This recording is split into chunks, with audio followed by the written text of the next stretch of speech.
I am sorry. Are you okay? Podcast is intended for mature audiences. The views and opinions expressed are those of the panelists and do not reflect in any way those of the podcast partners, sponsors, or affiliates. Enjoy.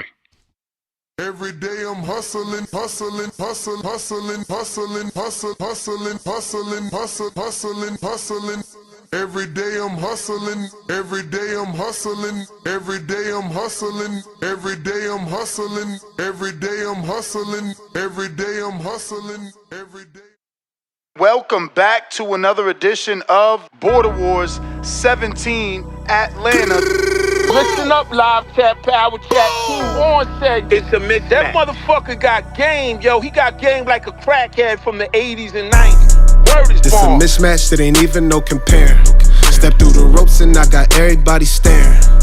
Hold my cardies, I might have to do some damage. Got these in the Midwest and then flew straight to Atlanta. Shout out Wisconsin. I just hit up OCs in the spots where I can find them. I hope you on your P's, cause I got power like Itama. And the next gon' drop a bomb, but he ain't flex a DJ drama. Flex a DJ drama. Clear the ring. I see my op is about to be some flower bringing. Under the lights, you know I gotta do my thing. You know I gotta then put his lights out when I hear that bell thing. I bet his lights out, you can hear his girl scream. His face bruising, left gave him a nosebleed. It might be in the gloves, I swear they control me. It's like I'm playing fight night, how I slip and I roll weed. He was walking with cold feet, all I half stepping. That was set for 3, but he ain't make it to the second. That was set for the win, he ain't gotta bring the reffin'. Punish him, Paul Williams, then style on him like I'm Hector. They ring that bell and then I turn into a warrior. Straight shots to that body, he like laundry, how I fold him up. Baby, this TBV, come get up on this tour with us. Yeah, this Border Wars, but you don't want no war with us. This is how you push it together, man. Mozzie put me with the move makers and shakers in Atlanta, and he got shit done in a fucking weekend. That's how you know you plug, when you could get dates on a Sunday, bruh. I think he leaking. This jab feel like a stab. Who gon' pick up where I leave him? I flick that like some ash. Roll that hardiness I needed. Turn that volume up. I keep it high like Benavides. You know they turn that volume up when they hear Mozzie and they speakers. You wear Jordans in that ring. We gon' beat you for your sneakers. I'm so smooth with the counter. I'm a stylist. How I'm weaving. This that water walker. You know I move like Aquafina. They ring that bell and then I turn into a warrior. Straight shots to that body, he like laundry, how I fold him up. Baby, this TBV, come get up on this tour with us. Yeah, this Border Wars, but you don't want no war with us. Man, listen, ain't no motherfucker getting off on me like that. You crazy.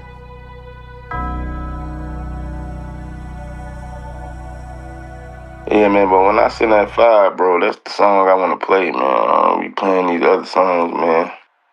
Oh yeah, that's the song. When I send that fire for that Mozzie, that's that song, though. Good morning, TBV. What's going on, ladies and gentlemen? Welcome back to another edition of the Boxing Voice Radio. I am your host, Nesta Gibbs, Solo Dolo, Scarface, No Manolo. We right back at it. 11 days until fight night.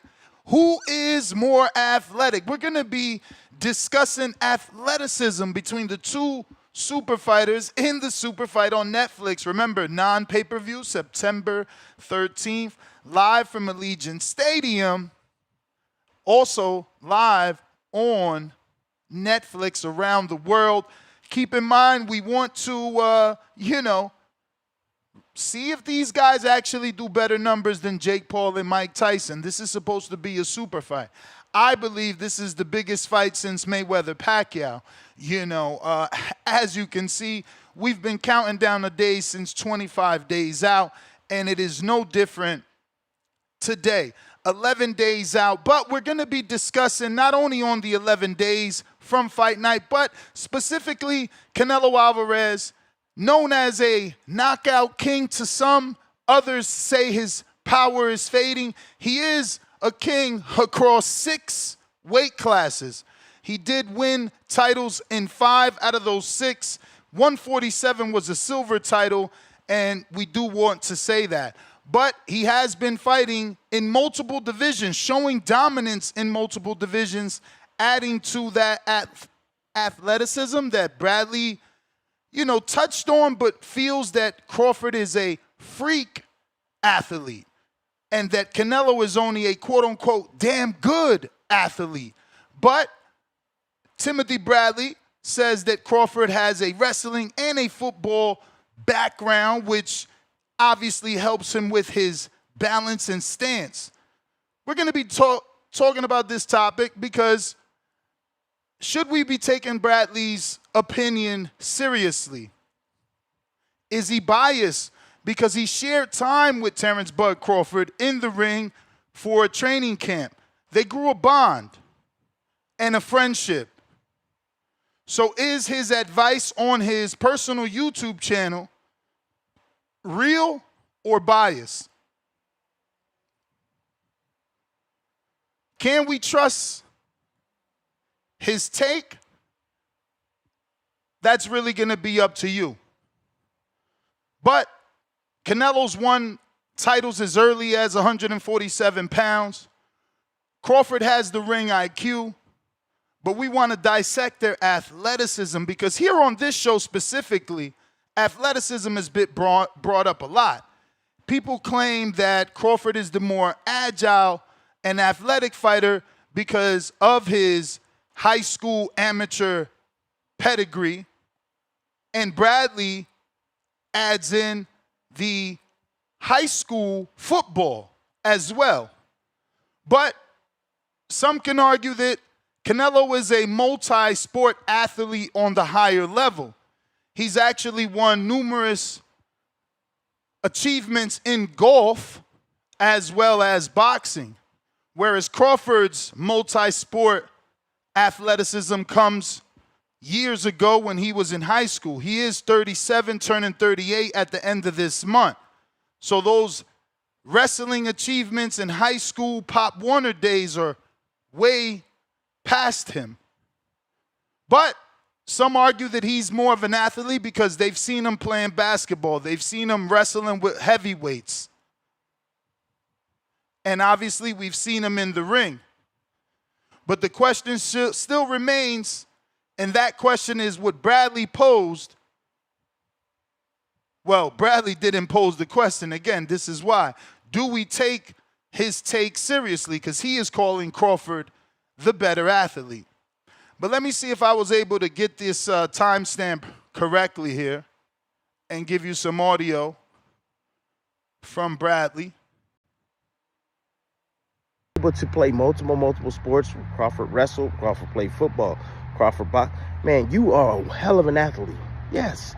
And then you already know colleges, that's what they like. They don't, the person that just does one sport, they're like, okay, you're good at that sport, but like, can you play anything else? We want to know, how big is your athlete?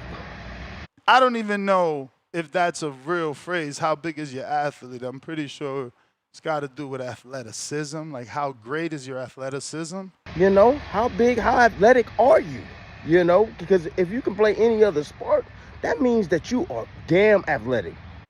So based off his logic, this is what bothers me. And this is why I say, do we take him seriously? Because based off his logic, if you could play any other sport, then you're damn athletic. But Canelo's only a good athletic fighter. Crawford is a freak. Meanwhile, Crawford's other sports come when he was a teenager.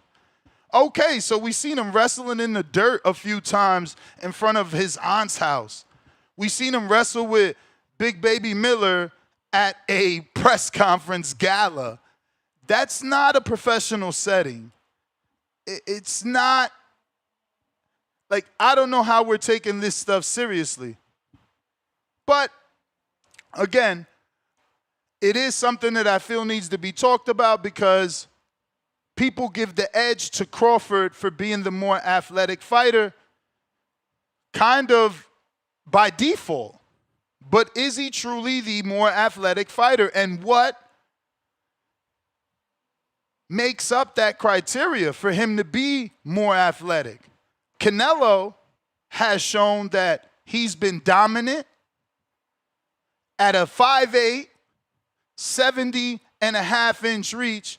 He's been dominating numerous divisions. Obviously, his muscular build fuels those knockouts and knockdowns, and he's been able to carry his power up throughout 6 divisions, starting his career at 140, winning a silver title at 47, and major titles at the next 4 divisions. That silver title was also won over Matthew Hatton, which showcased his adaptability. Now, Terence, turning 38, September 28th, is 5'8", with a 74-inch reach, and he's going to be jumping up, obviously, to 168 after dominating at 135, 140, 147. I wouldn't say 54, where some believe he's had a hiccup. His dominance didn't look the same. No knockout, no knockdown. And it was only one champion that he beat. So it's hard to say that he dominated that division.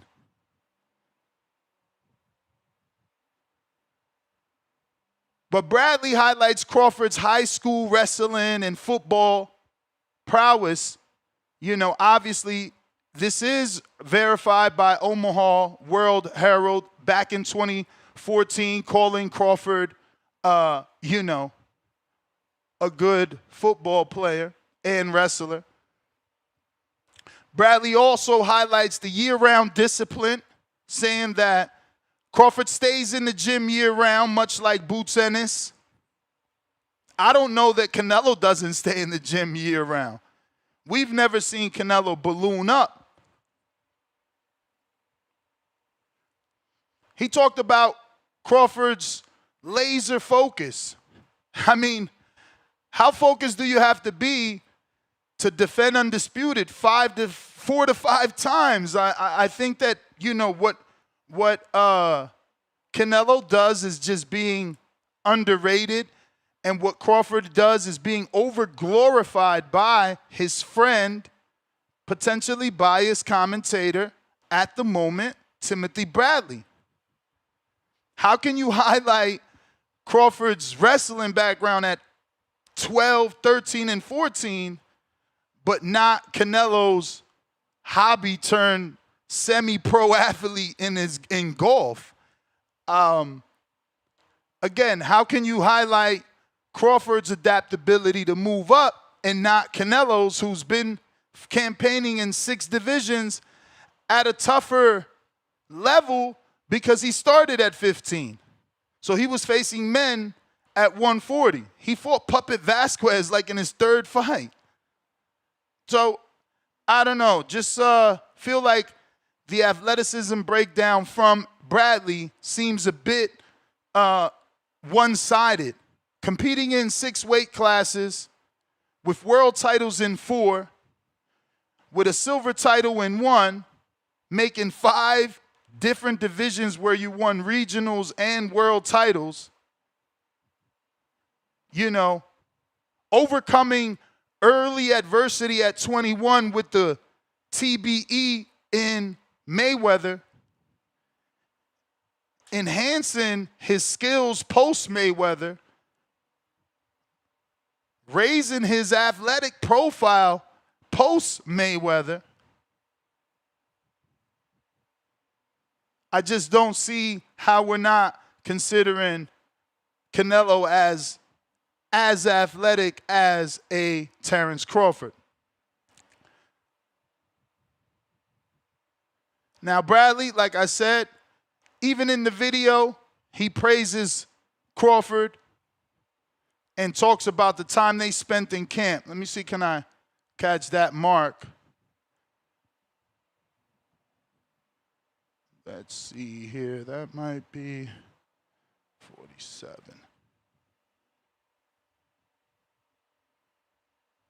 Excuse my. Hold on.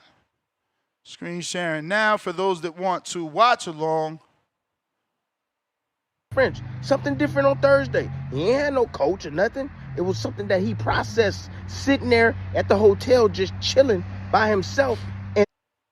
And this is why I'm saying he's biased, right? So he's giving Crawford all this extra credit for being in his camp alone, no trainer, and being able to adjust on the fly. But he doesn't have any real-life experiences with Canelo.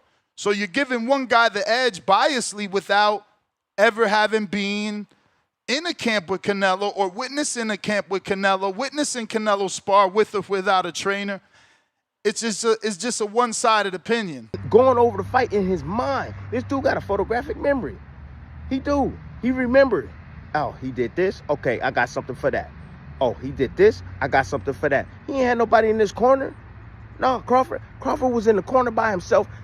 People were just giving him water. He would walk to my corner to get water and go back in his corner. That was the difference. That's why I keep telling you guys. That's why I'm so high on him, is because, like, he came there by himself. He had no trainer. He was in the camp with me by himself. And so look how enthusiastic he sounds, is all I'm saying, you know. Sounds a little one-sided to me, man. Sounds a little one-sided. Look, more highlights. Like, he's an athlete, a natural athlete, man.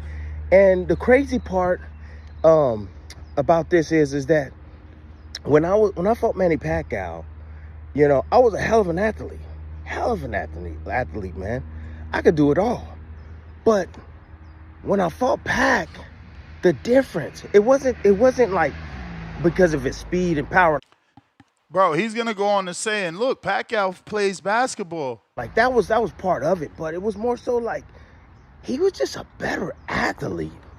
Just stronger, just a better athlete. That's just what it was. That was the major difference. Seriously, you know? And I'm thinking about this fight, and I'm thinking, Crawford is a major athlete, man. He's physically strong. Major, which, I don't know. To me, it just suggested the dude's a professional at multiple sports, like a Bo Jackson. You know, this is a bit of a stretch from Bradley. I know Canelo is brute strong, right? Bull strong. But I don't think he's a better athlete than Crawford. I think that's where Crawford has an advantage right there, is because, yeah, he's coming from the lower weight classes, and so he's gonna have. Mind you, they both 5 pounds apart. They started 5 pounds apart.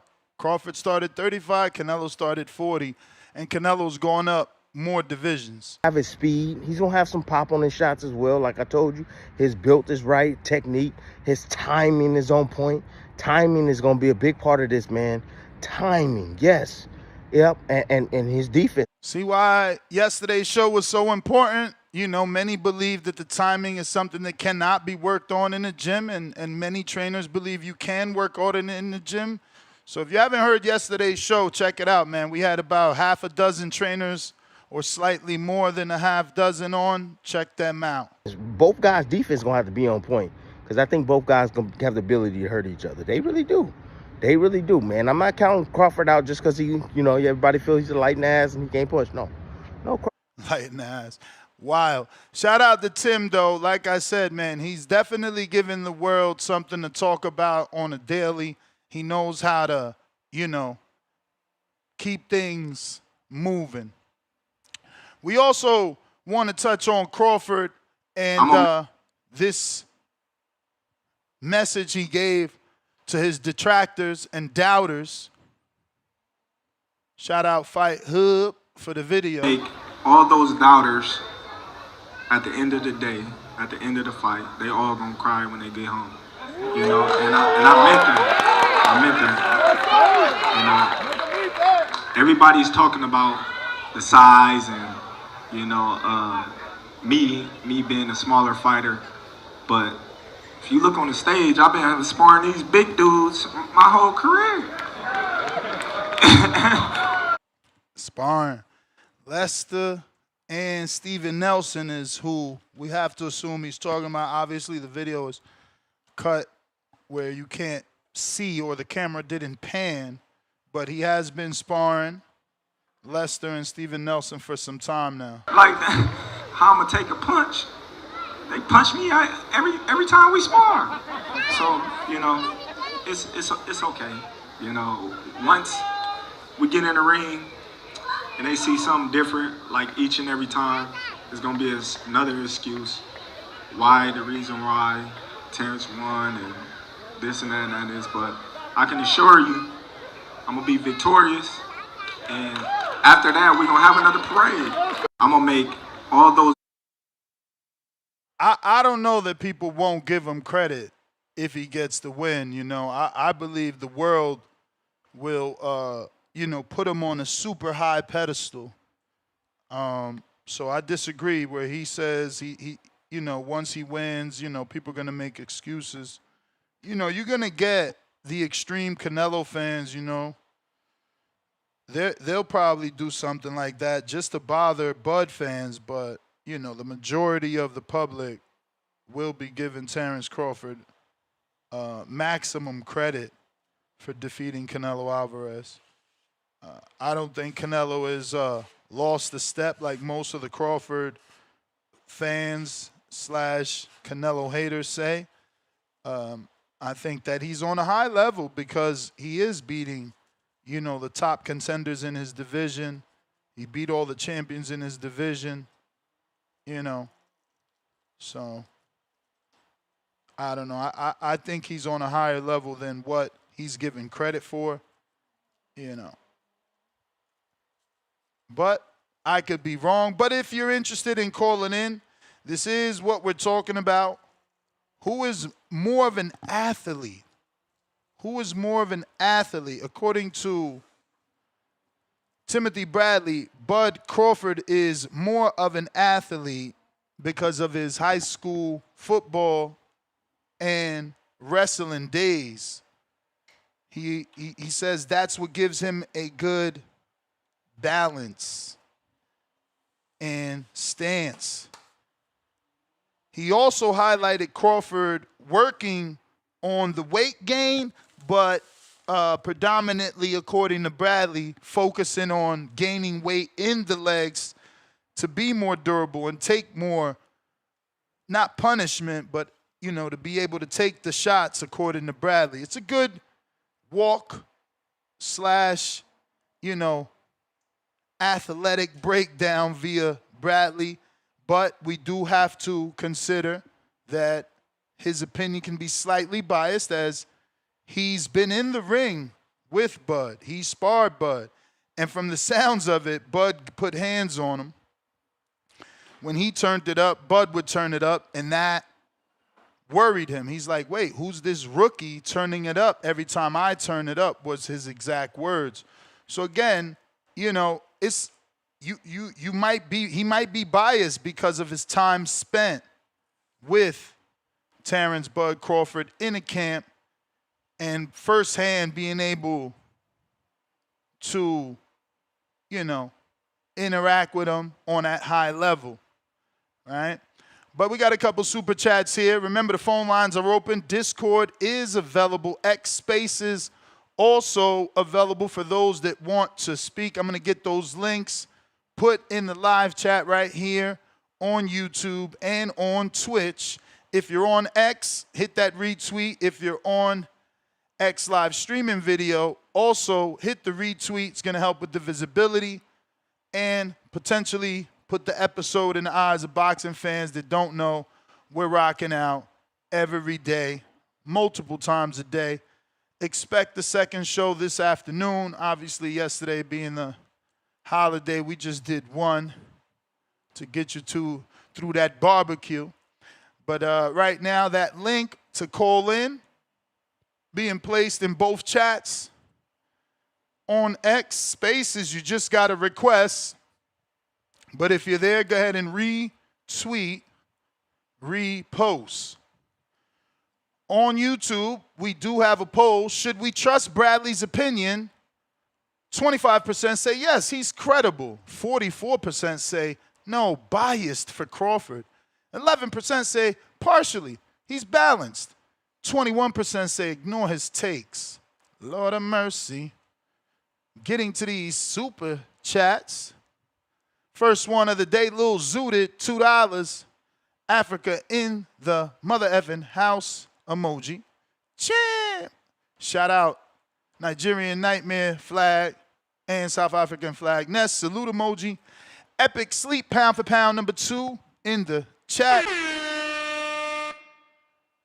And he says, Bradley is an all-time hater. Let's not forget how hard it is to be skilled in equal strain activities on a level that Canelo is, all core muscle. That's what I'm saying. I think he's not getting any credit. I mean, they're giving Crawford more credit for playing football and wrestling in high school when he was a teenager than, you know, real life achievements. Nick Glenn, $2. Bringing up golf to show athleticism is nasty. Laugh out loud. Is it really? Is it really? I mean, doesn't it show adaptability? You're playing two different sports. I think that's nasty to ignore it. You acting like everybody could go out here and hit a golf ball a couple 100 yards, let alone compete in professional tournaments or semi-pro tournaments. I think you're trying to discredit, and that's nasty. Pound for pound number 1 in the chat. Jaime Nieto.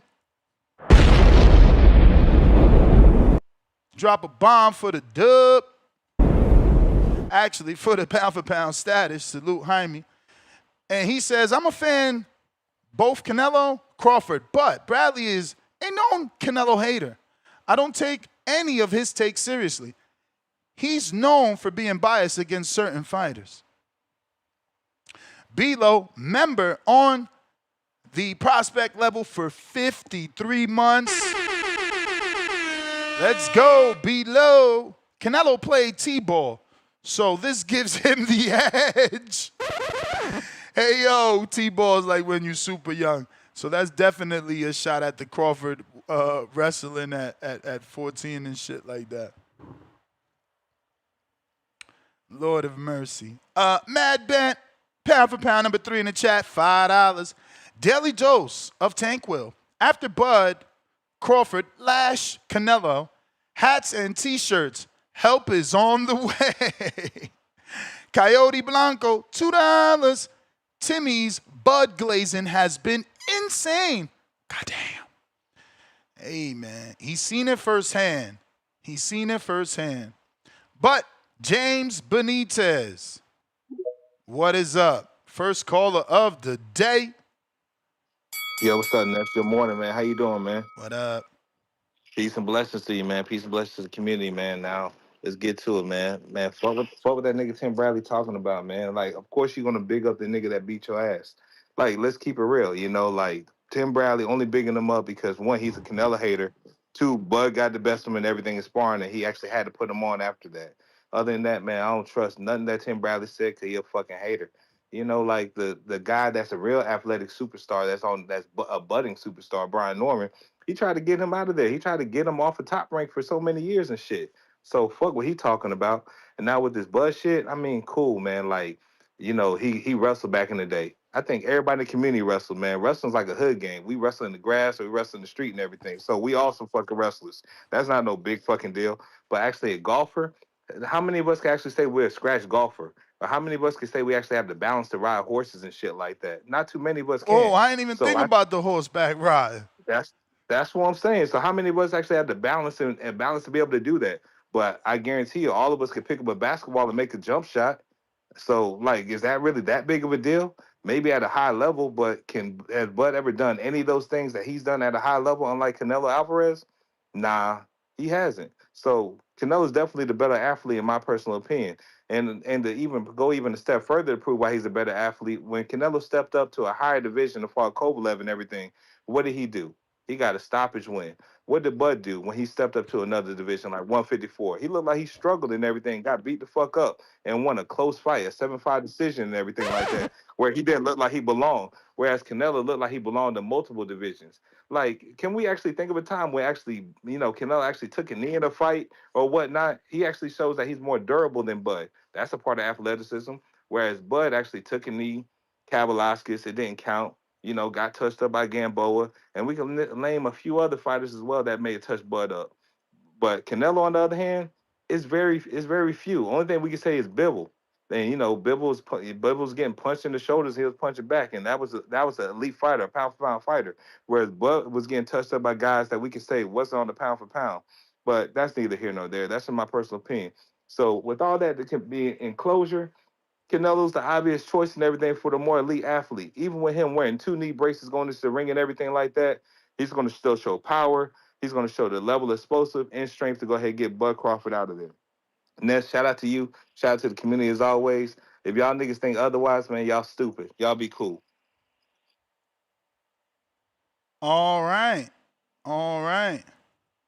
I mean, according to Coco, horseback riding is a sport, man. It is a sport. And we've all seen Canelo doing some fancy horseback riding tricks with his horse, which that's not something anybody just does, you know? But Baby Joker, what up?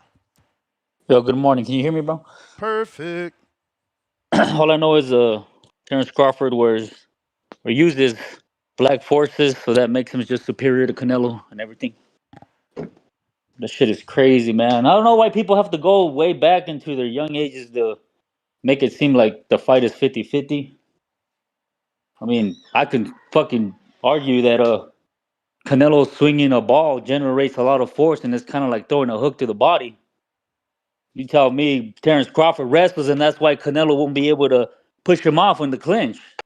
It's a tit for tat bullshit between fanboys of both fighters, right? Who's a better athlete? All I know is that both these guys have one thing in common, and it's called being a competitive fucking person. They're both elite. You know, you guys call them two greats. That's because their mentality is different than a lot of us. There's one show where Canelo talks about getting beat in ping pong and then becoming addicted until he fucking started beating everybody on his team. There's clips of him playing basketball. There's clips of the dude playing soccer. Nobody says that. Nobody talks about Canelo going almost pro for the soccer team in Mexico before turning a boxer.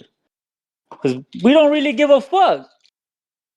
No, we care about what he's been doing in the ring. We're talking boxing, bro, not basketball, football, baseball, golf, all this other bullshit.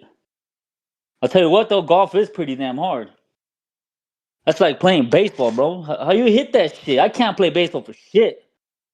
I can't play golf for shit either. That's hard. Wrestling, like, hey, Benitez said, who hasn't wrestled in the hood? Drop your weight, you hug them, you get a good grip, and that's it. I'm good too. I might not count box, but shit, meet me in the street fight, bro. We going down the ground. I'm whooping you in the face. I'm kicking you. I'm kneeing you.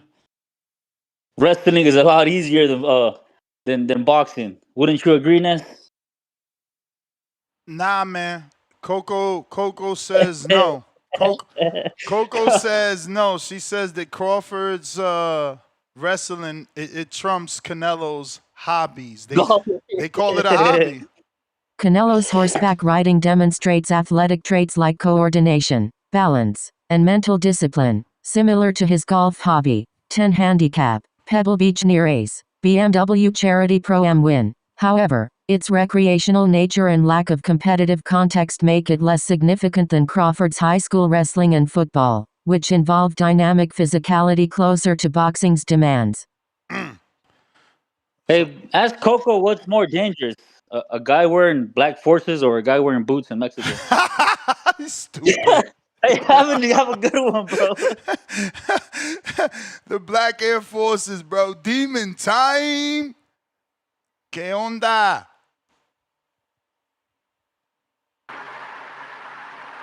Yo, Nunez, how's my audio, bro? Straight. Alright, I'm in the cooler, so I don't know if it'll go out, but let me know. Yeah, man. Hey, man.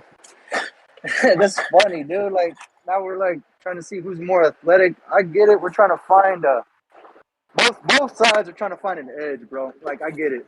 Like, it's just funny. Like, we're going down this path that, like, you gotta find an edge in anything.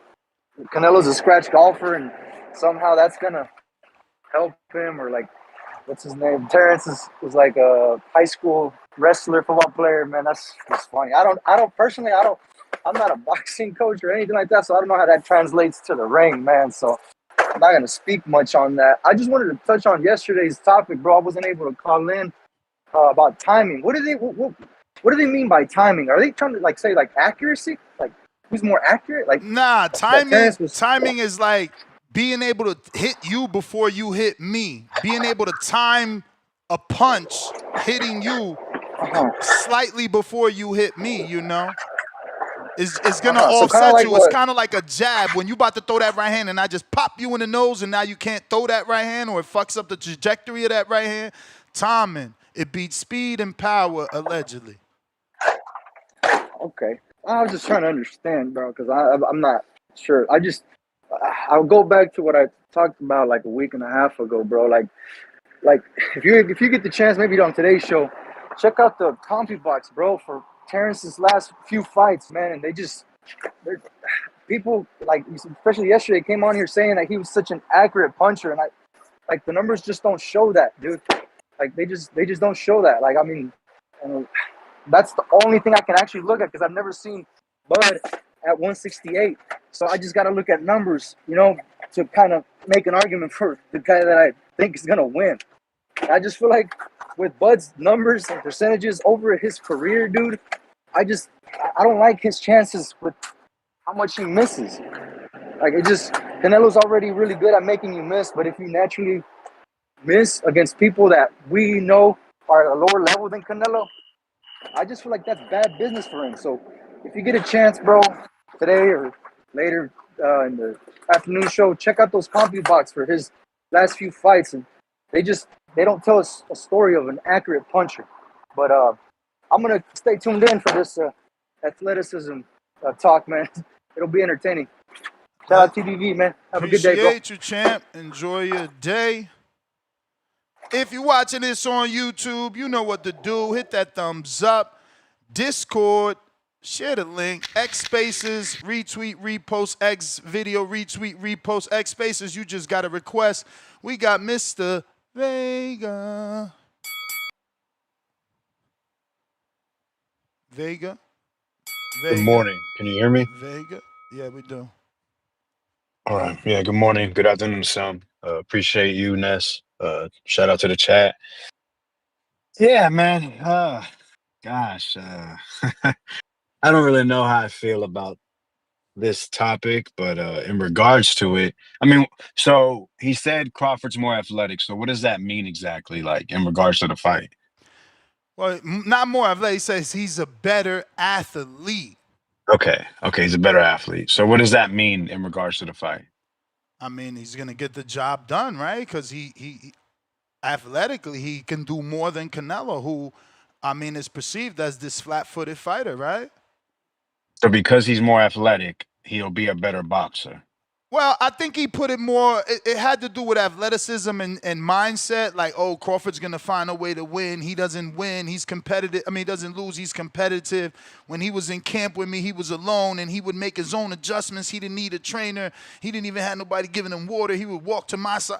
Just high praise, bro. High praise. What could you say? So because he's the better athlete, for sure he'll win the boxing match. Okay. Yeah, no, that's why I'm just a little confused in regards to this topic. I don't really understand what's the drive, like what's the end game. For our community, I thought this was a good topic for our community because we do get Bud fans to say Crawford is more athletic, and that's why he will win. They always praise his athleticism. I mean, isn't it ironic? They praise the what is it called? The wrestling, and look who brought up wrestling. Now they're bringing up football. So, yeah, I mean, this community, they talk about that athleticism and that football. I just felt like it was the right topic. No. I just wanted to know, like, within his point, did he drive it to an ending? Because from what I heard, I didn't really hear. It was just like basically Bud Crawford. I love him. He's my man's. He's the greatest thing I've ever seen since my existence. That's basically what he was saying. Which, I mean, listen, I've played sports, right? I could tell you a story, actually. I went to high school my senior year. There was a freshman named Matt Elam. Now, you don't know that name, but others will. Matt Elam was about 5'9", right? But my high school basketball team actually was competing at the national level the year before. He came in, he started for them, brought them back to states, but we didn't make it to the national. We didn't get invited to a national tournament that year. For football, Football is very competitive where I live. He started linebacker, I believe. Yeah, I think he was a starting linebacker. And then he walked onto our baseball team, never showed up for tryouts, said he wanted to play. And I remember his second game, he hit a home run. So he was a three-sport, letterman his freshman year. And he was successful in all three sports.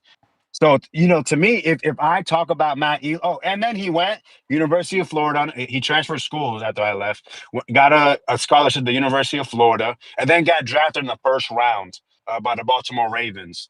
So if I would talk to you about Matt Elam, when someone else wants me to compare to someone else, what am I going to do? I'm going to talk about my experience, what I've seen. Wow, his explosiveness, his ability to adapt on a drop of a dime.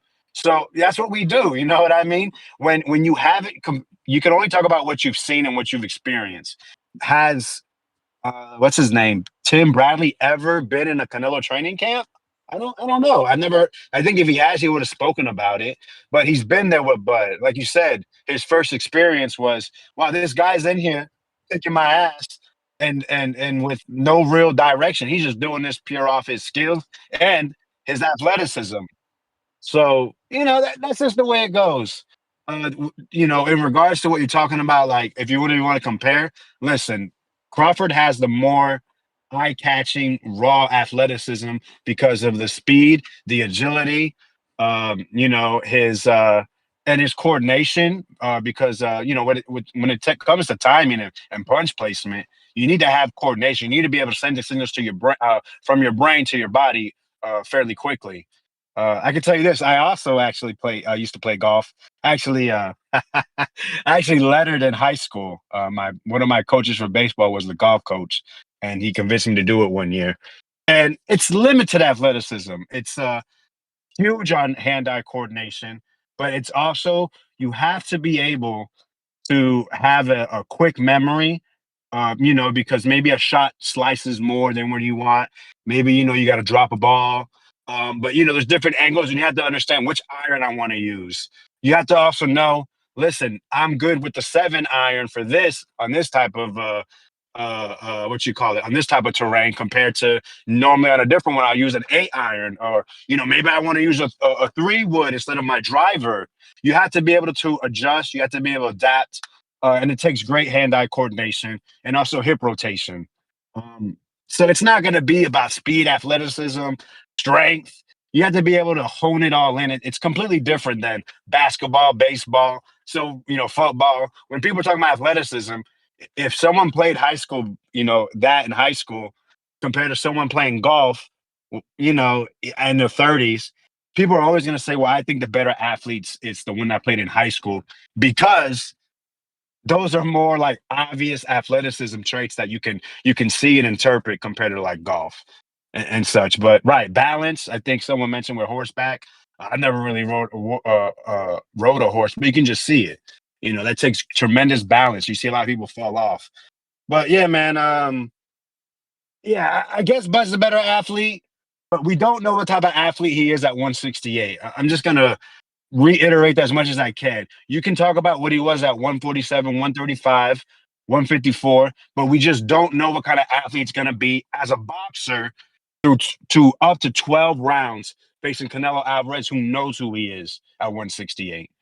That's my call, and I appreciate the time. All right, ladies and gentlemen, if you're looking to call in, Discord is available. X Space is also available. We got Pistol Parkway Mozzie, $5. If Bud wins, it won't be because of Bradley's reasoning. That's for sure. Jordan, Counterpunch, Tito, $5. Ness, don't you know Gongora? Ask him who hits harder between M. Billy and Lester. I don't have his number anymore, bruv. Bones 13, $2. After Canelo retires, Bud, he needs to go join WWE. Jordan. Where Jordan at? Counter.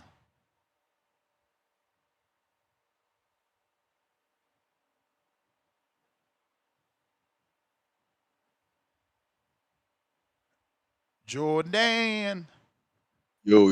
y'all. We hear you. My shit clear, right? Look, I'll put the fucking Kanichi Biz on right now. My shit not clear. It's clear. I bet. Say that. Nah, yo, nuts, bro. I'm just sitting back in my chair, man, with this fucking cigar.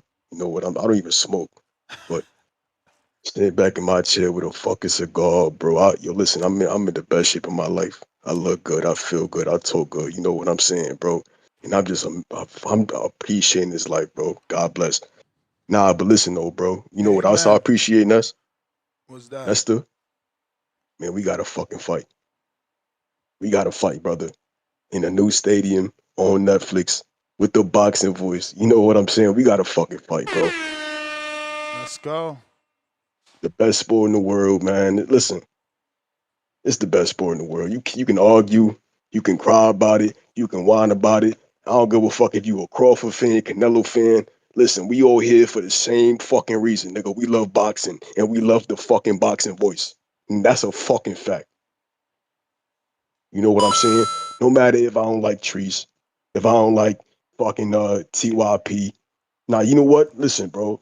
CYP, you cool, bro. You got in the ring. I respect you, my brother. I will never talk one thing bad about you again because you earn my respect. Win, lose, or draw, you got in the fucking ring, my brother. You know what I'm saying? You spend your hard-earned money to travel in order to fucking fight. You put your fucking your balls on the line. That's what the fuck you did. You put your balls on the line, bro. And guess what? You still a man, my brother. Listen, we respect you, CYP. We all love you and legend, nigga. You know what I'm saying? You a legend. And good luck to you in your next fight. And that's all I gotta say, my brother. Y'all be safe. Salute Jordan. We got Coach making boxing.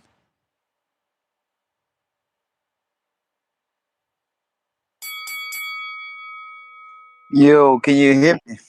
We hear you. Yeah. Hold on. Let me put my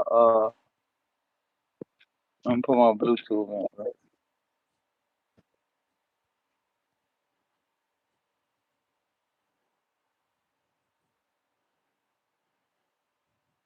Yeah, can y'all hear me? Perfect. Yeah, well we know who is the most athletic athlete in this fight, but truth be told, Canelo fought a lot of guys that was more athletic than him and he beat them. But that's not gonna be the reason why Bud will win this fight of athleticism. It's gonna be part of it, of his abilities, what he could perform in the ring. Just his mindset, his IQ, the grit, the will, all that stuff that comes into it. Because Canelo gonna be there to test him a little, and I think Bud mindset, his IQ, is gonna play a big factor in this fight. So we all know Canelo beat guys that was more athletic than him, so that's not gonna be the issue. Um, Big issue in this fight is gonna be the mindset of Bud Crawford, the will. So as far as that, we don't have to keep bringing that up. Because we know that don't play a big. That's not gonna play a big factor in this fight. Athleticism won't play a big factor, you saying? Nah, no, because like this is like when you Canelo fought a lot of guys that was a little more athletic than him. We could go down the list: Caleb Plant, Bevo, he lost him, but just my whole point of him being in the ring with him, right? Kovalev, who else? Billy Joe Damn, you Sanders. thought Kovalev was more athletic than Canelo? Hell yeah. Wow. Hell yeah. Bro, yeah. Before you got clipped, if you go back and look at it, how Kovalev moved and all that, I think he was more athletic than Canelo. Like if you take this out and you put them in other sports or anything else, I think he's more athletic than Canelo. Um, but I don't have to keep naming the guys. And Canelo beat those guys. He struggled with some of them, but no, he won most of all his fights. But September 13th is gonna be different though. It's gonna be different. Yeah, it's gonna be way different, man. So I'm just locked in, waiting to see what happened on September 13th, so I could be right. I know I'm gonna be right, so and I'm just waiting to hear. I want to hear everybody calling, all these callers talking about we delusional and all that, and see what they say. All right, that's my call, Nick. Yo, somebody said Kovalev a better athlete than Canelo. Laugh out loud. A better drinker. Yo, y'all terrible, bruh. Hey, man, Canelo don't get no love on this channel, man. The callers do not love Canelo. Laughed at his horseback ride and said that ain't competitive enough. Said his golfing doesn't compare to the football and the wrestling. And now Kovalev is more athletic. This shit is out of control, man. My man, Lord. Yo, what's good, champ? What up, Tyron? Shouts out TBV. Hope everyone blessed tuning in. So who's the supreme athletic beast? I would have to say Canelo. When you look through Canelo career,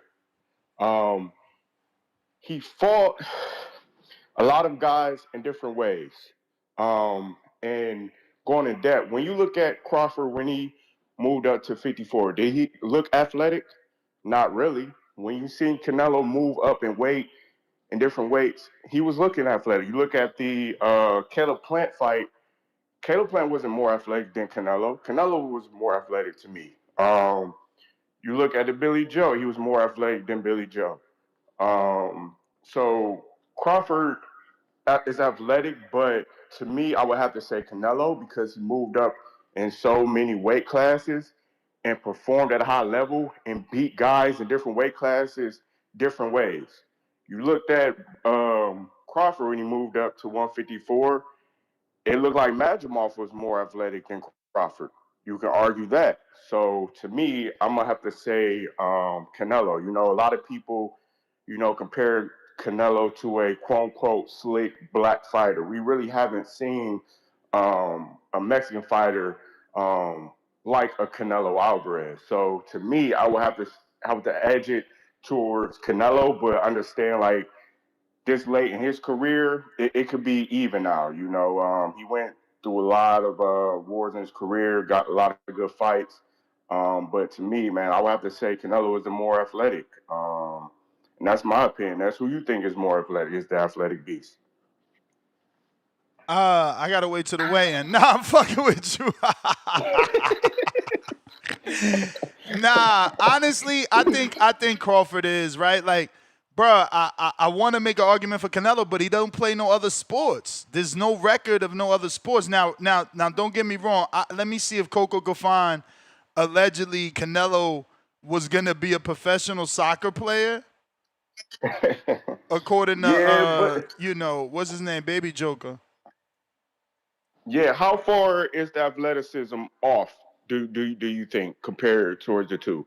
And do you think that has a play in this fight? I mean, obviously, it gotta come into play, bro. Athleticism has to do with, ability and agility to move and maneuver, weave, slip, all that. Like if you're not athletic, you ain't gonna be able to slip and weave shots like a Canelo. So Canelo, I think, is athletic, but I just feel like because of Crawford's multi-sports, You feel like it's your time. I'm gonna see you. he's I'm a gonna see a he's a counterpunch do next. it all type of guy, man. He's a do it all type of guy. Like he Yeah, racing I'm gonna send you a motherfuckers. counter too. You don't see Canelo out here racing his friends. Like, can he? Probably, but he not showing athleticism the way that Crawford is. Crawford wrestling heavyweights.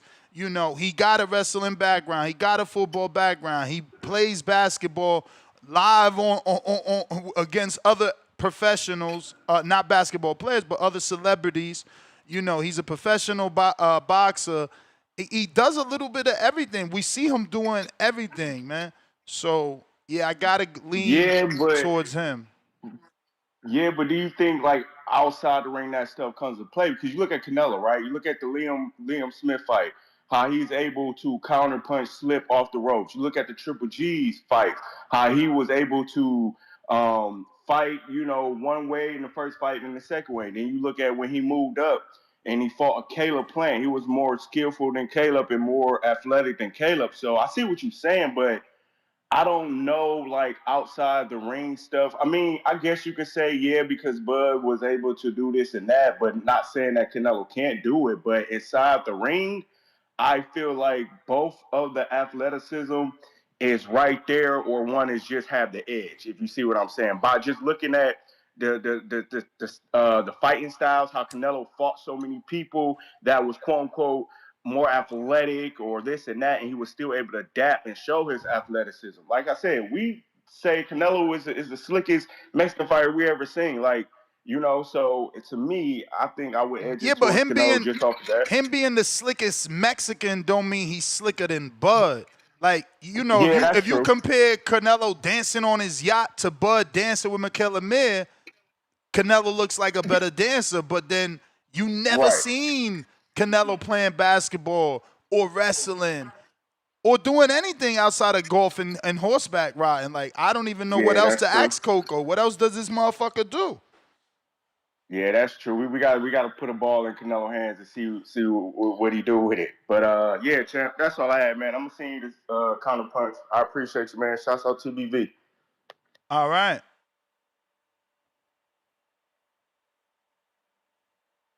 So there's no sources claiming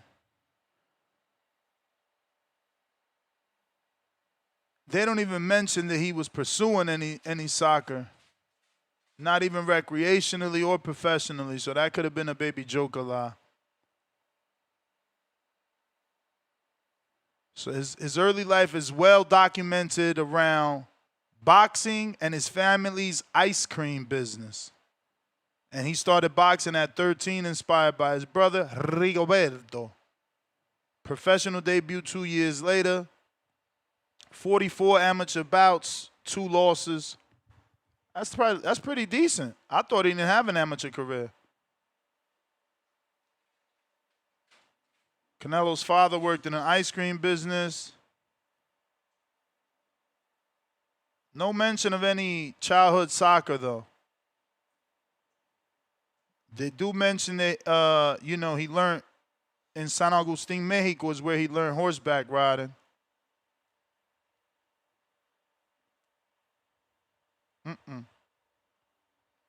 No sources to back Baby Joker's claim of some, other sport linkage to Canelo like soccer. And in terms of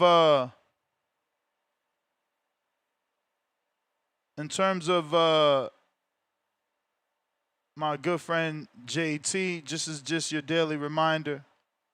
Reminder: JT picked everybody to beat Canelo except for Bivol, so do with that what you will. Just saying, fellas. Malcolm, what up? Yo, the audio's good? Yep. Shout outs to the boxing voice. Ness, shout outs to you, bro. Look, Tim's claim about Bud being the more athletic, nothing wrong with it. I 100% agree with it. Does that mean something for the fight? Not really. It doesn't mean because he's the more supreme athlete that he's going to automatically win.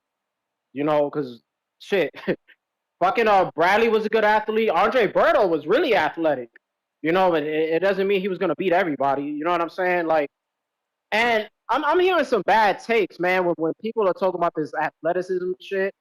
Now, it does definitely trickle over to also the mental aspect, but it's primarily when you think about athleticism, right?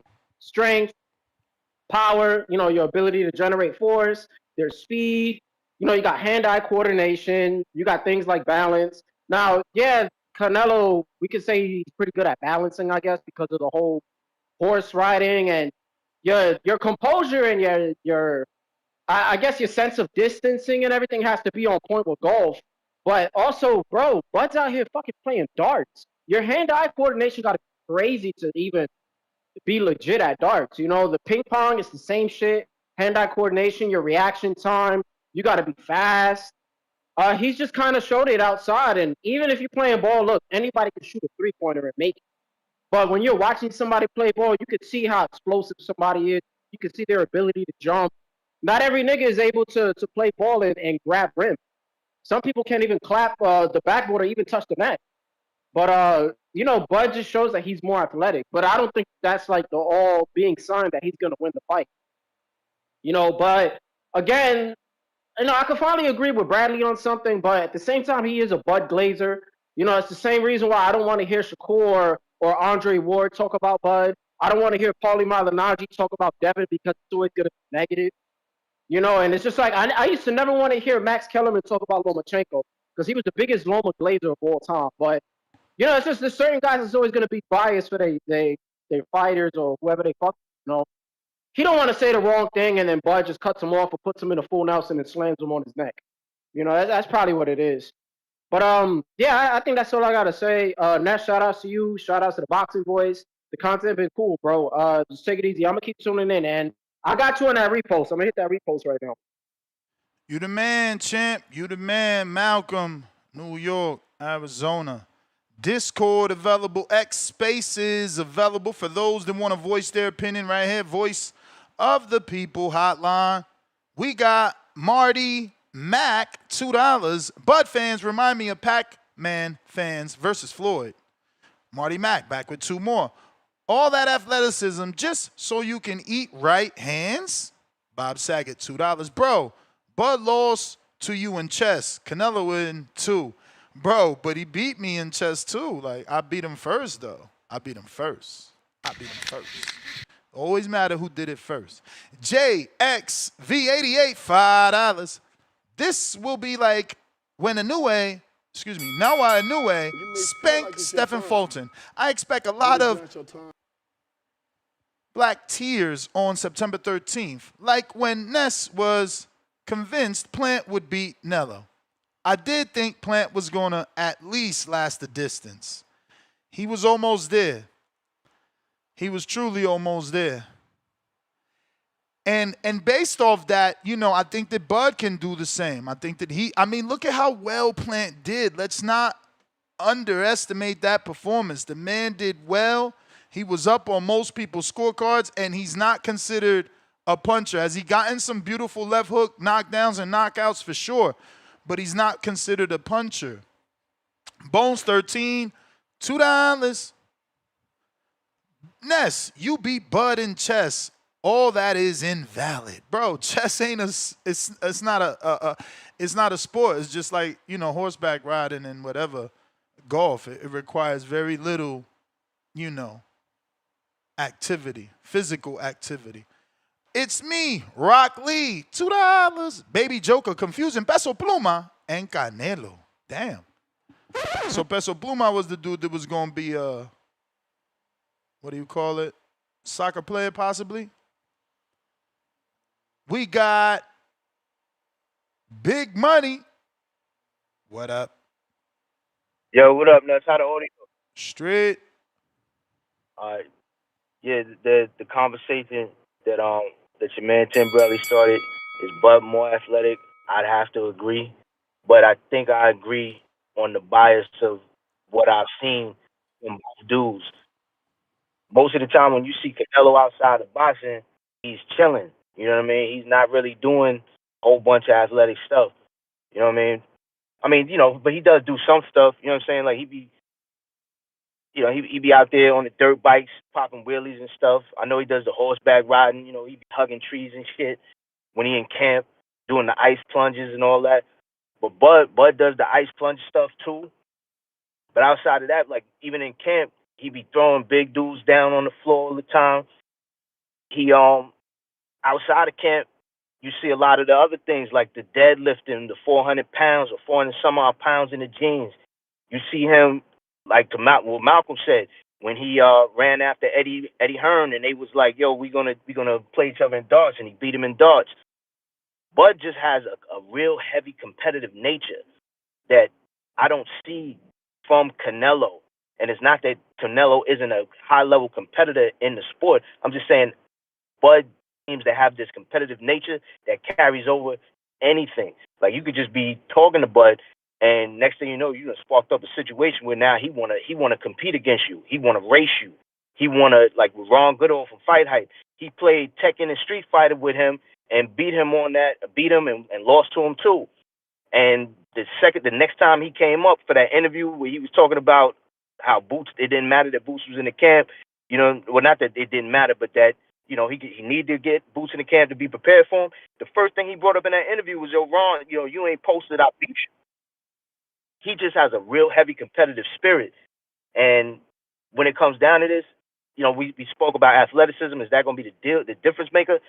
I can't say that it is completely, because Roy Jones is more athletic than most, and we've seen him get knocked out smooth. So does the athleticism? I think it's really going to come down to determination and stamina. I think that's going to be the deciding factor for this fight. Who's more determined to win? So that's another story we need to touch on, because people underestimating this stamina situation, man. Yeah, indeed. I know people, like even Bomac. That's Bomac's whole calling card. He said, yo, he gasses out in 6. We got him. And it's like, I think that's what it's really going to come down to. Because both of these guys have proven well beyond the fact that they are they cream of the crop when it comes to boxing. You dig what I'm saying? So I can't really shit on either one of them and say this guy over this guy because of that. Athleticism, I feel like I give it to Bud because I've seen him do more things athletic. But all right, man, that's my call, man. All right.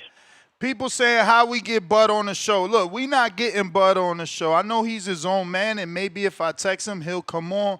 But Bomac ain't happy with Tone. I mean, he been hitting me up since July, and all he do is send me the screenshot of the short and his comment about the short and Tone talking about him or the fight or the camp.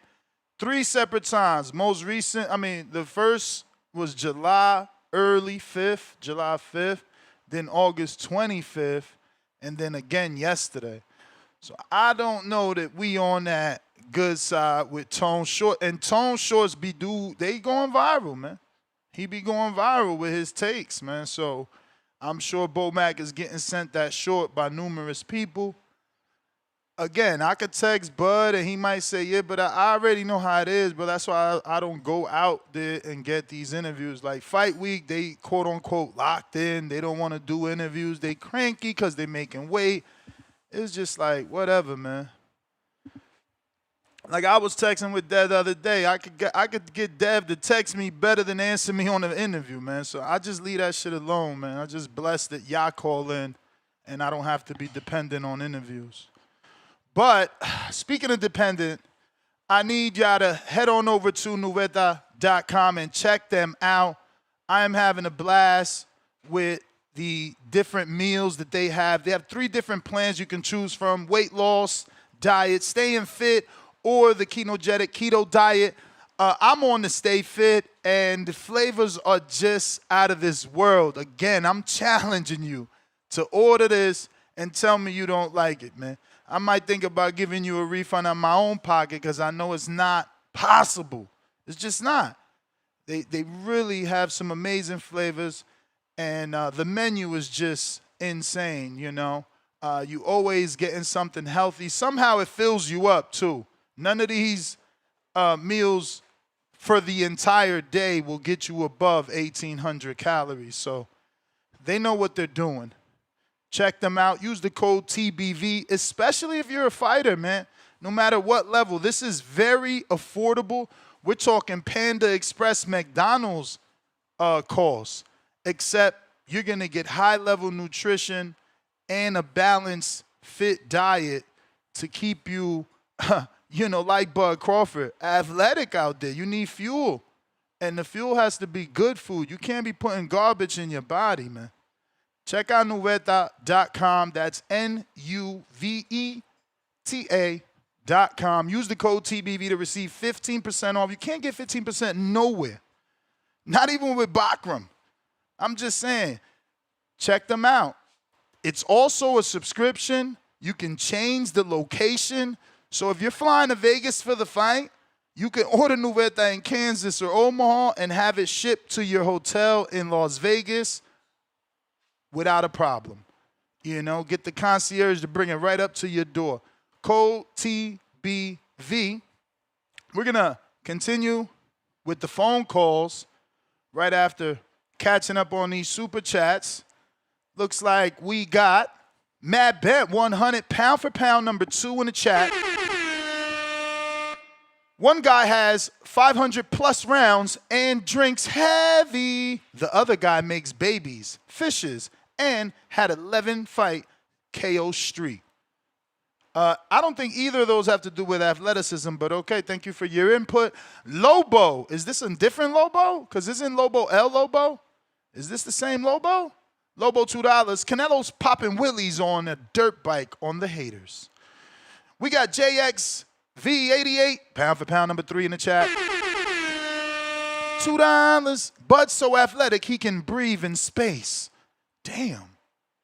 Face with Hardin smoke out the nose. If you're watching this on X live streaming video, hit that retweet, hit that repost.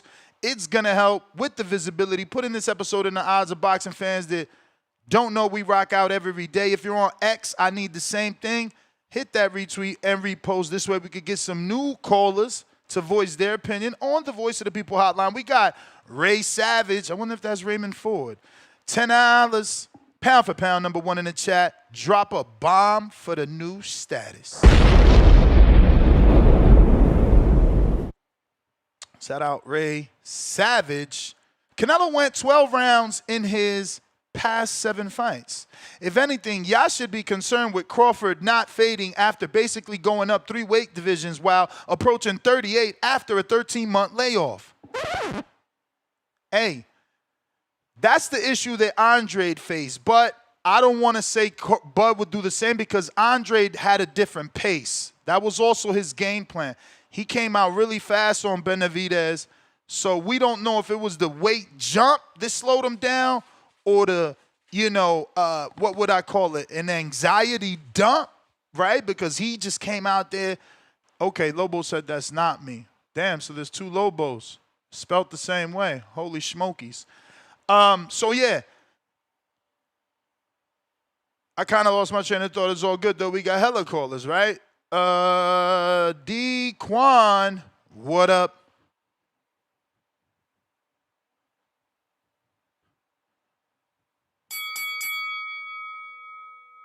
Going once. Smash that thumbs up. Listen, it's free. Don't be greedy. D Quan, what up? Hello? You. It's Nuke, man. What it do? Been a Nuke, long what up? time. You can hear me? Perfect. What up with you? I think Bradley was spot on as far as like who's more athletic and would it matter in the fight. 100%. I couldn't believe you brought up horseback riding and golf earlier. That was crazy. I mean, that was real nasty. I know Somebody this. said. Listen. I know I went to the DR. Let me pause this time. I went to the DR. No, Jamaica. Me and my wife. I had to learn how to ride a horse, and then when I was riding, I wasn't out there going fast. We was letting that motherfucker walk us. So horseback riding ain't easy, let alone golf. I mean, I only see one Tiger Woods. If golf was easy, we'd have way more minorities joining the sport making money. I'm just saying, we just got to keep it real. But time back. Nah, they're not easy. Just like one caller said about baseball, they're not easy to do, but it's not a. You can't say it's not like a trait for like a boxing match. I mean, like sports like football, said, basketball, soccer. For sure. Like the mobility things like that, like that's the strength and conditioning, like that's a little different. Like you don't necessarily need that to be great in in like golf. Let me ask you a question. Can Super Megs jump on a horse right now? That's like riding a bike. None of us couldn't really ride a bike, but it didn't take much. I'm talking about the physicality, the athleticism it takes to jump on the saddle. How many of us can jump on the saddle? How many of us can get on the saddle? That's what I'm saying. You guys are underestimating or devaluing it's not easy. what it I'm not saying it's easy. But the problem with that, not even a problem, but the thing with the athleticism in this fight, I personally think Canelo's gonna win. I personally don't think that Crawford has a higher IQ than Canelo. I don't see how Bud actually wins. But I mean, I can see it, but I don't believe it. I'm not putting my money on Bud. But when it comes to athleticism, like Floyd used to say about Triple G, straight up and down, no special effects. The difference is Crawford can take it to. He don't have to fight a perfect fight. Like when it came to Errol and Crawford, Errol had to be perfect. Bud don't have to be perfect because of the athleticism. Maybe this angle, maybe that angle. Maybe you get surprised. Maybe you see something you ain't seen in a while.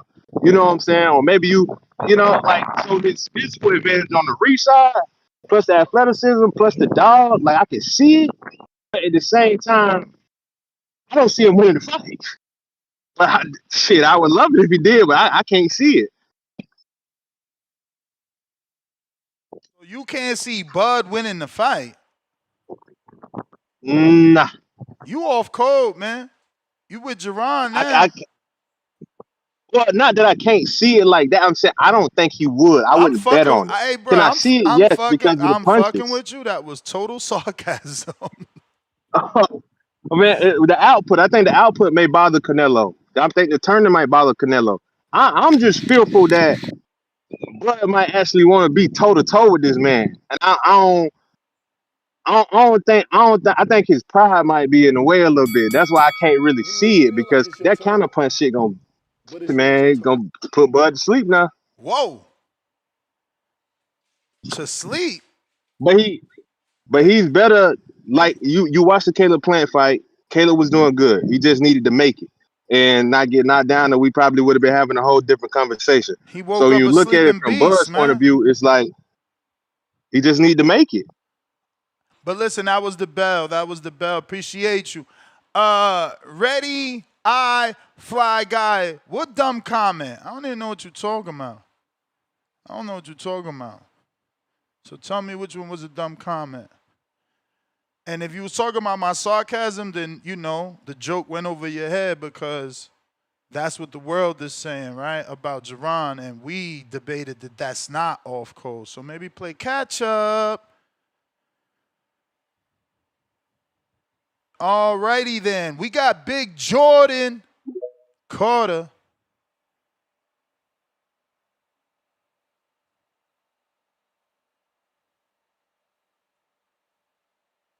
Jordan.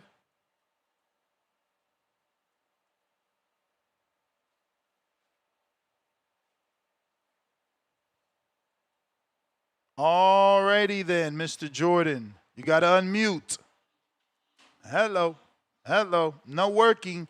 Jump out, jump back in. Nike.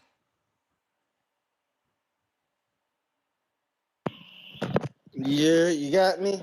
Yes, sir. Yeah, man. Shouts out to you, Canelo man. has It's such been unique about skills.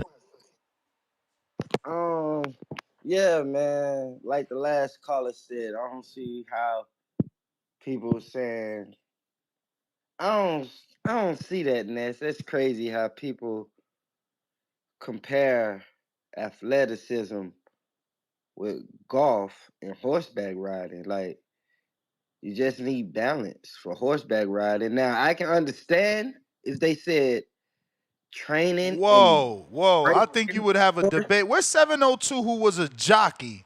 I think you would have a You debate know what with I'm a saying? jockey But that you just need listen though, balance. Ness. Listen, Ness. You gotta let me say it now.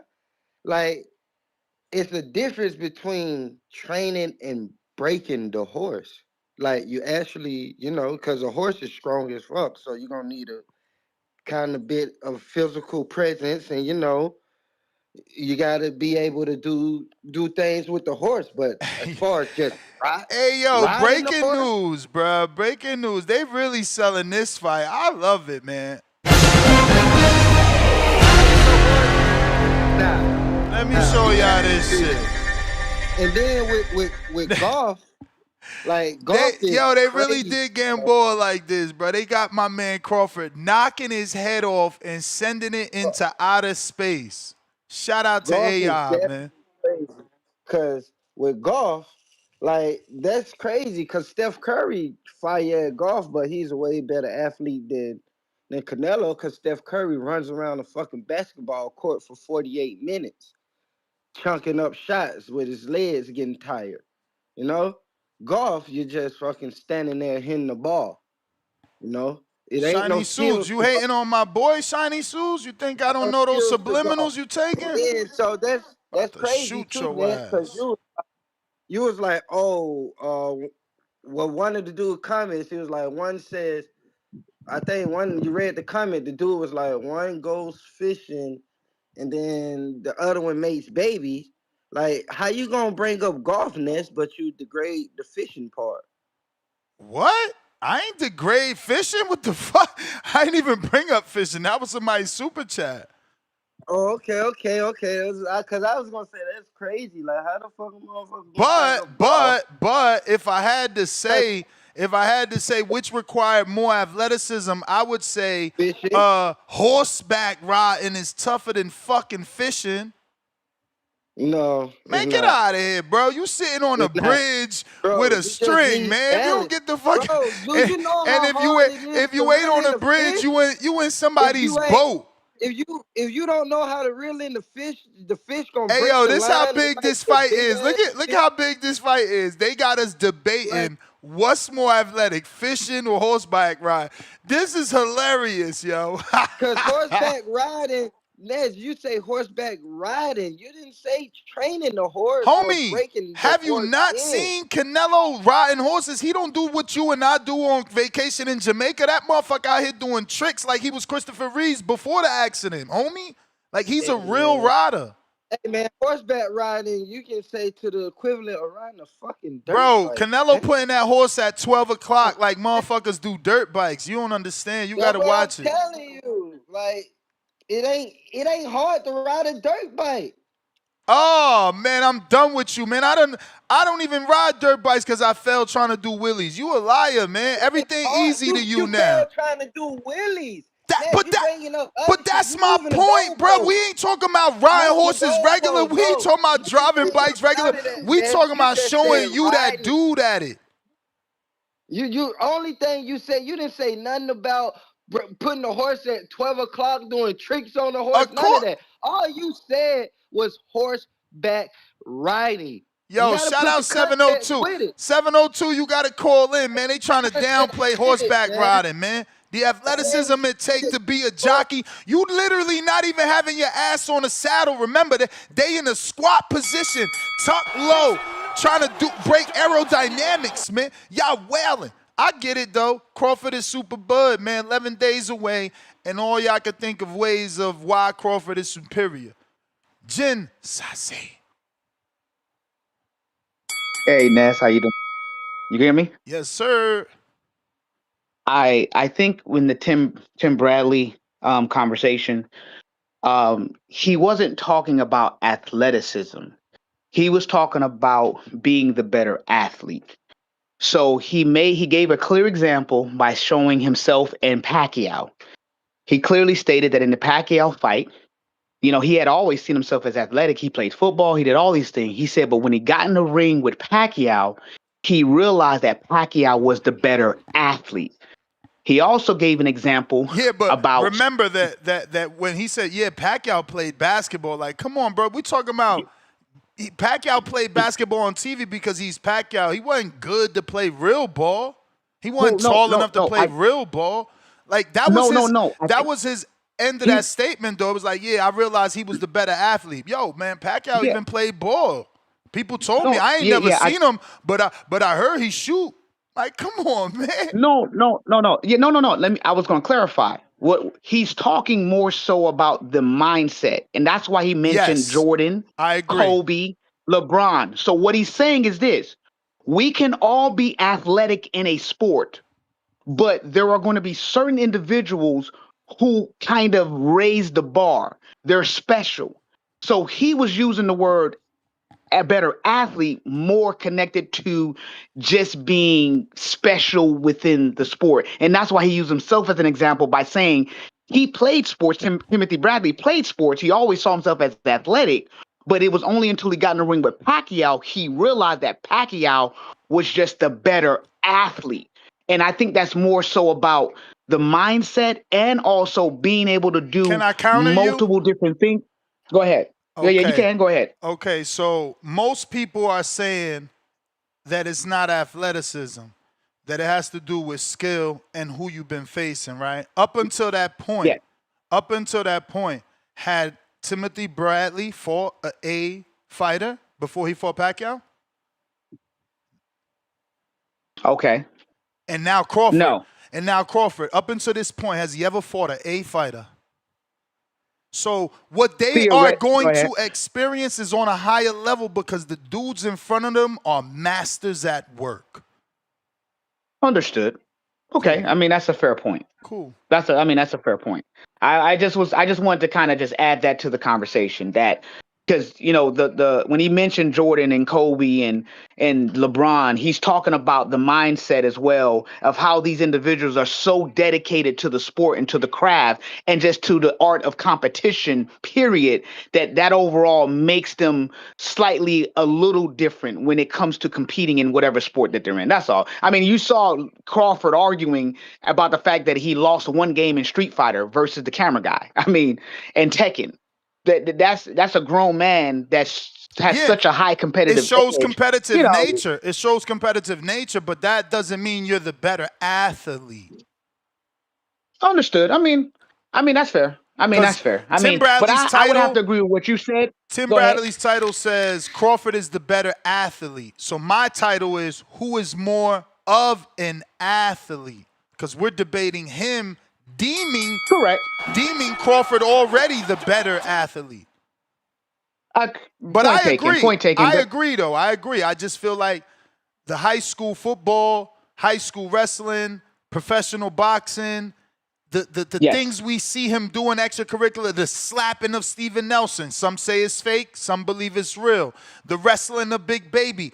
All that plays into me believing he's more athletic and could potentially be more of an athlete. Someone else said, take them out of boxing and put them in. I feel like if I do give Crawford a baseball bat, he can hit well. If I give him a ball, we gonna do a good 5-on-5. If we play football, actually, we seen him playing football. We seen him doing passes with professionals, right? Like, no, I would have to agree with you. I think based on that, seeing what he's done in multiple different sports. I mean, at whatever level, he's definitely because he's definitely an athlete. None of that stuff was on a professional level, but it's all been recorded. We never seen Canelo run a receiver pass or whatever the fuck the proper terminology is, right? Correct. We never seen him do none of that. We never seen him hit a baseball bat. I mean, a baseball with a baseball bat. I never seen him play basketball. I just seen him on a four-wheeler and was impressed because that's another difficult thing to do, but it's not a sport or require the physicality of the sports that Crawford's participating in. But I am impressed with what Canelo does. I just feel that Crawford, for a combat sport, what he does athletically may suit you better in the fight versus riding a four-wheeler and doing tricks and riding a horse and doing tricks and fucking swinging golf balls 300 yards. Like, yeah, that's all cool, but is it going to help you in the ring the way that the wrestling background and some of the athleticism it takes to play basketball and baseball, that's where I'm at with it. But fair enough. I agree. What I owe you next? What I need to send you? Nah, bro. I was just discussing. I ain't do no counter, man. Appreciate the understood. But I do want to show this here to see if we can potentially sway opinions based off Joe Rogan's expertise. Unique skills, and one of the weird things that he does that very few people since Rocky Marciano does is he punches your arms. Yes. He brutalizes your arms. He's another brilliant guy. He has the greatest punch resistance in the sport. We talked about it earlier. One knockout in the whole career. Knockdown. And it wasn't a knockdown. And it wasn't really a knockdown in my personal view. So, because he didn't touch the canvas. He's never been on the canvas. And we call it chin. And I think that we kind of missed the point by calling it chin. Because I used to be Canelo's neighbor in Del Mar, California. I used to run into Chepo, his senior trainer, at the grocery store. I'd look into the cart and say, oh, he's eating tuna. And he said, yes. And he's eating chicken, da-da-da. And And so I also used to go down the hill from my house off of Via della Valle in Del Mar and watch him train at the Equestrian Center, where he would go to the Equestrian Center in the morning and do 2.5 hours of hunter-jumper riding before going to his gym in the afternoon to do 3.5 hours of boxing training. Hunter-jumper riding? What is that? Hunter-jumper is where you go over jumps and you... With a horse? Yeah, on the horse, yeah. Why the fuck would you do that when you're training for a fight? What if the Because horse falls? he was riding horses since he was a little kid. He was skilled enough to do it. You control the height of the jumps. You say set the jumps at 36 inches or 40 inches. You know what the horse can do. It's all about staying on the horse. And I asked him, how can you do that? And he said, everything I do in boxing is upper body, and everything I do on the horse is lower body. And on that basis, I am the one who theorizes that the reason you can't knock him down is not because of his chin, it's because of his legs. His base. You can't get him off balance. He's too strong from the waist down. And if other fighters would pay attention to what Canelo does, they might go do a little horseback riding. I wasn't even aware of that until you brought that up. That's incredible. There he is with his horse. Boom, bitches. Because Ness is biased. But look at the great Jim Lampley. He will go in the Hall of Fame. He will be in the Hall of Fame.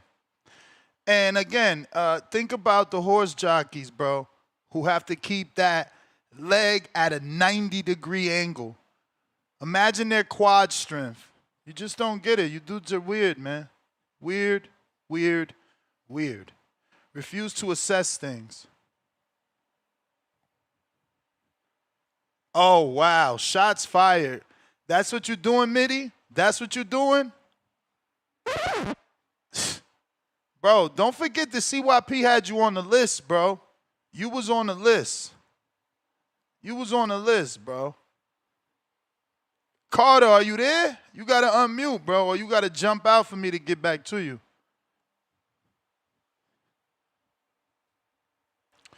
Mitty hit us with the low blow on CYP, talking about CYP is a better athlete than Keem. What did that mean in the ring? Bro, nasty work, Mitty. We coming for you next, man. You on the list. Mike, what up? Boxing boys. What up, Mike? What up? Come on, man. You already know who the most athletic boxer is in the game. That's the best boxer in the game. Canelito. Yes, sir. Shout out to that boy OC the Boss. He got me out of here yesterday. OC the motherfucking peasant. You motherfucking butler. Up here doing free work like that, man. You called him a butler? Yeah, he a peasant. He ain't no boss. You calling OC a Yo, you trying to get shot again? Yeah, I don't care. Fuck that. It's T-Bug Crawford time. You feel me? That nigga still institutionalized. He don't know what he fucking with. Fucking with the real fucking deal. Got in the fucking jail, start watching Hurricane Carter and motherfucking Undisputed and think he motherfucking fighter and shit. Get the fuck out of here, dog. Shit, T-Bug Crawford time. Help is on the motherfucking way. Yes, sir. Shout out to the whole squad. Shout out to TBV. We almost there. Yes, sir. The countdown is there. Next week, this time, I'll be in town. In Vegas. We invading the motherfucking city, baby. Yes, sir. T-Bug Crawford. That boy looked like he in shape. Yeah, that boy, Two-Tone was hating real bad last night on my boy Crawford. Coming crazy, talking about he looked little. Shit, that boy looked like he cut up like some dope. Yeah, so that boy in shape. Coming out with a 10-pack. Moving like Ali. Stinging like Ali. Floating like Ali. Because he the greatest. And he coming from Omaha, Nebraska, Ness. Coming from the middle of the map. Omaha, Nebraska. Terence Bud Crawford. Help is on the motherfucking way. Yes, sir. Yes, sir. Shout out to the twins, J-Mac and JT. Shout out to CYP. Shout out to you, Ness, for holding it down every day. Giving us an outlet, talking this boxing shit. And if I can keep pushing this Terence Bud Crawford shit. Yes, sir. They try to ice us out, but we here now. And we ain't got no complaints. We taking over shit. That's how it's supposed to be. Yeah, sir. This shit was inevitable. Yeah, shout out to D Block. Two-Tone, what up? Yeah, sir. Bomac Hey, yo, ain't you fucking said with you, shout out to Two-Tone. D-Block. Now you switching sides? Yeah, sir. No, what you mean? It's us versus everybody. If Bomac don't mess with Two-Tone, cut it.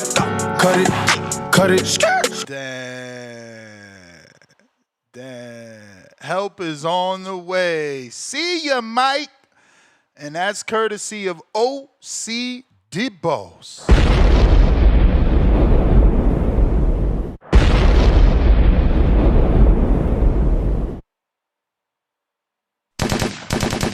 Shooting them shots early.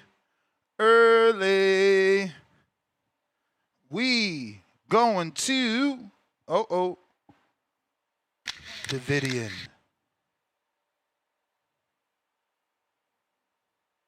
In Jesus' name.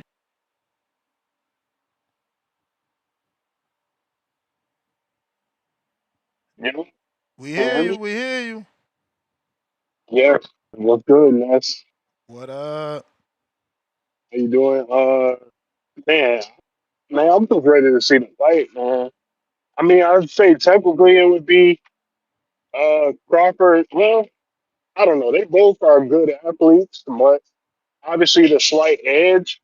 But is that going to win him the fight though? It's like it's a combination of all those things, like the IQ and just I don't know. He's so competitive. That's the thing I like about Crawford though, and I'm sure Canelo's like that too.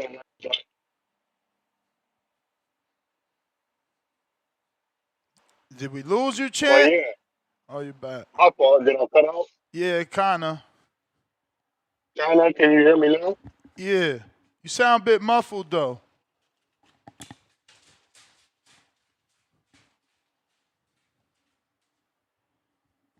Yup. Okay, I think we lost him. Okay. You got some bad service there, my bro. Discord available, X Spaces available. We got Tess Jackson. It says Canelo chills more because he fights more. Bud be doing all these extracurricular activities because he has all this extra energy. Uh-oh. Montez says, back with another 5. I hate to break it to you. Canelo and Bud are same tier athleticism. Both high-level athletes, just different attributes. Speed and speed, hand, eye, etc. Back with another 5. Canelo started golfing back in 2019 and already has a single-digit handicap. That's difficult. Is Bud a better athlete than Boots, Tio, or Kerr? Nah, they downplaying the golf. This is what I'm saying. Bro won a semi-pro accolade, and they like, oh, that's nothing. Like anybody could just pick up the golf club and be that. I'm like, wow, okay. Then the same thing, shitting on the horseback riding, but we gonna praise high school wrestling from 2 decades ago. Like, y'all straight wildin', man. Yeah, what up, Mr. Carter? How you been? What up? What up? Y'all hear me? Yes, sir. What's good with it? As far as athleticism, I think they're both super athletic. So what I do know is Mike from Omaha, he gonna be putting like steak on Bud Eye after Canelo break that orbital bone. It's gonna be a long night for him. It's gonna be a very long night for the young man. You can tell Bud how he had his back on the boxing voice, how he believed in him and whatnot. But it's gonna be a long night for that young man. Y'all have a nice one, man. I'm out. That was my call. So, is it just because he's a southpaw that you think he'll get that orbital bone broke? You think the same No, it's because uppercut that Billy got hit with? That's the uppercut hook. I mean, he's known for getting caught with a good hook, so it's only a matter of time before he stab him in the eye. Bo man caught throwing the towel in. My fighter can't see. Damn, throwing the towel. Throwing the towel. It's gonna be a towel stoppage. It ain't gonna be a knockout. It's gonna be a towel stoppage. Towel stoppage. Lord of mercy. Better look for that Throw the prop bet, towel in, man. Better bro. look for that prop bet. Fight stop by via towel might be like plus 2,200 or Y'all some have shit. a nice one, man. All right. Hey, Ray Rodriguez. Again, I say, where is the footage, bruh? I'm really going to have to do a finding show on tomorrow's Border Wars. We're going to have to set the fine and the dates, man. Y'all out here playing games, bruh. We about to go into 60 days left, and you ain't sent nothing. And we tired of the bag beater shit. You feel me? Get us some real stuff. Javier Olivares, member, 15 months on the prospect level. Canelo adapted the role after fighting Floyd. Now, did he mean shoulder roll? Because he just wrote roll. We got... Yo, y'all be coming up with some screen names. For real, for real. I'm double checking this.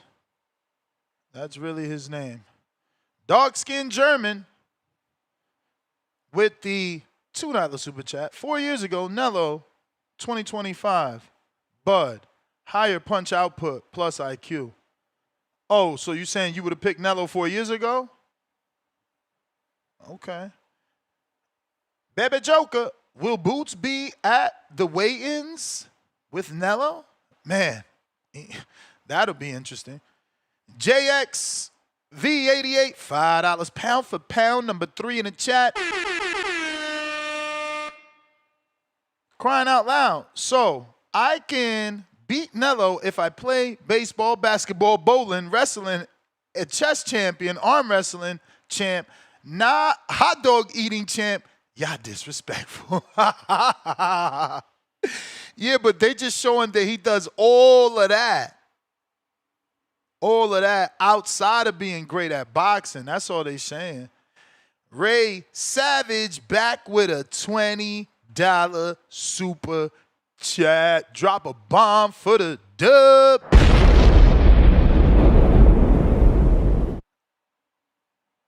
The more Nello forces Bud to move around the ring, the more the jump up, age, and layoff could play a factor. Not moving around the ring, being stationary and fighting toe-to-toe makes Bud more susceptible to taking punishment. Ty, member for 5 months on a prospect level. I actually agree, you know, we just got to see, bro, because he talked about putting on the weight, and he said, oh, I ain't going to be slower. I put on muscle. They don't mean you got to be slower. So, yo, he's trying to defy the odds, bro. You know, the mind is a powerful, powerful thing, you know.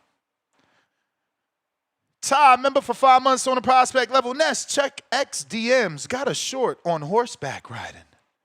XDMs. Let's see what you sent me. If you're watching this on YouTube, smash the thumbs up. If you're checking it out on X, hit that thumbs up and the retweet, repost. That's going to help put us in the eyes of boxing fans that don't know. Oh, we just played this one. You sending me the same one. Sending me the same one, King Throw. Maybe I'm late. Someone sent it to my IG DMs as well. So, moving on. Looks like we got BGG, $2. Mic sound deflated. Don't get scared now. TikTok, hourglass emoji. Jose Lopez, $2. At least at Bud can wrestle. Huh? I don't know what you meant at Bud can wrestle, but hey, okay. We got Oscar Uriel, $5. Super Bud catches fish with his teeth. Can win an Olympic gold medal in wrestling. Beat Michael Jordan in his prime. Crying out loud emoji. Clown emoji. Well, damn. Tell us how you really feel, champ. Tell us how you really feel. On our poll, should we trust Tim Bradley's opinion? Yes, he's credible, 26%. No bias for Crawford, 45%. Partially, he's balanced, 11%. Ignore his takes, 18%.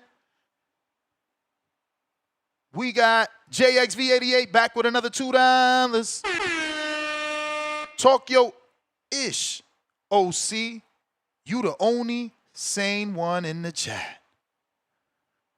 Kenyo Teller, OC, quote unquote, the hero, counterpunch. All right, shout out Kenyo Teller. Kenyo, keep these people in mind when it's time to vote for counterpunchers of the year, you know? These people that don't call in and give counterpunches for other, they extend the show, you know. Leo, $5. If Canelo was raised in the U.S., he would have dabbled on different sports. Canelo has said previously it was either box or sell paletas on the streets. Ray Savage back with another 5. Crying out loud emoji. Y'all can let Bud sell y'all that fake ass confidence if you want. Let's not forget he was initially 70% certain that he'll win. Yeah, but then his confidence grows in camp, you know? The more he gets with his team and realize, okay, look how we feel, look how we look at this weight. We moving fast at this weight, feeling great at this weight. Moses.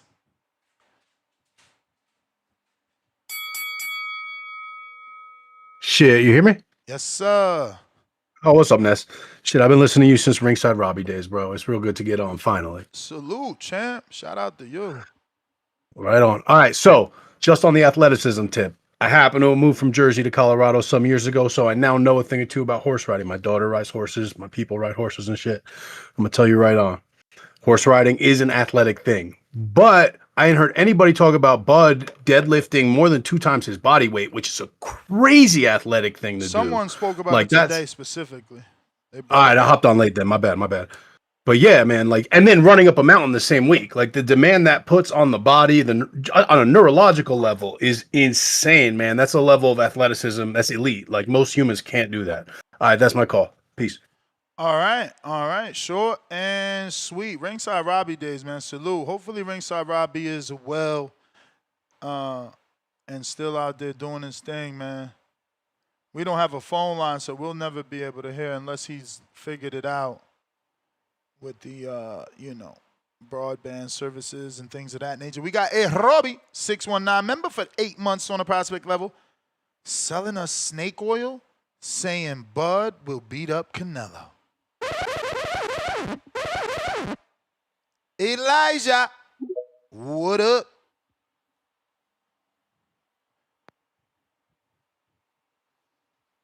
Yo, what up, Ness? Can you hear me? Yes, sir. Yeah, so just wanted to touch base on the athleticism. It is pretty crazy because if you think about it, the Jim Lampley, Joe Rogan episodes was pretty lit, and it kind of started making me go down the rabbit hole and start looking up information about horseback riding. And for sure, man, you got to be super athletic. I don't know if anyone's ever been on a horse, but the neck of a horse is super strong. Like you got to be able to pull that thing, to get it to change directions. As far as fishing, I'm not sure, but does Bud deep sea fish, like with those really big fish? Do you know? Nah, he's fishing in Omaha. Nah, he's been on a big boat out there in the ocean. But if he is doing that deep sea fishing, you got to have a lot of power to pull those big fish in too. And then as far as golf, not really athleticism, but it is a very, very hard sport. I don't know if anyone's ever actually been on the golf course, but it is super hard to hit that ball, and it's super hard to get it in to go in the direction that you want it to. It's nothing like Top Golf, so I'm pretty sure that those clubs are like handicapped so that like everybody can hit the ball. But I'm just a firm believer that all of these dudes' hobbies and things that they do, all get them the skills that they need to, perform well in the ring. But on top of all that, really athleticism plays a part. But the thing that makes boxing so great is at the end of the day, it's really a test of two man's wills in the ring, and it's going to come down to whoever wants it more. You know what I'm saying? For sure. Yeah, but Yeah, the last caller touched base on the deadlift. Yeah, that's crazy that Bud can do that. I'm not sure exactly what it was, but I think it was like around 400 pounds or something like that. You got to be like super strong to do that. So like, being from Omaha, he probably got that farmer strength. So, but yeah, but the horseback riding for sure, for sure. Once you get on the horse, or even if you ever been around a horse, they're just raw muscle. Like once you get on there, then you'll understand like how strong you have to be to actually ride one of those things. But that's my call. All right. If you're trying to call in, now is the time. No need for a counter. You will cut the line as there are no callers. Now is the time to call in.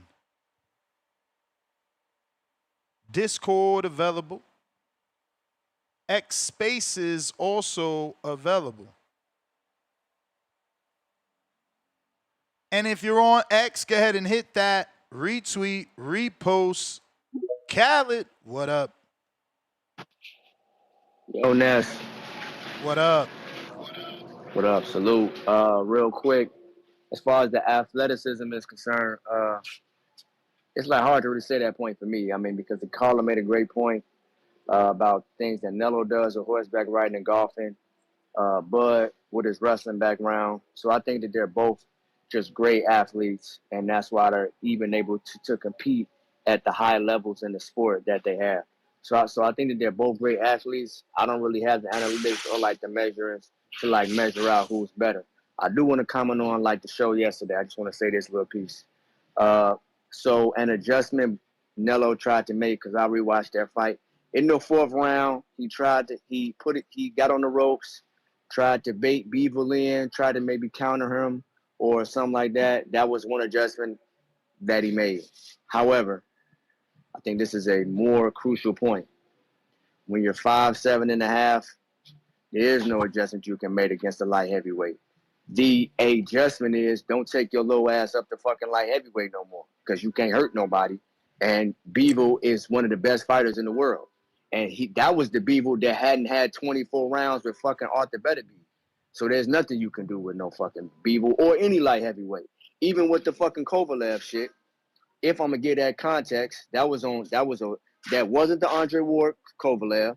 That was on a short week notice. That was a 10-pound rehydration clause. And if you watch that fight was still hard as fuck. Like, he had to get the knockout because he was arguably losing that fight.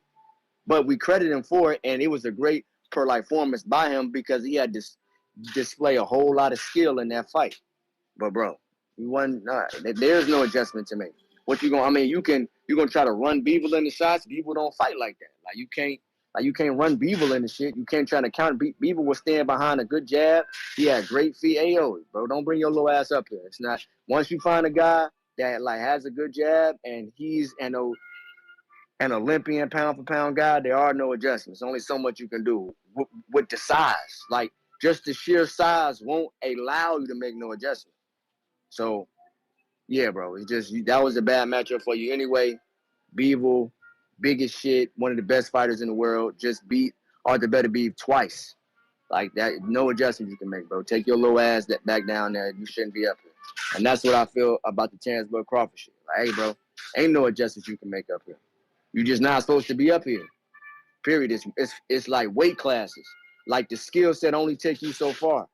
Nello skill set only took him so far. It's like, all right, you stop at light heavyweight now. Now it don't matter what you do, because the niggas is too big. Niggas be big for real. So yeah, bro.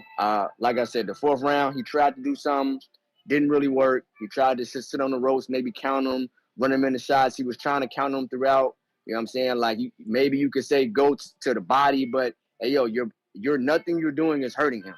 So you can go down to the body and maybe slow him down, but then you open yourself for counters up top, and he was landing some shit on you. You know what I'm saying? So hey, the adjustment is don't bring your little ass up here no more. Keep your little ass down there. That's my call, and that's thank you. All right, Khaled, appreciate you. Kenyo, what it do?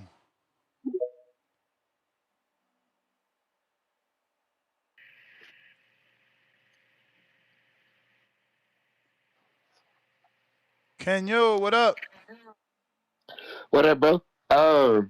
Next. All right, so I'm first off, I'm going for Bud. He's black. He's American. I'm rolling with my American niggas. But second off, I just want to say Bud is a sellout to me.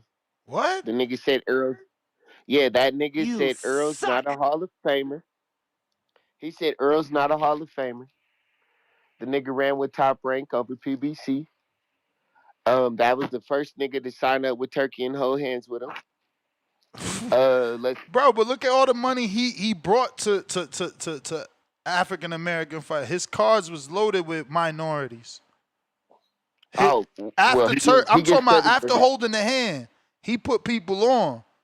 His card Oh, had he gets even credit for that. David had got some of that. Like, yeah. He gets credit for that. He gets credit for that, but he also came out with his biggest fight with Eminem. I'm expecting for him to come out with Macklemore on his next one, or maybe Lil Dicky. That boy, he could have put on. He could have put some Black American artist in the spotlight like Kendrick Lamar or something, and he comes out with Eminem. Weenie. That dude's he's a weenie, but I'm still going for him.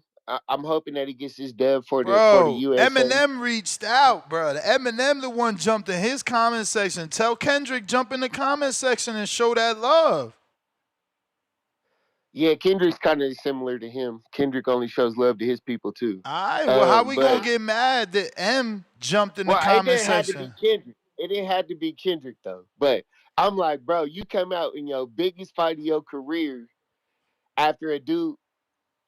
Earl jumped over hurdles to bring this dude to get this fight, to give Terence Crawford the opportunity to be where he's I at wouldn't today. say jumped over hurdles. Earl had to be made aware that there was money on the table. Remember, it took Crawford to say, look, I got another dude willing to put up the money. And then it took Crawford to say, look at all this money we leaving. Remember, Earl clearly says then he went back and did shit. Like, we can't just say Earl did it all. He had to be made He just aware of rubbed the me the wrong way when he situation. said Earl's not a Hall of Famer, and Earl is the nigga that put you on, basically. I mean, he could have put him on a meteoric rise or a meteoric level, excuse me, but it don't mean that he's lying.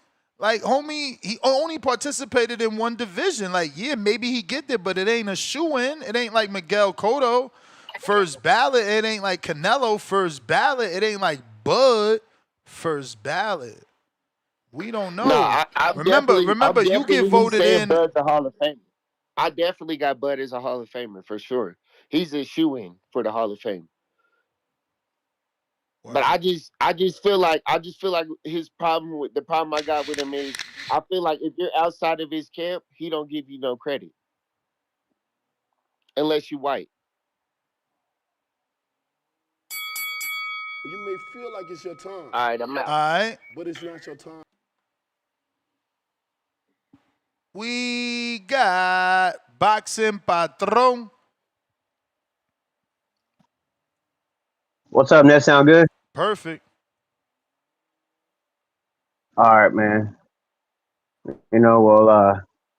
Athleticism, man. With these guys, man. They both athletic as fuck. You know what I'm saying? Like you said, the horseback riding. I don't know if anybody's ever tried that shit. That shit's crazy hard. That shit's crazy hard. You know what I mean? So dude, you got to be athletic, fuck, to be good at that. But who'd win in a wrestling match? We know who'd win in a wrestling match. Yo, You know who? FYI, I was just notified that Cotto is not a first ballot. He already didn't get included. So let that sink in when y'all get mad at Crawford saying Earl ain't a Hall of Famer. Cotto still ain't get in.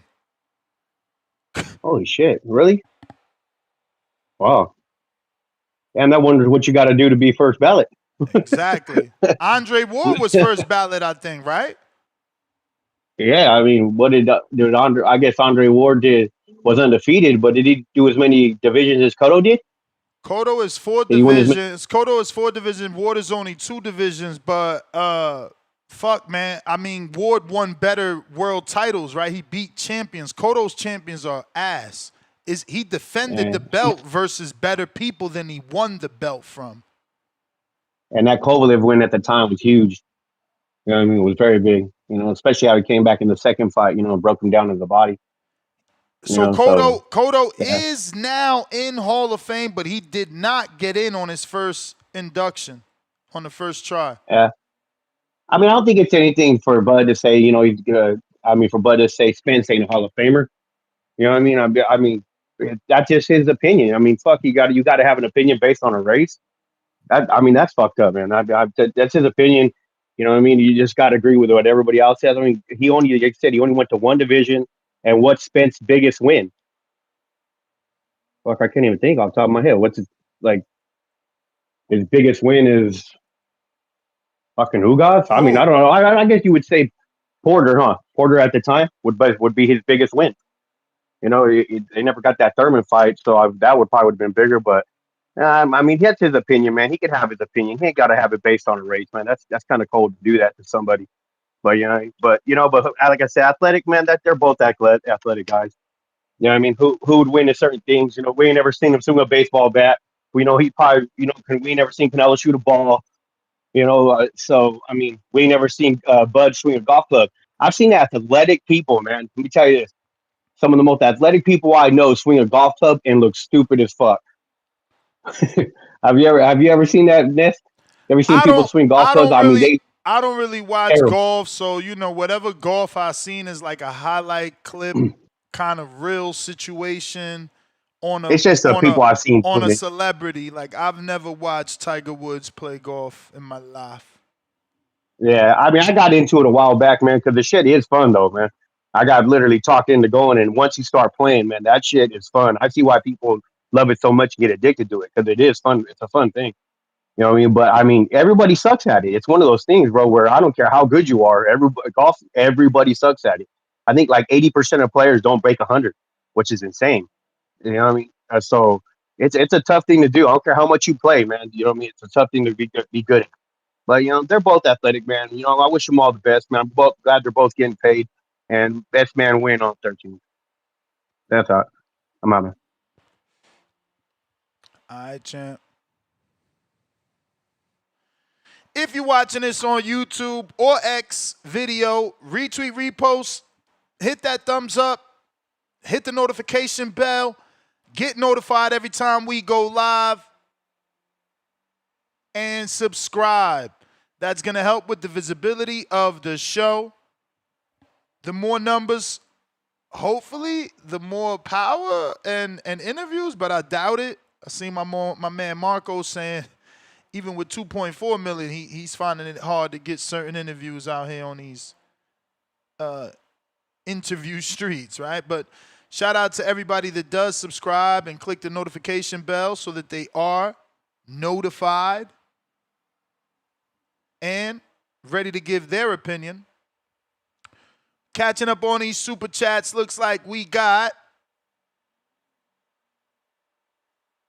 KL Chapo, $2. Did Plant hurt Nello to the body in the 10th rewatch? Give me the timestamp. Give me the timestamp. $10. Kenyo Teller counterpunch for Tip Bellis. Counterpunch H-Town. Kenyo Teller counterpunch and La Ciencia. $5. Bud Buddies talking about hobbies now. Crying out loud. Nasty work. Next, they're going to bring out Bud's third grade art project to show his artistic prowess. Prowess. Yo, y'all are crazy. This is hilarious. I love it, though. I truly do. That was an amazing super chat, bro. Counterpunch. Can you tell it?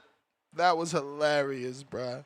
Third grade art project is nasty work. Hey, yo, that was funny. Fucking hell. Can you? Oh, what up? What up? Hey, I had to come back, man. If y'all in the chat got a problem, man, y'all need to drop that 50 and you can cut my call. Let's see what y'all can do.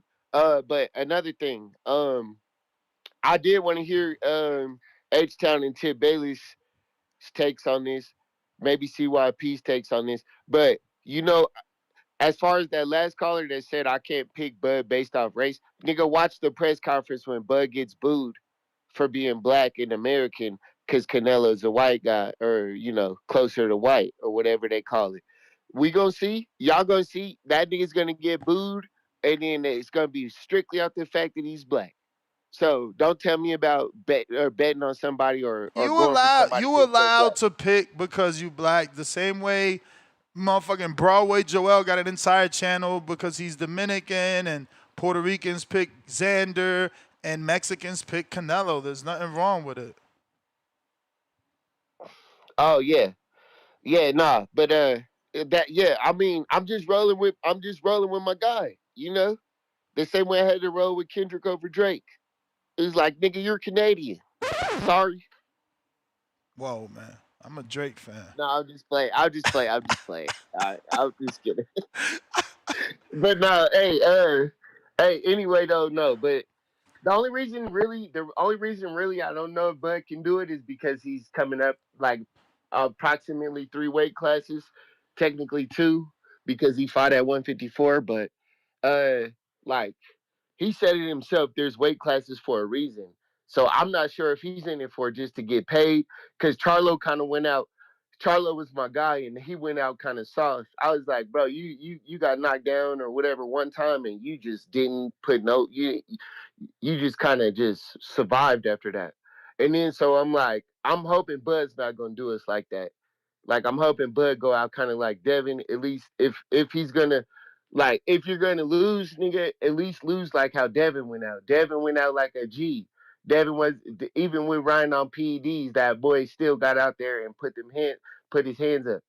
I just kind of feel like I'm kind of nervous because I'm like, Crawford, please don't make me feel like I need to start streaming every boxing event, because it's like Tank's kind of letting me down with this Jake Paul fight, even though I know he's gonna get paid and he's gonna put that money back into Baltimore. It's cool. That part's cool, but it's like, bro, like y'all gotta quit selling us on these dream fights that we've been wanting to see, or like we want to see you actually put them hands on Canelo, or we want to see Canelo actually be able to put them hands on Bud. The problem is that they keep selling us on these fake ass fights, and then these niggas show up and then they run around the ring for 8 rounds, and then they fight for two. They fight for two, and then the other 2 rounds is an exchange or whatever. But I just want to see. I just hope he's not doing the Charlo. Like, don't sell us out for a payday, bro. Like, cause we believe in you. We believe in you, bud. All right, All I'm out. right. Appreciate you. Salsa y boxeo. You may feel like it's your time, but it's not your time. What it do? What it do? What up? Yeah, let's talk about it real quick. Yo, shout out to Crawford, right, for taking this fight, for pursuing this fight. I think that, regardless of what happens, Crawford is basically chasing a legacy, right? So, based on this fight, off of one fight, he would be able to collect all the belts and claim himself to be the undisputed, unified, 3-time division champ, right? So this fight is bigger for Crawford than what it is for Canelo. Then, if Crawford does win, he doesn't have to stay at 168. It's just one fight for all the belts. He could go back down to 154, chase legacy again, and then he can try to become an undisputed, unified, 4-time division champ. It's a faster route for Crawford right now to do this, because obviously at 154, there's different champions. There's more than one belt. But if he wins this fight just off boxing, I mean, look at Lara. Didn't Lara start at 147? He went up to 154, and now he stayed at 160.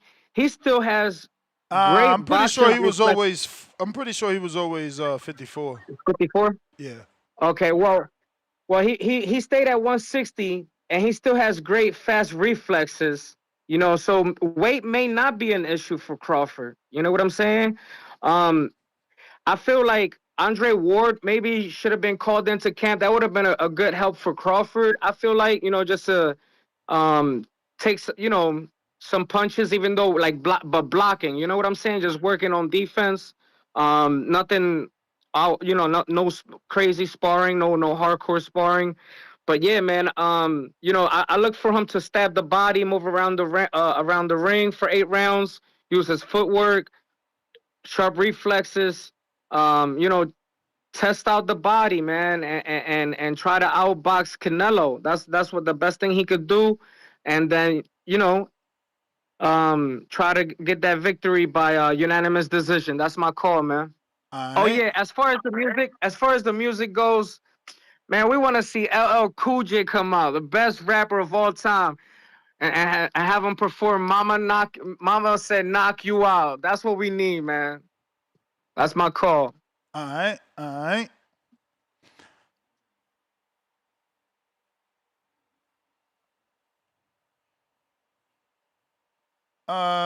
Let's see.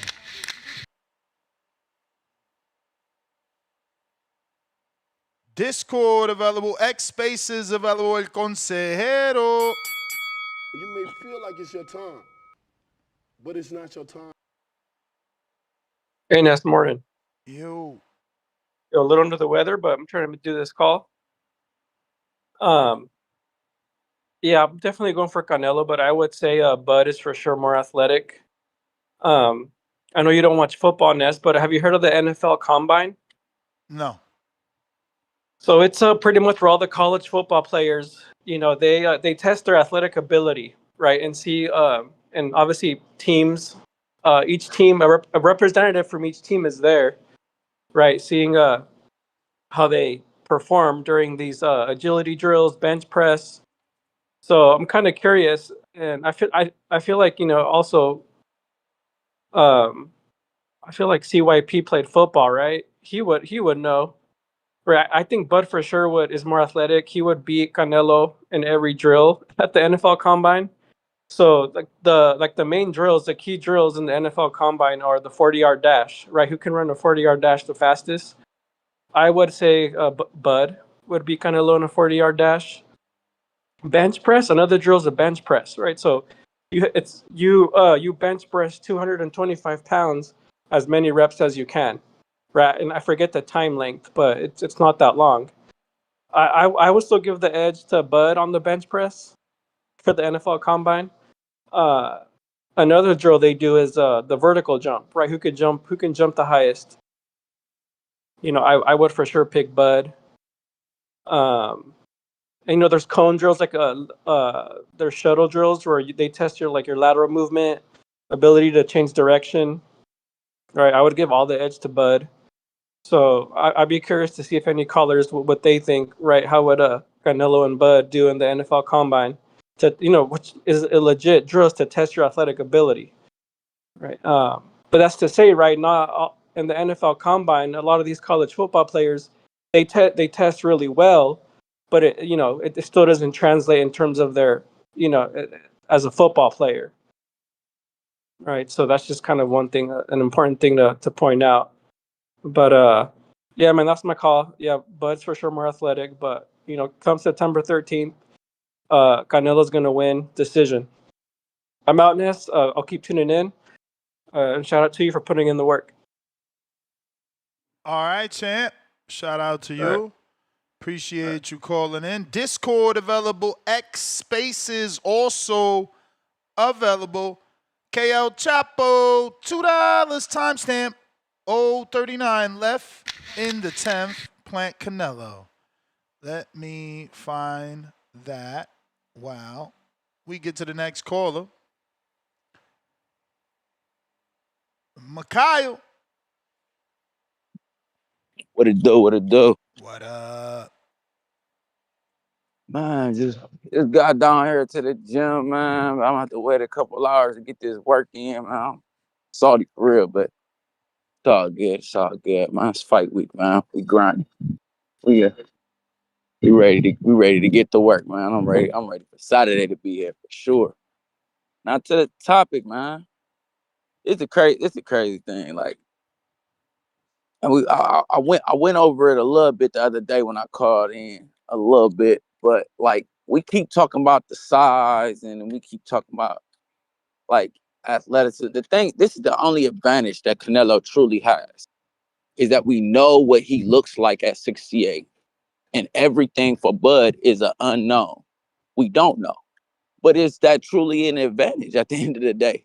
We don't know what we're going to get at 68 when it comes to Bud. That's it. That's the only thing is we can say what we got concrete evidence of what Canelo looks like at 68. We know what his dimensions are, what he brings to the ring at 68.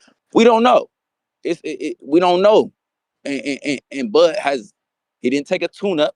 I think that was strategically done, and it may be to his advantage or his disadvantage. But I would say it would be more to his advantage because truly Canelo doesn't know what he's about to get in the ring. He doesn't know. And I'm picking Canelo. I'm giving the edge to Canelo. One, because I know the politics of boxing, and I think that this is going to be a close fight. We got to stop this. Like it's too extreme on either side. If you're a Bud supporter, they coming in and, man, Bud is the greatest of all time and all this other, like, man, yes, Bud is a great fighter, and if he accomplishes this, that puts him up there. Like, you know what I'm saying? I really don't know. The question was posed the other day, well, if he does beat Canelo and become 3 times undisputed, and where does that put him? You know, does that put him on the Mount Rushmore? Where does that? And I really don't know where it puts him. Right now, he's in the Hall of Fame. To me, right now, today, if he was retired right now, today, and then he notches this on the belt, it's no telling, you know, where we're able to put him. You know what I'm saying? Like, I mean, this is a great win. This is a great win legacy wise if he gets this dub. But to sit here and because that's the only thing I hear is, when it comes to the Canelo supporter, Canelo's too big. He's too strong. The reality is, numbers don't lie. Bud is bigger than Canelo. He's got a longer reach by 4 inches. We seen him. They list Canelo at what, 5'8"? I don't believe that's no real 5'8". Have you ever seen Canelo in person, Ness? Yeah. He a real 5'8", like a real 5'8". I mean, bro, I'm 6'5", man. Everybody's short to me. I don't be knowing how to assess who's 5'10" from 5'8". But you've seen Bud in person. Like, I mean, Yeah. even when I seen them at the build ups, like, Bud is taller than him by at least an inch. I think so too. So Bud is taller than him. He's got 4 inches of reach on him, and we've seen him step on the scale, and the man weighed 180 some pounds, so he can get up Yeah, there. but Bivol was taller and still got pushed back. Like, remember, Bivol fought a different style that we would need to see Bud fight. We never seen Bud throw 700 punches. We never seen Bud fight with the 1-2-1. You know, like, bro, I was watching that fight begging for a 1-2-3, but he wouldn't. He was doing 1-2-1, 1-2-1. Why? To keep Canelo far away from him. And I just studied that Bivol fight specifically for this fight that I'm fighting, because I'm gonna be the man that got the better dimensions as far as the reach and stuff like that. And I seen him, like, that volume punching was working, just keeping him busy and keeping him in a high guard. Then step off, you know, got the great movement that I do have or whatever. I was watching Bivol with that, and I was like, you know what, I'm about to bite that. I like that volume punching, boom, boom, boom, step off. And he was just, and that's what it's gonna be. Is Bud gonna be willing to not? It's gonna be my question is this: when Bud gets hit, is he gonna just click the switch and go into normal Bud, or is he gonna stay disciplined and go, all right, it's probably not in my best favor to try to thug forward and try to bring that dog out. Let me keep the dog on the leash and keep being tactical. If he could do that, I believe he could get the dub. I'm still leaning towards Canelo in a close fight, though. But it's not your time. Alrighty then. Look. Good luck on that fight, champ. Keep grinding.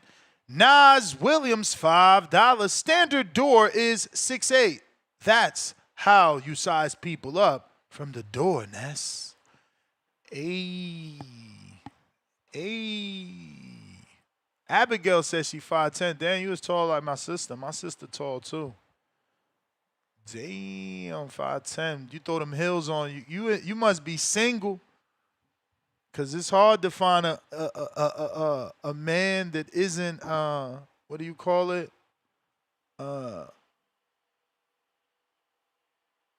Sensitive about his height, or feel that he's inferior to a woman that's taller than him, so they make you not wear them high heels because you 5'10". Now you on 6 feet with them stilettos. You feel me? H-Town with the counter punch. What up, Ness? Courtesy of See you Ken out. Taylor. You said what? Hey, I agree with Mikhail, man. Like, it's unknown of what Bud is. That's why I don't understand all this confidence the Bud fans have, or he's going to be just as fast and he's going to bring up more powers. Talk, you know? Cut it. It's crazy Cut it. talk. Cut it. Cut it. JT with the cut it. It doesn't matter what you think. Shout out JT, dropped them bombs.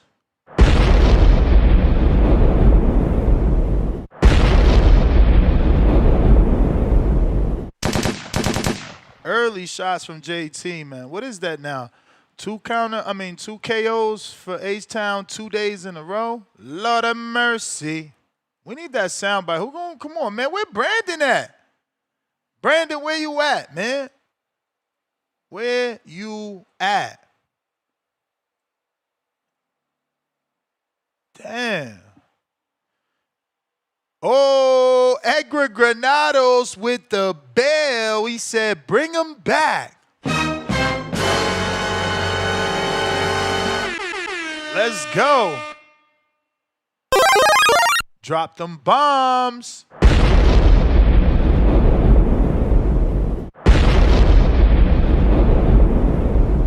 Call him the unpacker.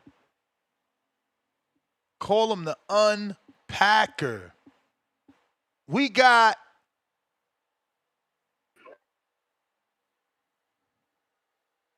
Timboski. Yo, you hear me? Yep. Hey, salute to Nestor. Salute to the community. I hope everyone's having a great start to their week, man. Don't let no one knock you off your spot, man. Fuck the haters, man.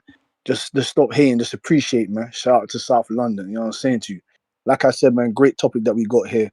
We're days away now. You know what I'm saying? We're days away, 10 and a half days away from one of the biggest fights in boxing history, in my opinion. So this is a great topic here. Who's more athletic? It's a very hard debate, in my opinion. People think it's just a landslide of Terence Crawford, but people don't really know about sports science and know how to break down things, digest things real correctly. You understand? So when we got Terence Crawford, we know that he's extremely versatile. He's fluid, can switch hit. You understand? He's got quicker feet, sharper reflexes, in my opinion, better natural ability, longer reach. That's cool. Just because you got a longer reach, and you're taller than somebody doesn't mean you're actually bigger. I'm saying, Miles, that was a good call from you, but in my opinion, he's not bigger than Canelo Alvarez. Canelo Alvarez's muscle mass, he's got way more muscle mass than Terence Crawford. His neck, look at the size of his neck. Look at them lunchbox fists. You understand what I'm saying to you? Look at the size of them, man. Look at his shoulders. Look at his legs. But obviously, Terence Crawford he's been working on himself for a year now. He's been in the hyperbolical time chamber training. So listen, overall hand speed, explosiveness compared to Canelo's, no doubt about that, Terence Crawford. But when we got Canelo Alvarez on the other hand, there's different types of athleticism. You got Canelo Alvarez, very compact, powerful build. He's athletic in his own right, more strength.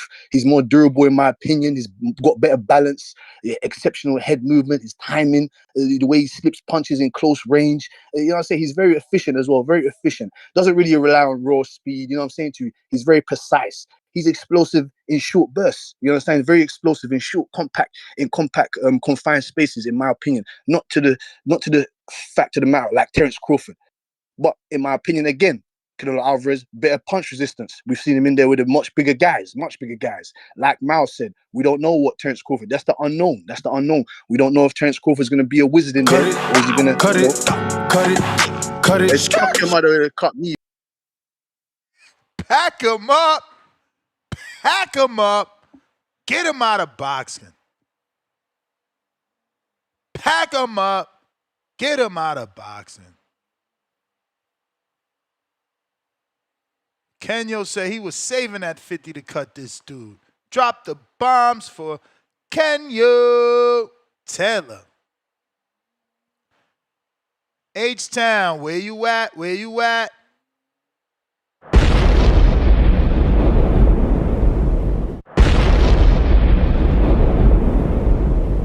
Demo.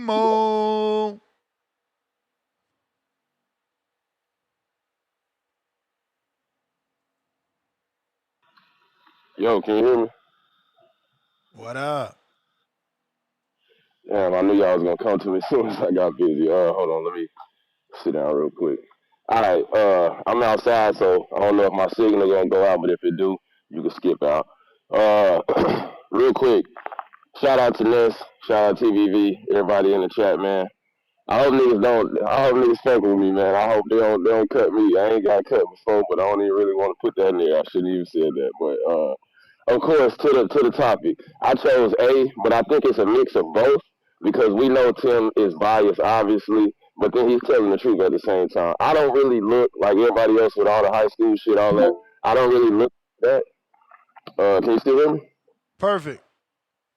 All right, this something just clicked out. But yeah, I don't really look too much into the high school stuff, but the athleticism, it's a mix between, ask Coco, speed, power, athleticism, mobility, all of that. They're both athletic dudes. Just Crawford. I mean, Canelo has shown, he's got the better head movement, waist movement type of thing in the pocket. But me personally, I feel Crawford is the better fighter on the inside, which people ain't gonna agree with. But that night is when we gonna see it the most, because we know Canelo gonna cut him down. Like even if he don't throw punches all the time, he know how to cut you down to a certain point to make you fight. And we know when you try to make Crawford fight, he gonna fight. You know what I'm saying? And he's way better in the pocket than I've heard people call in and give credit for. Of course, we know he can box. He got the better legs, so that's why I think he's the better athlete. But personally, the difference is going to be the inside of that pocket. Everybody going to be surprised how much he can get off on the inside of the pocket. I didn't watch the timing show yesterday. I kind of clicked in and out because I was going back and forth to some shit. But I'm one of those that believe timing beats speed and power as well. Because, I mean, Canelo can slip all your punches and go for his famous left hook. You know what I'm saying? But if Crawford can time that left hook, kind of draw you out with a feint, it can get a little scary because that speed and power miss, or you catch him before he catch you, is gonna throw off the trajectory like y'all been saying. So, I mean, I can see it going both places like that though. But I mean, let me see. What else was it? Yeah, I mean the twitch movement. I think Crawford got that. Speed, Crawford got that. Agility, Crawford got that. But the body movement, head movement, power, that's Canelo. So it's more even than people realize. Only thing niggas is banking on is Canelo knocking him out because he's too small. Let's take that away and play the pound for pound game. If we go category by category, we gonna see Crawford just a better fighter. Like, he's a better athlete to me. Not saying Canelo's not athletic, but he's just a better fighter, inside and outside. And we're going to see that. Especially when Canelo, he like to throw ones and twos. And when he responds with his counters is usually ones, maybe twos. He's not throwing a bunch of punches at you. So, that. Uh-oh. He got a call. Yo. Yeah, man. You got a call, man. H-Town. Yo, what a mess. Hey, shout out Edgar, man. Paying that bill. Hey, shout out, man. Appreciate it. Hey, no, man. That's why, like you said about the Bibble fight, he was fighting long the whole fight because them body shots. Cut it. Shit, bro. JT said all you get is 5 seconds, man. It's cold on these streets, bro. Bud fans playing no games. What's going on? Can you hear me? Perfect. Yeah, I'm not gonna stay too long. But in terms of athleticism between Crawford and Canelo, I don't think it's even close. I think Crawford is a much better athlete, in terms of his weightlifting, wrestling, and all the activities that he does. But yeah, and also, I'm not sure if anyone's ever mentioned this, but I remember when he beat Ricky Burns, he did a backflip or somersault, whatever you want to Yeah, call I it. I seen ain't seen him that do it. I ain't seen him do backflip. that for a long time, but that takes a lot of. I wish I could do that, and I'm pretty athletic myself. So Tio. So before Tio did it and Gio Davis did it, he was one of the first guys to do that. But yeah, he has done it for a while. But I'm still think that he's got that athleticism in him if he really wanted to do it. So yeah, I was willing to add that to the argument. But yeah, great call, great show, Leo. All right. Whoa, look who joined us. Marco. What up? What is up?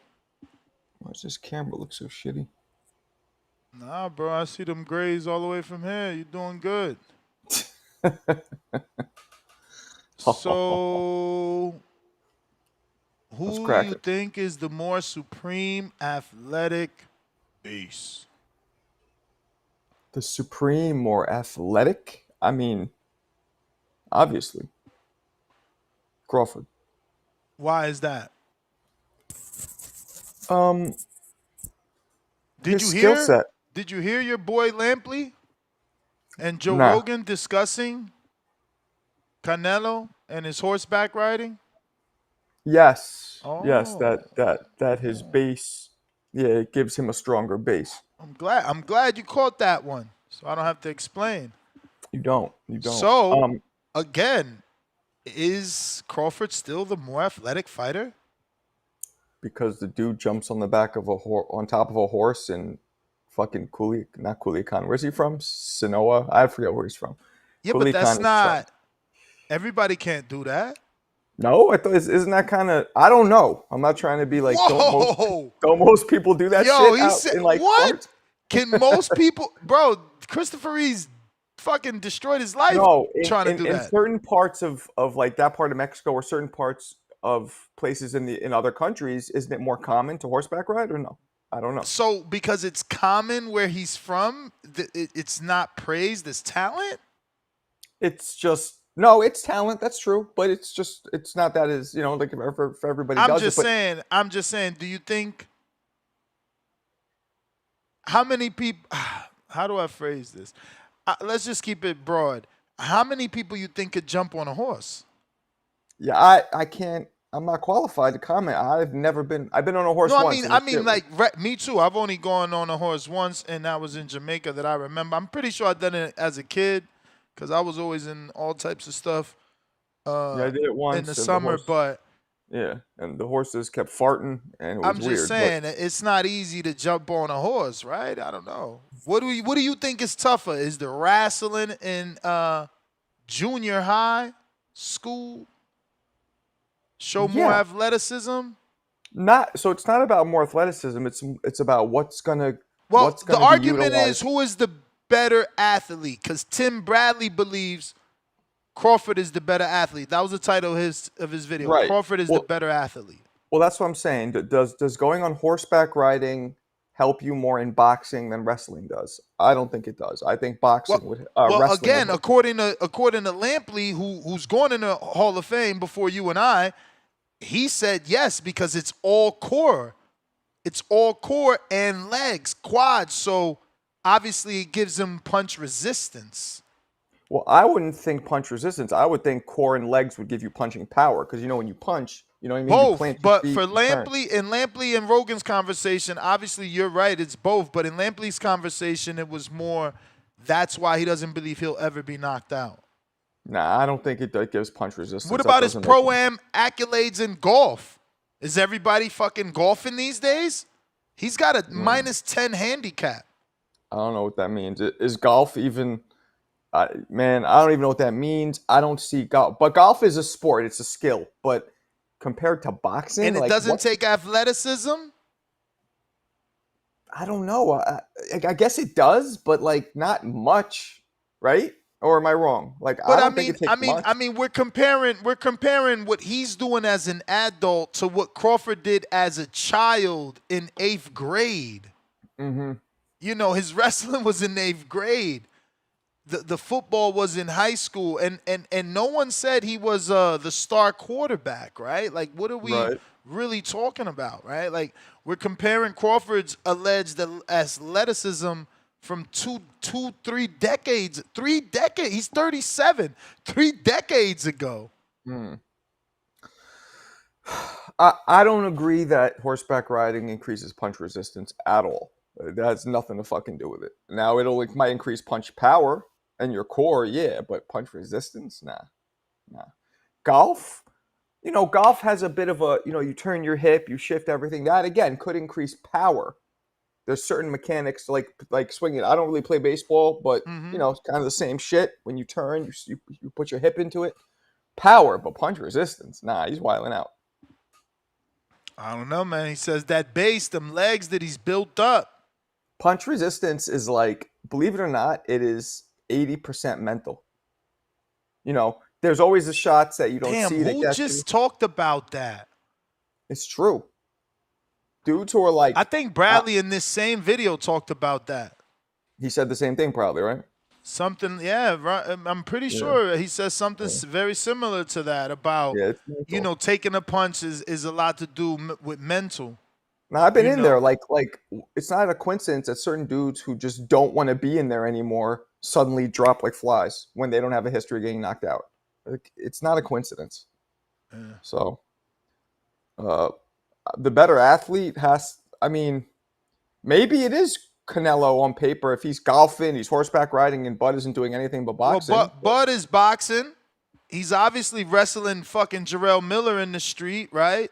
He's running fucking whatever you call the terminology for passing, getting thrown the football by professionals. You've seen that, right? Like, he's always recorded doing some sort of other sport. We've seen him playing basketball with celebrities. We've seen him playing football with what's that football player's name? We need Tone for this shit. I don't watch that stuff, but I watched the video. He was doing the pass. Remember he did the pass, fucking juked somebody and caught the football? You don't remember? Oh, yeah. I don't know who that is either, but... So we in the same boat. Yeah, we don't watch the motherfucking sports, but I did see that he was doing that. We don't ever see Canelo, hitting a baseball or playing some basketball or... Do you think Canelo's a better athlete? No, I think that, again, the easy way to put it is like, if I give Bud a ball or Canelo a bat, if I pass the basketball to Canelo or Bud, who do I think is going to score? I think Bud is going to score. Yeah. You know what I'm saying? Well, yeah, but, also it's like, yeah, but if you pass him a soccer ball, who do you think's going to score? I think Bud is competitive enough to score. That's his mindset, bro. He is not beating a Mexican dude in fucking soccer. That's not happening. Fuck that. That's not happening. Neither one of them are pros, bro. That's true. Of them are pros. But, it's about, the country. Yeah. It's about the surrounding and what you grew up with. And, yeah, I mean, the more I think about, like, I'm hearing a lot more people. Damn, happy birthday, Lennox Lewis. Oh, that's today? That's today. My daughter's birthday is 2 days. My little daughter, two days. Lennox. I did a podcast with him once. I was co-hosting his podcast. We only recorded like 2 episodes, and I guess he stopped doing it. I did a live show with him for Canelo Jacobs. He sat down with me. I sat down with Mad Legends, me and my That's dope. 2 co-hosts, Mike and Alex at the time. Mm-hmm. It was pretty dope. We got Julio Cesar Chavez, Lennox Lewis. Lennox is your height or taller in person? I think he's taller. I have the picture. I don't know. Obviously it's not meta tagged as Lennox. Right. So I would have to check my IG or fucking. It is in Vegas though. That was in Vegas. But he seemed a little tall. They list him at 6'5", I think. Yeah, I mean he's tall though. He's tall. Yeah, he's a big dude. I met him before too. Yeah, he's a big dude. Yeah, that's dope. That's dope. Yeah, he's it's my man. Who do I got in the fight? 50-50. I'm like Ness, 50-50. I don't know. Bro. I just don't know. Is this athleticism? Yeah. But look, let me say So something. why is Bud get credit for more athleticism? That uppercut was that the shit? right uppercut that hooked off on Billy Joe? Yes. I mean, and let's not forget, Billy Joe ran right into that. Like, he got a bounce pass from momentum. That's what made him, shatter his eye socket. He ran right into that one. On top of it being hard. Is this athleticism? Whoa. Yeah. Whoa. Hey. No, he's not. People called him a mix of a Mexican style and a slick black fighter style. Like, He might got be that one of the soul. I always say he has Yeah. soul, man. Always say Yeah. he has soul. Yeah. I mean, Oh, look at that. Oh, his hey, waist slip, movement. dip, weave. Let's go. Come on. His waist movement is. Oh, look at the dancing. Hey, watch it now. What? What? Look at the what? Now that's some slick shit. That's good. Hey, he looking like T.O. in this bitch. Kind of. Uh-oh. That left hook. Dan, no, he don't got a sweet sweat waistband. What is? Oh yeah, he does. You nasty. Got the He does. BBL waistband. I wouldn't even know what that is. Sweet Can sweat. Bud deal with this pressure? Look in front. What? Marco, your heart rate gonna go through your fucking chest and out your throat. Canelo coming at you like this. You crazy? I'll batter him like a chicken finger. Nah, I probably Sure, wouldn't. buddy. Oh, hey, look at it. Oh, inches. Hey, the head movement. This what they lacking right here. This what they sleeping on. That fucking head movement. How you gonna hit that man? And then on top of the head movement, he parrying shit, deflecting. Yeah, that one got through, but it got deflected. Come on now. His defense is. I think he has better defense than We Crawford. talking A level. He has better defense. That's gross. He's better defense. He has more power, obviously. Better chin at this weight, but Crawford has a better. Some say a better IQ. Does Crawford have a better IQ? Bro, I wish you would have. Can you get up out of here? I wish you would have heard Tim Bradley's whole video, bro, because he's like, oh, when I fought Pacquiao, that's when I realized, he was athletic. He was more of an athlete than me. And I think Tim is just like confusing athlete with A-level fighter. Like before that, you never fought an A-level. Yeah, you might have did A-level things in your career, like go to the UK and win the world title for the WBC versus Junior Witter. You might have done A-level things like suffer adversity in a knockdown versus Kendall Holt and get up and win. You might have unified in Detroit with an undefeated junior welterweight and Devin Alexander, but none of that is facing an elite A-level fighter. When you stepped up to Pacquiao, then you realize that. And that's what I'm saying. It's like, is Bud athletic? Or are we about to find out how athletic? And is it really on this high level that people believe? Because, again, Madrimov, like, he didn't do anything special. Bud was in front of him. The athleticism didn't help him slip those right hands and left hooks. They there. The athlete, and then, someone's going to say, oh, but he won. He won. But Madrimov is not Canelo. There are crazies out there that says something like, I think Madrimov got better IQ than Canelo. Well, I mean, the theory is Madrimov threw him off with all the pogo stick shit, and Canelo won't do that. But that's a misconception as well. I cannot wait for this motherfucking fight.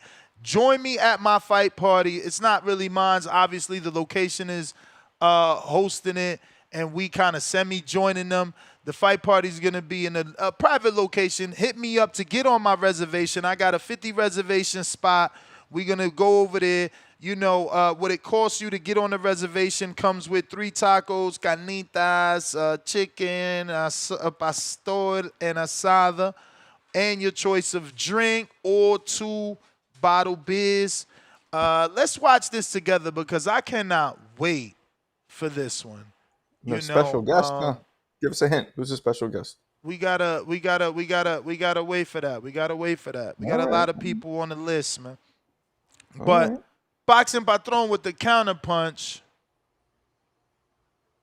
But get your tickets, man. We time is running out. We got 11 days left for the big fight. Damn. What's up, Ness? Sound good?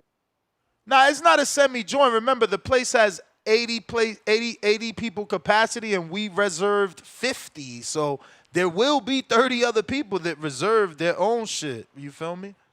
We didn't sell it out, and I didn't think we could sell it out in short notice. What up? What's up, Ness? Sound good, bro? Mm-hmm. I kind of got thrown off right here, man, what I was going to say originally.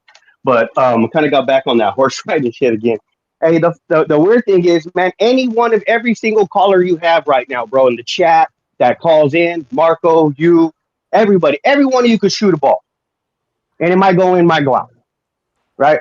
Every one of you could run a route right now. Say, hey, man, go out and make 5 yards and turn right. Okay. Any one of you could run a racetrack right now. You know what I mean? Anybody could get a football and run with it. Anybody could swing a bat. I don't know if you can hit the ball, but you never know. You got to check. I can guarantee you, every single one of you, as soon as you get on that horse and it kicks for the first time, you falling off. As soon as you hit that first jump, you're falling off. That's I 100% guarantee. You're all falling off. Unless you're strapped down to that shit where you can't move. You know what I mean? That's the difference in something like that, man. You know what I mean? But what I really called for was, I keep on seeing people in the chat, man. It's something that made me call in. What's the Kovalev thing? We lost. You hear that Kovalev? You lost I'm him. sorry, go ahead. I haven't lost him. It must be your internet. We heard everything so far. If anybody lost him in the chat, let me know. But I heard everything you said, bro. Okay. Yeah, Ness, you're kind of clear. Marco, you're kind of chat. You're kind of breaking up. Okay. But with the Kovalev thing, man, am I mistaken though? When Canelo moved up to fight Kovalev, didn't he just beat 2 undefeated people? I mean, what's more impressive is that he beat the slick black fighter in Daniel Jacobs that people said he wouldn't fight, then moved up 2 divisions to beat Kovalev. No, not Canelo. Kovalev though. I'm talking about Kovalev. Didn't Kovalev beat 2 undefeated fighters? I don't know about 2, but I know for sure Anthony Yarde knocked out. I would have to double check. Let me see. And then he beat what's his name the fight before that to win his belt back. He was undefeated. But my point is, Alvarez, you talking about? Huh? Alvarez. Wait, who is it? Eldely Alvarez. Yeah, because remember he knocked out Kovalev. Kovalev came back and beat him. Boxed him. Remember? So two undefeated fighters though he came back and he beat. So I don't get where this shit is where Kovalev was a drunk and finished, man. And Yard is still fighting. He's about to fight Benavidez. And Kovalev outboxed his ass. You know what I mean? His fight. So I mean that shit bothers the fuck out of me when I hear that. That really does.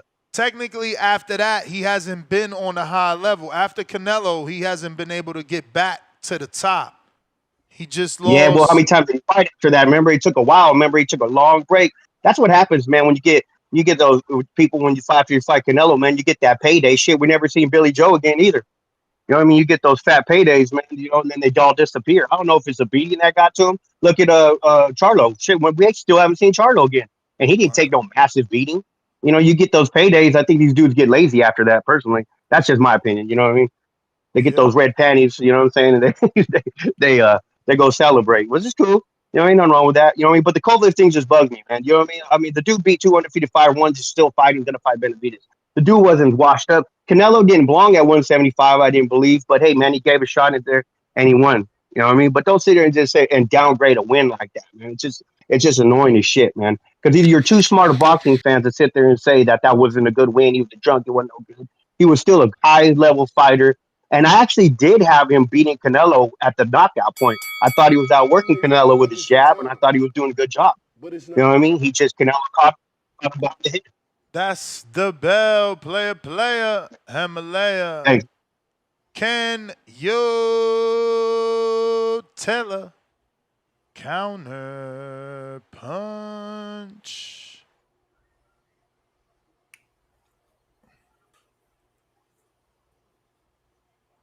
What up?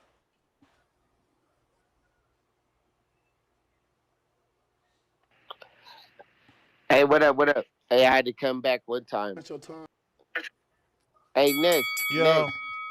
Marco, my boy, What up? Marco. What up? I've never called in while you was here in the panel, my boy. Dope. I watch your show. I watch your show. I watch the Hangout Space or the Hangout Spot, Spot. and I watch Two Tones. Tone. I Appreciate watch you. Two Tone. I watch all my people. All my y'all are all my people. But You're the man. let's not act like Canelo ain't been washed. Like Washed? I You said nigga washed? Floyd washed him. Floyd washed him. You yeah, okay, you mean washed like okay, like he lost every round or some shit. Yeah, Yeah. no. Floyd washed him. And I saw B-Ball put them paws on him. Yeah, I don't know. You might need to rewatch that. Whole put the pause is crazy. It was close. I had it 7-5. But Bivol the won only that thing fight based on work rate. yeah, because B-Ball is unstoppable. You just saw him versus Better BF. He's unstoppable. Like you can punch that nigga a million times and he's still gonna keep punching you back. But the other thing I'm saying is, like I don't like Terence Crawford as a person. Whoa. Because he hates on all my favorite fighters. Like that nigga's a hater. And I'm calling back in. This is my third call just to say I don't like Terence Crawford. But I'm going for him because he's black. And I don't care what y'all got to say. All y'all fucking callers, all y'all Mexican and white callers that call in and try to pretend like y'all don't go for somebody because they're not black. Nigga, I'm telling the truth. Y'all going for them nigga. Y'all niggas had fucking Ryan Garcia beating Tank. And Tank put that nigga on the knee. Cause y'all niggas is haters. Y'all some haters. And all y'all do is fucking hate on black people. Y'all hate on light skinned niggas especially. But why Like, isn't that just Ryan's very huge fan base? nah, it ain't that. It ain't that. They saw that nigga wasn't black. They had Ryan beating Devin too.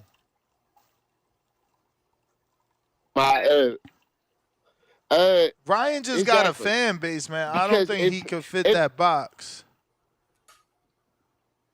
Nah, well, I mean, I'm not knocking Ryan because he is popular. Like, I was nervous when Tank fought him, just like when I was nervous when Floyd fought I mean, Canelo. Tank was It was nervous. like, He if he told lose to y'all this he dude- was nervous.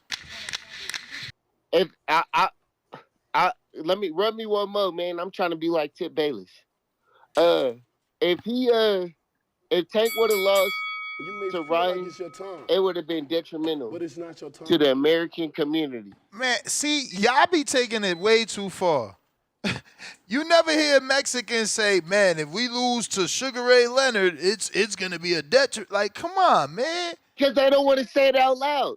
Oh my God, bro. They don't want to look racist. Bro, come on, bro. No, bro, I was in the house. Okay, so it was like 20 of us in the house, right? It was all dudes, like all dudes and like dudes' girlfriends and stuff. Like my girl was there. It was other girls there, but it was like everybody that wasn't black was going for Ryan when we watched the Tank fight. And I'm like, oh my God, Tank's setting up a body shot.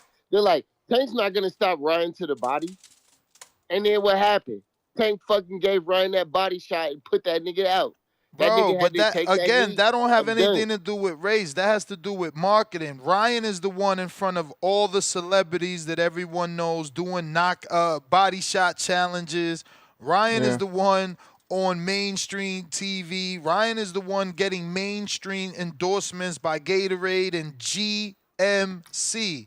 They literally gave him Because truck. they're appealing to people that look like Ryan. And that's fine. The issue that you're having, the disconnect that you're having, is that him being on all these platforms, having this huge backing, you're calling it whatever you're calling it, when it's just No, he got a it was fan base. look. He This is got a what I'm Ryan, fan saying. Ryan, It base. was it's a because room. Ryan's a It was good-looking a dude. room. It was a room full. It was a room full of dudes, and we was all. It was like I might have to fight all 50 of these niggas It's because Ryan's a good-looking because they dude, was just that like mad. Sugar Ray Leonard, They who got was that black, mad was a because Ryan good-looking lost the dude, and tank. he got all the endorsements. They care if you're a good-looking dude. That's what they give a shit about. Where you no, what I'm saying is motherfuckers was hate. Y'all all hate on Tank. I'm not talking about you or Ness. I'm talking about these niggas in the comments. Y'all all hate on Tank because that nigga soft as wet tissue. Because that nigga's a mama's boy. Either way, but all I'm saying Who is a mama's boy? Lord have mercy. Tank, my nigga Tank. I'm like, bro, you got to stop coming out like your mom. Coming out like your mom? What is you talking about? I'm lost. You losing me. No, that nigga came out with the purse and that nigga came out with the painted nails and stuff. That was kind of weird. But outside Bro, of that's that, this that era, nigga got bro. hands. Motherfuckers been painting their nails. This is all perception, bro. People in the rock and roll industry have been painting their nails for years, man. Gothic people been painting their nails black for years, man. This isn't nothing new. Just because someone that is from the urban culture paints their nails, y'all gotta quickly associate that with some sort of, homophobic behavior or being soft. I promise you, I don't think Tank is no cupcake. I just think like that he's appealing. He's getting money. But the problem I got is like I want this nigga Crawford to win for America. Cause nigga fuck Mexico, nigga. Fuck y'all fuck Mexico, nigga. That's why I always send counter punches for my nigga. No, I always send counter punches for my dog H-Town because H-Town puts it down for Mexico. And I love it. I love it. I love when H-Town calls in and he does all that little, Mexico. He calls in for Ben Rodriguez. He calls in for, that's my dog. Where are you from? What part of the U.S. you from? I'm from Denver, Colorado, my boy. And it's crazy because my family reunions in Omaha, Nebraska, we're celebrating. So you biased? No. Give me one more then. Give me one more. But no, me and no, my family reunions in Omaha, Nebraska. Cut it. Damn, boy, OC going hard today. Oh, damn. Packed him OC up. just cut him out. That's the second person he done packed up. But he gotta go, be talking just to be talking. But they tried to do that on my show. Hey, yo, that's crazy. Somebody said doing the Lord's work. That man was just expressing himself. Ooh, they were like, ladies first. Yeah, I need that soundbite. I used to could say that, and my man Brandon cut me the fucking soundbite. I used to could say that. Dana Owens, aka Queen Latifah. Yeah, they tried to do that on my show one time. They were like, "How much to do what they do here?" I'm like, I don't know if I want to start all that. Who was that last caller? That was Kenyo Taylor, man. I don't know why they silenced that man. He was talking a lot today, keeping the show going. Man, I'm so glad. Hey, OC the boss doing the Lord's work in the chat. Good. I thank you, OC the boss. What the fuck is he talking about? What the fuck is he talking about? He studied what? What is you talking about, man? He from Omaha.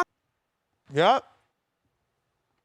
You need to shut the fuck up, man. He making Bud look bad. Don't call up here with that BS, man. He talking about mama's boy and all this. Like you said, rock and roll people been painting their nails for years. This is nothing new. This just came out in the hip hop world because now all the popular rappers start painting their nails. That doesn't mean that you're gay. Y'all need to stop that. Y'all associate everything with being gay. If y'all got skeletons in the closet, just say that. Oh shit. Just say that. Come on now.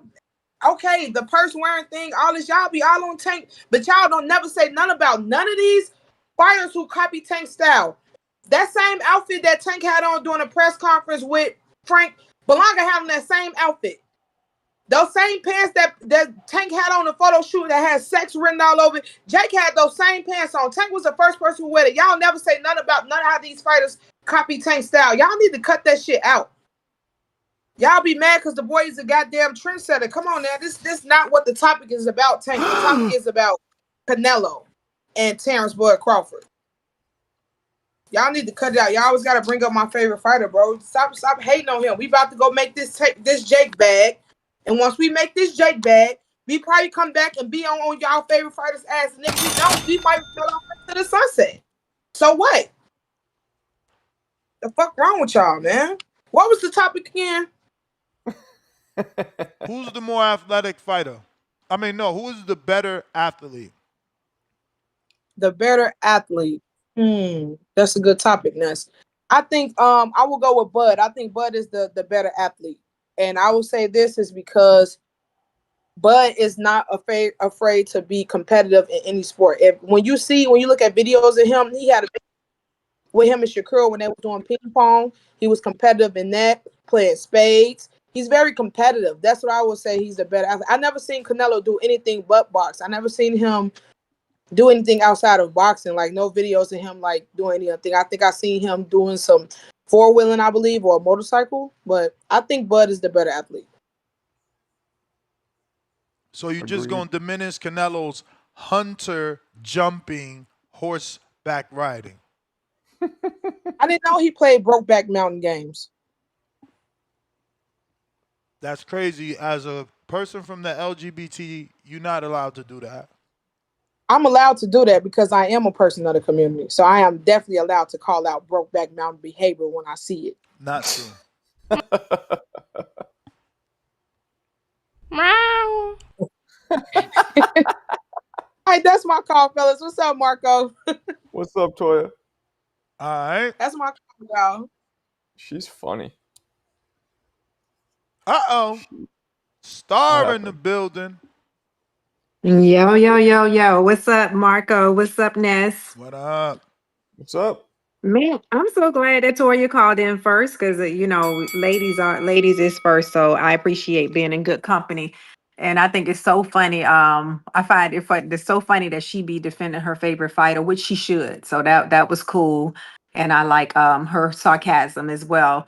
But as far as today's topic, I kind of think coming from a physical background myself, like I know that the horseback riding does strengthen your legs. So when you think about it, when I first heard that interview, I was thinking, man, maybe that attributes to the reason why he has such a tough chin. Not only do he does that, I see Canelo do those neck ups or whatever you call it when he rolls on his head. But also just adding extra strength to his legs. That could really mean something, now that we know he really horseback ride and stuff like that. But as far as Bud, with his background, being in wrestling, and Bud just seems so athletic when it comes to any sport to me. You see him playing basketball, you see him, I mean, just even the stuff that he do around the house, it just seems like he's just mad athletic.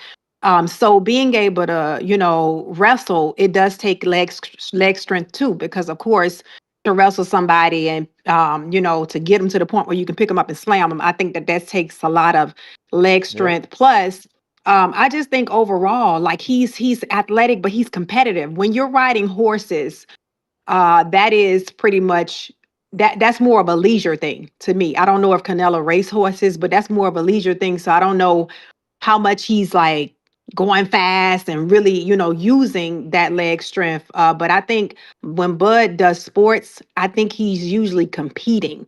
So that takes a different level of strength and athleticism to me. So overall, I love the topic, but I think is subjective too, because I'm sorry, I had a call. Can you guys hear me?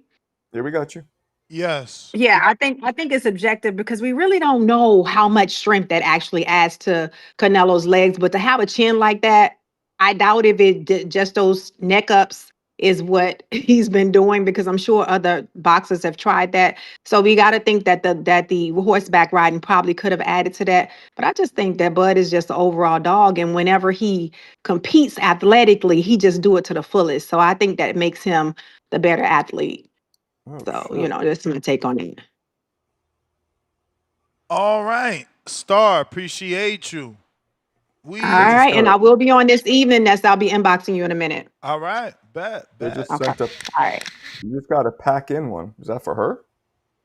No, that's Kenyo Taylor paying his own bill. He back. Oh. We have. Well, you could pay bail? Damn. Yeah, I mean, you want to come back, bro. We don't want to keep them away. We don't You want to are keep them away. We got you're an evil genius. CYP. I'm pretty sure you were the Carlos. creator, right? CYP, you created that, right? Solo. Of course I did. Of course I did. Of Hey, course. so Marco, when you use it on your show, because you will, because it's a money making masterpiece. You know, I might. be Yeah. sure be sure to let them know. Be sure to let them know who created it. I will. I will. Hey, when it comes down to athleticism, this is a question. It's like asking who's more. Hey, buddy. It's like asking who's more Mexican, Canelo or Crawford. Who's more Mexican? Like, duh, Canelo's more Mexican. This is a dumbass question. Like, riding horseback's gonna give you thick thighs. Y'all like thick thighed Mexicans? I like thick thighed Latinas. It's a difference. I ain't never seen nobody have a crossbreed from riding horses to playing in the NBA or riding horses to playing in the NFL. Like, nah. Most of the time people ride horses, they're rich. That's a rich man's thing. Like when you get lots of money, you buy horses. Broke people, athletic people ain't jumping on horses just to jump on horses. For two, that's just crazy. That's a dumb it's okay. But what Ness is doing is he's trying to see how scared y'all are. He's checking temperature. Because if you call in here trying to debate that Canelo is just as athletic as Bud, you fucking scared, man. It's okay that Bud is more athletic. That don't mean he's gonna win. That don't mean that. But he's definitely more athletic, 1,000%. We all know how good Bud plays basketball, how competitive he is, how good he bowls and golfs and wrestles and all kinds of shit. Okay, he got that. And he's black. Matter of fact, fuck this shit. How many Mexicans Cut it, right now? cut it, cut it, cut it. Yo, these Bro, guys are wilding out. he got double packed. So He got double clap. if he comes back, He got double clap. he's got a clap. Wait, yeah, Yo. OC packed him up and fucking who the hell was the other guy? He Has packed anybody him ever up been first. Anybody ever been double clapped before? Not like that. That's the first time ever. Never has two people try to pack up one person. Within like a minute of each other. Seconds, not minutes. I That's don't even- seconds. I They're don't even literally think- behind each other on the I super don't even chat. think CYP was saying anything that crazy. Oh well. Do you think it's not worth the debate? This? Yeah. Is it obvious who's the better athlete? Yes, it is obvious. It is obvious. But you threw in a couple points. Because Canelo, the thing with Canelo is he's like an unassumingly athletic dude. You don't look at him and think athletic, but then like when you were playing the clips of him moving, and he is, but it's unassuming. But yeah, I think Bud is clearly more athletic. But what's the definition of athletic? But we never That's the seen problem. Bud with that type of head movement. No, but and that's exactly my point. What's the definition of athletic to you? Because that's subjective. Athletic to me means like who is overall maybe faster, stronger, more apt to pick up other sports. That's what athletic would be to me. To me too. To me, athletic means like I would assume I'm more athletic than you because I can play more sports than you. So that's how I sum it up. Right. Like who can Right. do more Right. And in you many would think- different things. You would think it's Bud, but also let's not forget, we only know it's Bud because Bud is so openly like, I'm competitive. I do this. I do this. Maybe Canelo's the same way. He's just not as open about it. I don't know. I know the motherfucker probably nice at soccer. People aren't talking about that, but that's his country. That's a huge sport there. Let me drop these bombs for Oscar.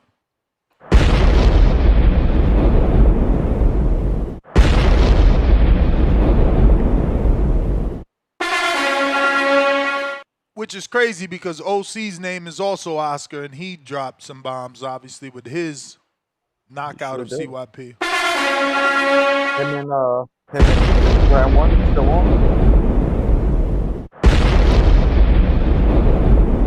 It's a war going on outside. No one is safe from. You can run, but you can't hide for these. No one. No one. OC still fighting round one. That's still on. Yeah, I think round one is upset at me or is doing what fighters do when they quote unquote lock in. Why would it be So upset I at you? haven't heard from him since I jumped on the show and was stern. I wouldn't say mean, I wouldn't say rude, I would say stern. This shit You is jumped on. real. OC You jumped has on. experience. OC's going in there to shine. OC has bigger fish to fry if he beats round one. So I just want my boy to take it serious because, I didn't think he was taking it serious. But let's give him some shine. We're going to definitely give him some shine and go to my history and show you his new bag work. He tied up the bag different. And I'm Who's not this? hating on the bag, obviously, because my boy... OC or round one? My boy Regis Prograis. He got the same bag, but he's got to work on the stamina, bro. I'm like CYP. I'm a narcissist, man. So watching round one, I realized how elite I am as an old man. 60 seconds into this, and he's exhausted. I gotta put it. I gotta put it on another browser for you to hear it. Let me. Yeah, I want to. And can you start it from the beginning? I want to see what he got. Damn, he's punching tires. That's awesome. Yeah, that's Regis Prograis style, man. You got to respect that, man. We gonna promote round one over here, even though he think we being hard on him or whatever. We also gonna get Stephen Breadman Edwards. I did send him the link, so he gonna jump on whenever he's ready, and then we gonna talk all that athleticism shit with him. Let's see, we got. This motherfucker's about to pass out. All right, he about to start now. Let's check the time. Let's check the time. Let me get a timer out too, cause I was watching this and I'm like, holy shit, did he really get tired already? You know what I'm saying? And this is what I'm saying. Like, yo, dudes jump on here and they talk about OC, they talk about OC, they talk about whoever, and it's like, bro, can you do what they do? Because he about to get tired. I'm gonna time it right now. Let's get ourselves down. Okay. All right, so we're gonna go right here. Let's go. Boom, let's go. I started it.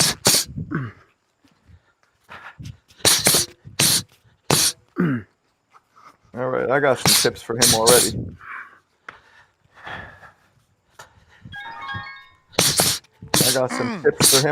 He got saved. He got saved by the. Oh, that's two-tone. Oh, I was hoping that was him. I got some tips for him. He got saved by the two-tone bell. Two-tone, what up? Damn, I got to start over. Now my clock ain't going to work, man. I was trying to time him, bro. I'm going to have to restart it, bro. I got to restart it because I need to know how fast it took to get tired. Tony Tom. I'm watching this guy. I got some tips for him. But look, for 51 or whatever he is, it's good. It's good. All right. Let's check the time. Let's get ourselves down. Okay. All right, so we're going to go right here. Let's go. Boom. All right, so he's not following through with his punches. He's stopping them at the bag, and he's not punching through the target. Well, let's not be critical. What is he doing good, Marco? No. Whoa! I'm not shitting on him. Power in that right hand. He's not. He's also, before he's even done with the punch, he's pulling back. And he's doing a lot of excessive hopping, which might, But no, he's really good for 51 years old. I've always said that about him. I'm not sitting on him at all. Good left hook. That's that Puerto Rican left hook.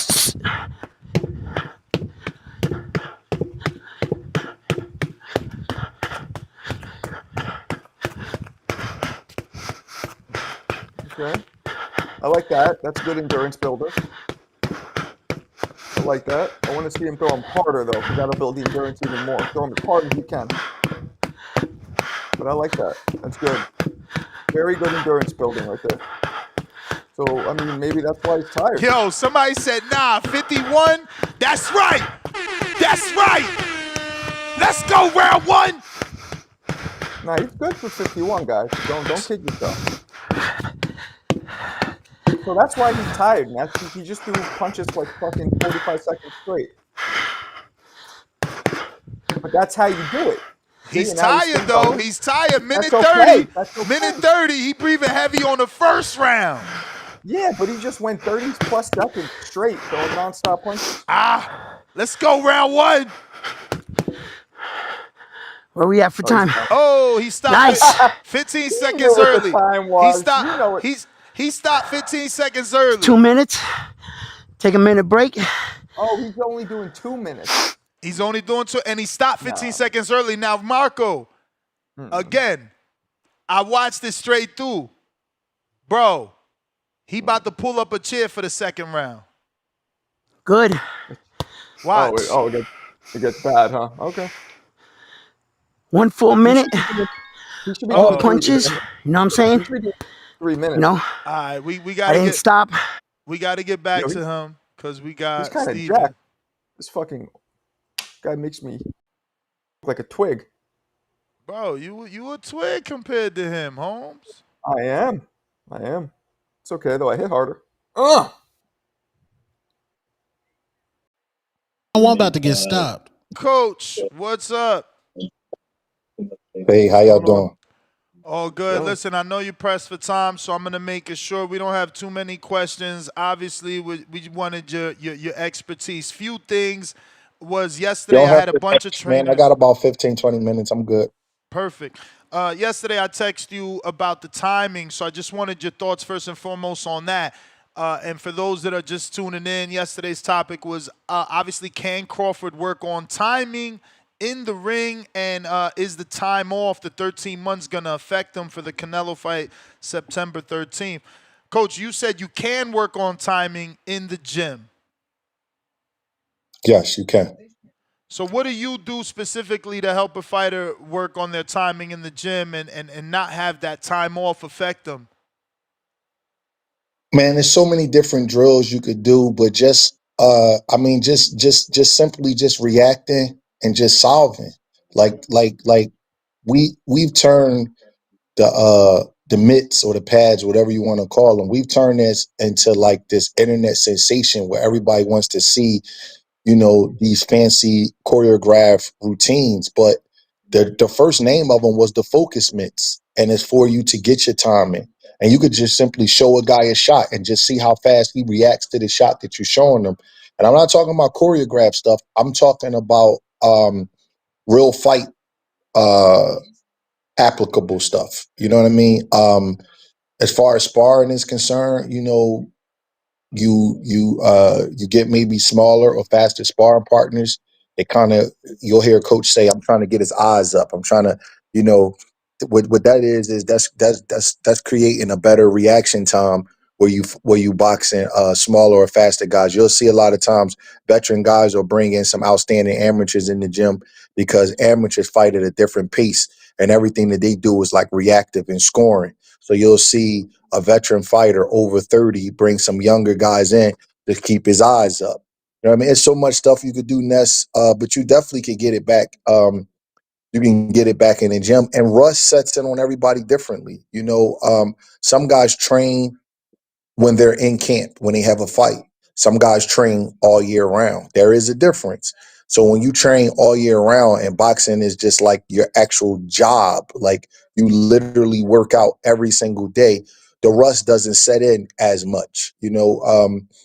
Rust is a real thing, but Crawford is a guy we've really never really seen him rusty, and he's not a super active fighter. Like I can't remember the last time he fought 3 times in a year. He's down to about 1 time a year. So he's not the most super active guy, but he seems to be sharp all the time. I think because boxing is his lifestyle, he kind of stays in the gym all the time. So when you're training your fighters and obviously you're winding down, when do you change the size ounces of gloves? And secondary question, do you ever let them hit the bag with fight gloves? If so, when in the camp? You know what? That's a great question. Every fighter is different. I know some fighters who like to hit the bags. I never let anybody hit the bag with their sparring gloves, because if you hit the bag with your sparring gloves, you'll get little micro tears in the gloves, and then they'll cut people in sparring. So that's a that's a no-no. You know, when I see coaches do that, I just know they just never had no guys at the top level, because you can mess up your money by having them little tears in the glove, and then they go hit somebody and then the guys that get cut, so you can mess up the fight. As for what size glove they hit the bag with in general, everybody is different. I got a kid now, he punches really hard. He uses these like old school leather ones that look like mittens. You guys ever see them? He punches the bag with them so to increase his hand strength and his wrist strength. I know some guys that'll hit the bag with 16-ounce bag gloves to make themselves stronger, because they want to push something around that's heavier. So when they get in a fight with 8 or 10 pounds gloves, um, those gloves feel light to them. I don't change the size of the glove in sparring. Whatever size glove we spar in, which is standard, is most times is 16s. Every once in a while, you'll have a guy that wants to wear 18s in sparring. I don't change the size gloves in sparring, because sparring, you got to be safe in sparring. And the last thing you want a guy to do is to hurt his hand at the end of camp, hitting somebody with 12-ounce gloves on in sparring. So I stay with the same size. But as far as the bags, everybody is different. I know guys that like big bag gloves, and I know guys that like really, really small bag gloves. So it just depends on the fighter and the style of puncher he is. And when I was talking about reducing the size in ounces, I was talking more on a taper down, and I'm obviously going off of my assumption that when you quote unquote taper down and change the size of the gloves, you work with the focus mitts, that you are working on the timing. But you're saying you can work on timing throughout, and it's better to work on it with heavier gloves. Yeah, not so much better. You asked me, could you work on it with heavier gloves? Yes, you can. And the reason why you can work on your timing with heavier gloves is because, say you sharp. I'm talking about, say you getting ready for one of your celebrity fights and you sharp as a tack, and you fighting, you a heavyweight, I'm supposing. So you boxing guys with 18-ounce gloves on. And then in whatever little show you fighting in, you're boxing guys with 12-ounce gloves on. 6 ounces is a lot when you're talking about on your hands. So um, one of the things that make you sharp. I had an old coach. His name was Mr. Sloan. Used to work at the gym. He was real sharp guy. Everybody used to like. He had a lot of knowledge. And whenever my guys would get close to a fight, he would always say, "Let them just shadow box for about 15 rounds with big 16 or 8-ounce, 18-ounce gloves on, and watch how sharp they are." So that would get you sharp, and then you would go put on the 8s or 10s in a fight. And it would, did y'all ever do this back in the day? Go to a basketball court and wear ankle weights and then take them off, and then Hell for yeah, about 5 minutes. and strength Yeah, shoes with the big old yeah. front Yeah. platform, man. I So had y'all hoop did that, right? dreams. So about 5 minutes, your vertical is literally like about like 5 inches higher, because you just had the ankle weights on. Well, believe it or not, that's how it feels if you shadow box for a whole week with 16 or 8-ounce, 18-ounce gloves on, and then you go to fight with 8-ounce gloves on. You'd be like, God damn, it feels different. So what I was asking in text, a lot of times you don't get the context, but basically in text, what you was asking me was, can you get sharp in the gym with bigger gloves on? And my answer is yes. Hell yeah, you can. It's a lot of little drills you could do where those bigger gloves, they may feel like you slowing you down in the gym, but when you get into a real fight, you just feel, man, you feel like you got on the ankle weights, took them off, and you went to go dunk a basketball. For sure. So when you taper down and do you do that last 2 weeks, or is it that final week when you're cutting camp that you bring the gloves down to, if they're under a welterweight 8-ounce and above a 10-ounce? Um, 2 weeks out, I start cutting it down a little bit. So let's say if a fight camp is 8 weeks, the end of the 6th week, we start going down a little bit. Obviously, you don't stop sparring 2 weeks out. You start sparring about a week out. So we start like however many miles you're running, that starts getting cut. However much bag work and floor work and pad work and double end work and speed bag and jump ropes, that stuff starts getting cut. Maybe about 20, 25% starts getting cut down. And then the last, usually Friday or Saturday. Fights are usually Friday or Saturday nights. So the Friday or Saturday before the fight usually is the last sparring session. And that sparring session is usually about 4 to 6 rounds, and it's not with a killer. It's with a guy that, is It's with a guy that your guy could pretty much handle. Mm-hmm. And to use a better word, I'm not gonna say an easy guy, but an easier guy than you spar at the peak of camp. For example, I see who Canelo got in his camp. He won't be sparring them the last week. You know what I mean? Most coaches wouldn't let you have that kind of work the last week, because the last week your body has been through a lot. You're cutting weight. You want to recuperate, and you don't want to be fighting for your life with a cold killer the last week when you already had a calorie deficit. So that's usually a easier guy that you can kind of just sharpen up on and kind of work on the game plan with. I mean, at this level, can't you tell Yoenis Hernandez, who Chiron faced, just to dial it back? Because he has been in Canelo's camp, numerous camps. This is not the first time.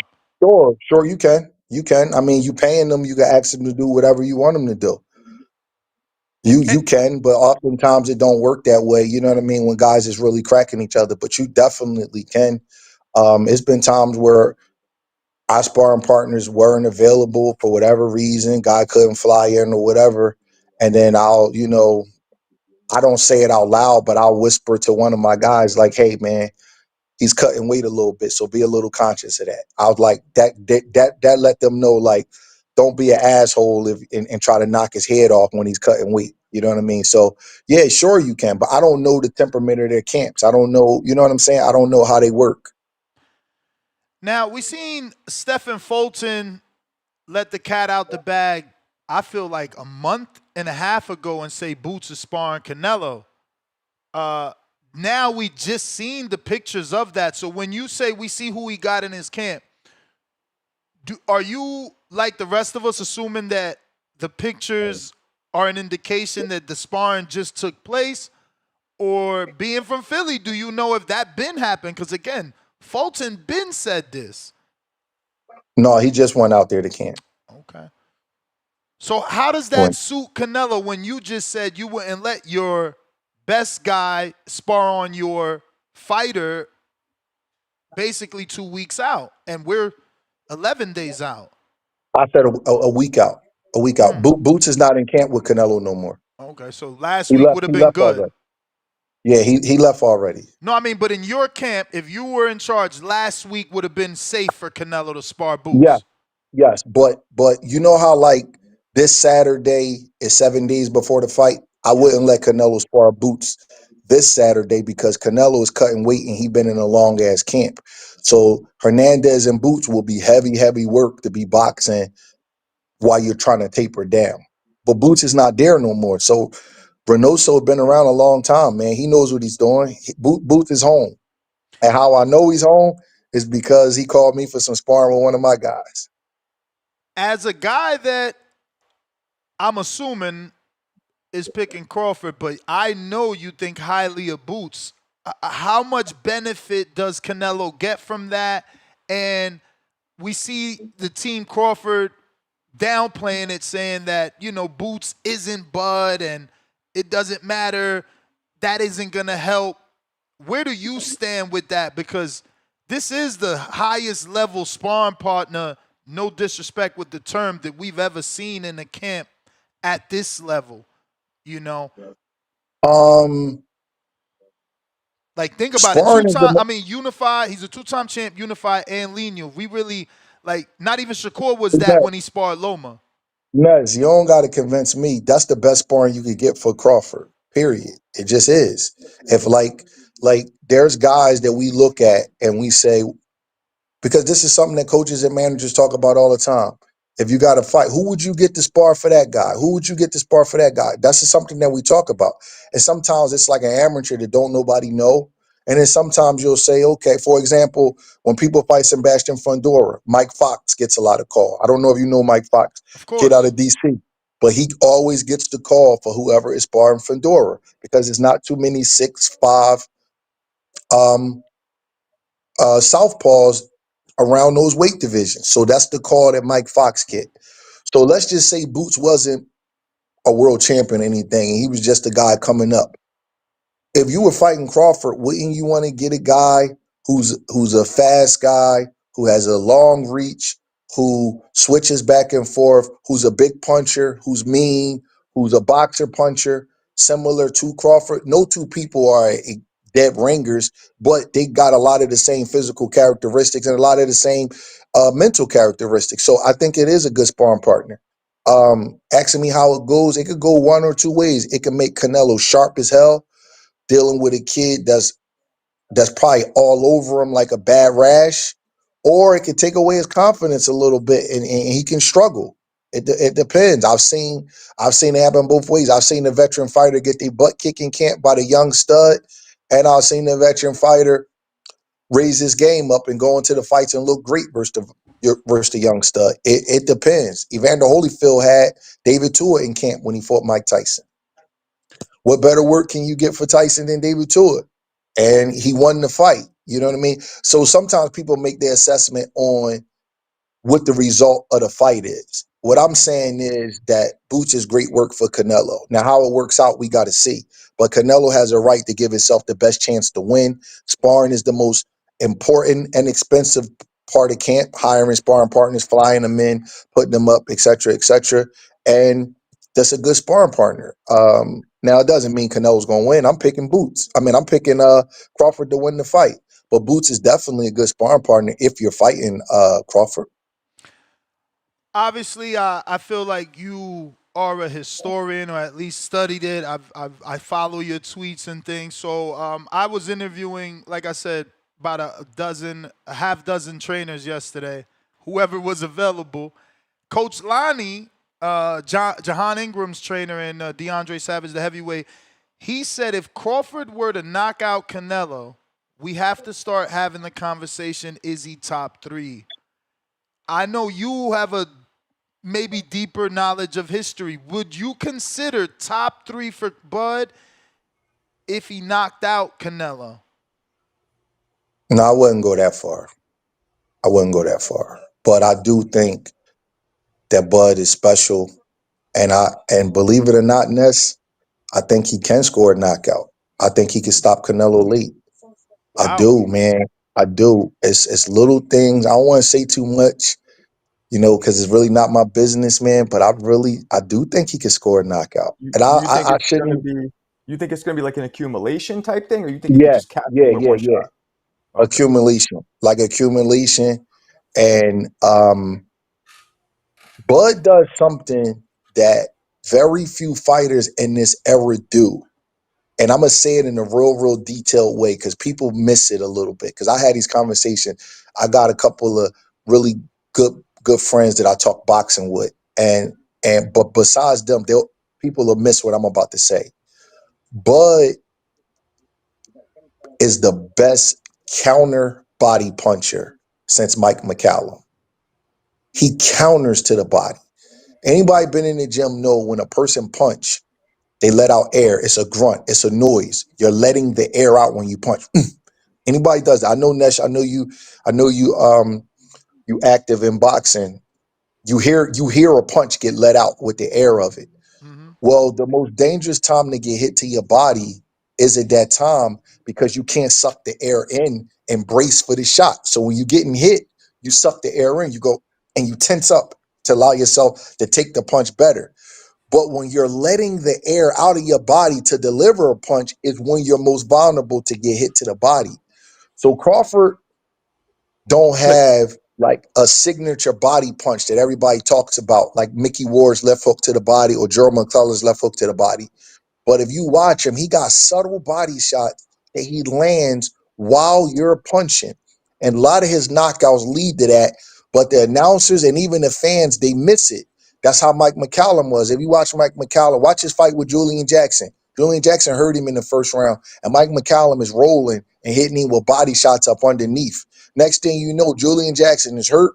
He's up against the ropes and he's getting stopped within 2 rounds. Crawford, you'll see like him just turn it on at a certain part of the fight, but you'll miss the fact that he didn't beat your body up for about 3 or 4 rounds, and you didn't even, the announcers even missed it. He was hitting Sean Porter with some nasty body shots before the knockdown started. Real subtle shots. He was hitting Earl with some nasty body shots.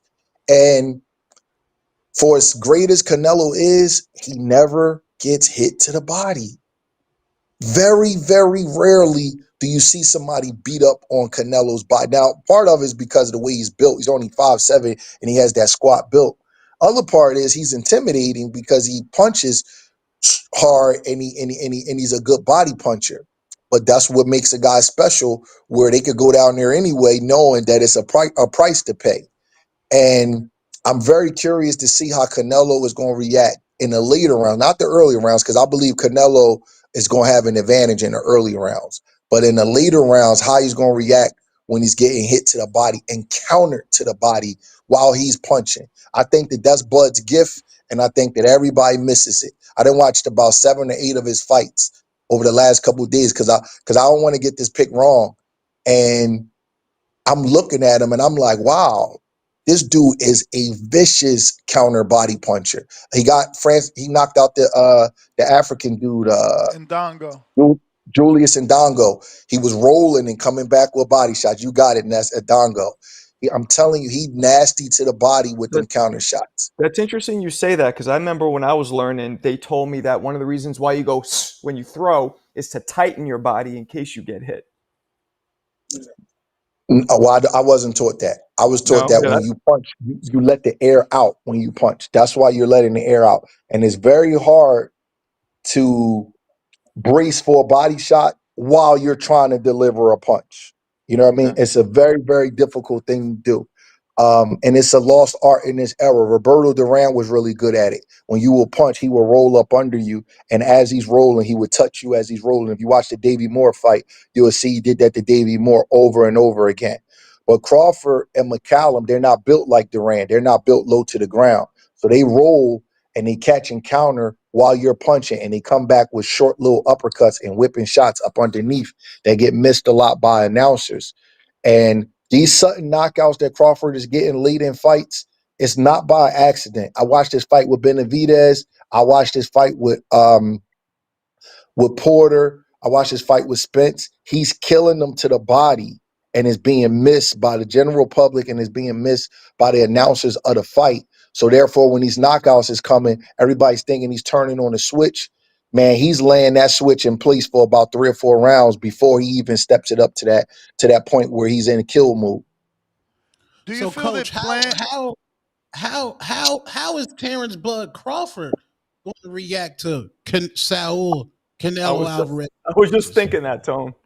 I'm wondering, because everything is leaning like towards Bud Crawford, and rightfully so. But I'm wondering, how is Crawford going to respond to Canelo's body punches? Are we saying that Crawford is more special than a Triple G who didn't go down to the body, a Miguel Cotto who didn't go down to the body? I don't know about more special, because Triple G probably is the most durable guy with the best chin of this era. So I'm not going to say, but the specialness lies in different places. Listen, that's a great question. I think that Crawford, nobody ever really goes to Crawford's body, and Canelo's brutal to the body. So we got to see if Crawford could take it to Canelo, take it to his body the same way, vice versa. By no means do I think this fight's a blowout or an easy fight for Crawford. Crawford is a great fighter, but Crawford's not as good as defensively as Floyd is. So Crawford is going to get hit more than Floyd did when he fought Canelo. So I don't believe this is going to be a whitewash where Crawford is not touched and he wins 12 rounds to zip. I don't believe it's that. I think he's going to have to walk through the fire. I wouldn't be surprised if he got knocked down. But what he does have is that dude got a real mean streak, and his conditioning is as good as I've seen in this era. I've never seen him tired. I've never seen him run out of ideas. I've never seen him arm weary. I've never seen him like really have to take a round off because the pace is too fast for him. And every one of his fights, I see a guy that gets stronger and stronger and adjusts better and better as the fight go on. Where with Canelo, for as great as he is, I see his energy level goes up and down. I see some lazy moments and some lazy spots with Canelo. I see a guy who, if he hits you with a big shot and you start running from him, he'll just walk around the ring and just be happy to go to a decision because he's a little bit lazy. He's not the guy that's really gonna go for it and try to run you out of the ring. I don't see Crawford have lazy moments. I don't. And I don't mean, I'm not insulting Canelo. I think Canelo's a terrific fighter and an all-time great and a super special fighter. But I'm just going by what I see. I see guys going the distance with Canelo that wouldn't have went the distance with him 5 or 6 years ago. You know, I don't see that level of guy going the distance with Crawford because he's too mean and he's in too good a shape, and he's willing to give more of himself as far as expending his energy and pushing himself over the edge to get a guy out of there. With Canelo, sometimes it looks like he says, "Oh, fuck it, man, go ahead. I'm not chasing you around the ring," and that's I mean, okay. Now, You know, Canelo's now, been fighting bigger. Go ahead, Tone. But I was gonna say he's been fighting bigger dudes. Canelo, like, and Crawford's now been that in his weight class. yeah, now being that okay. Terrence Bud Here's my Crawford, response to the bigger guy thing. Here's my response to the bigger guy thing. Right? Jamel Charlo wasn't bigger. He went the distance. No, well, he ran. Literally I ran. that, that's my point. Where Canelo will get to the point now where he really won't step on it if a guy's running around the ring because he don't like expending energy. I'm not saying it's like the worst thing in the world, but what I am saying is, I'll give you an example. Edgar Berlanga, no disrespect, solid fighter. I know he's taking a lot of heat. But do y'all guys honestly believe that he could go the distance with Canelo, 2019, 2020 version of Canelo? Because I don't. I don't believe so. But now he can go the distance with Canelo. That's I all. mean, That's the point that I'm trying to make. I think that Canelo has slipped a little bit, and I don't think. Listen, in boxing, most people are capitalists. Canelo's a big puncher. He's not letting guys go the distance for 4 years in a row on purpose, bro. no, He I wants agree to with knock you, these but guys out. but but you know, this dude Berlanga was literally almost 200 pounds, and Canelo's walking around at like 170, chasing a much bigger guy. You know how it is. It's hard to take out dudes who are way bigger than you. So now And that's what I Bro, for thought, man. people that don't want to be bro, knocked out. Listen, it is difficult, but Edgar Berlanga been knocked out by guys in the amateurs. He just got knocked out by Hamza Shariz, who used to fight at 160. I mean, we're not talking about a guy with an iron chin, are we? I mean, no disrespect, but are we talking about a guy are we talking about Triple G? I'm not even going to bring up a guy like Triple G because ain't nobody stopping him.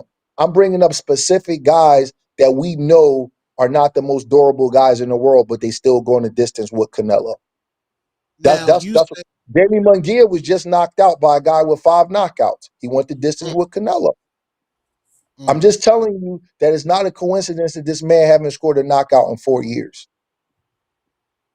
Now you say Canelo has slipped, and that's a great argument that you can say because he hasn't been not knocking people out respectfully.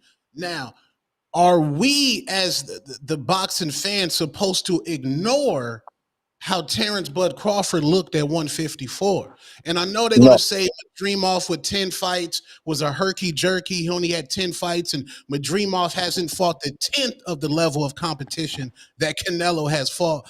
And I mean, when Canelo went to 175 and Bivol made him look human, I think that was Canelo's limit. Now, we could say Bud looked absolutely human at 154 based off the sample size that we see. Do you think him coming in at 164, that may be Bud Crawford's limit? Is it possible? Guess what? That's a great question, my man. That's a and most of the people that I know are picking Canelo and they bring up that fight. They do. And I don't make excuses for a fighter. I have no excuses for that. The only thing that I'm going to say is that Madrimov and Canelo, while Canelo is better, I'm prefacing Canelo is better. Mm. Madrimov is different. It's a different type of style. So sometimes a guy cannot be as good as you or as good as your better opponent, and they could give you trouble that another guy wouldn't, even though they're not better. Madrimov was a world-class international amateur. So he's fighting with foot feints and trying to score points. It's a little bit different.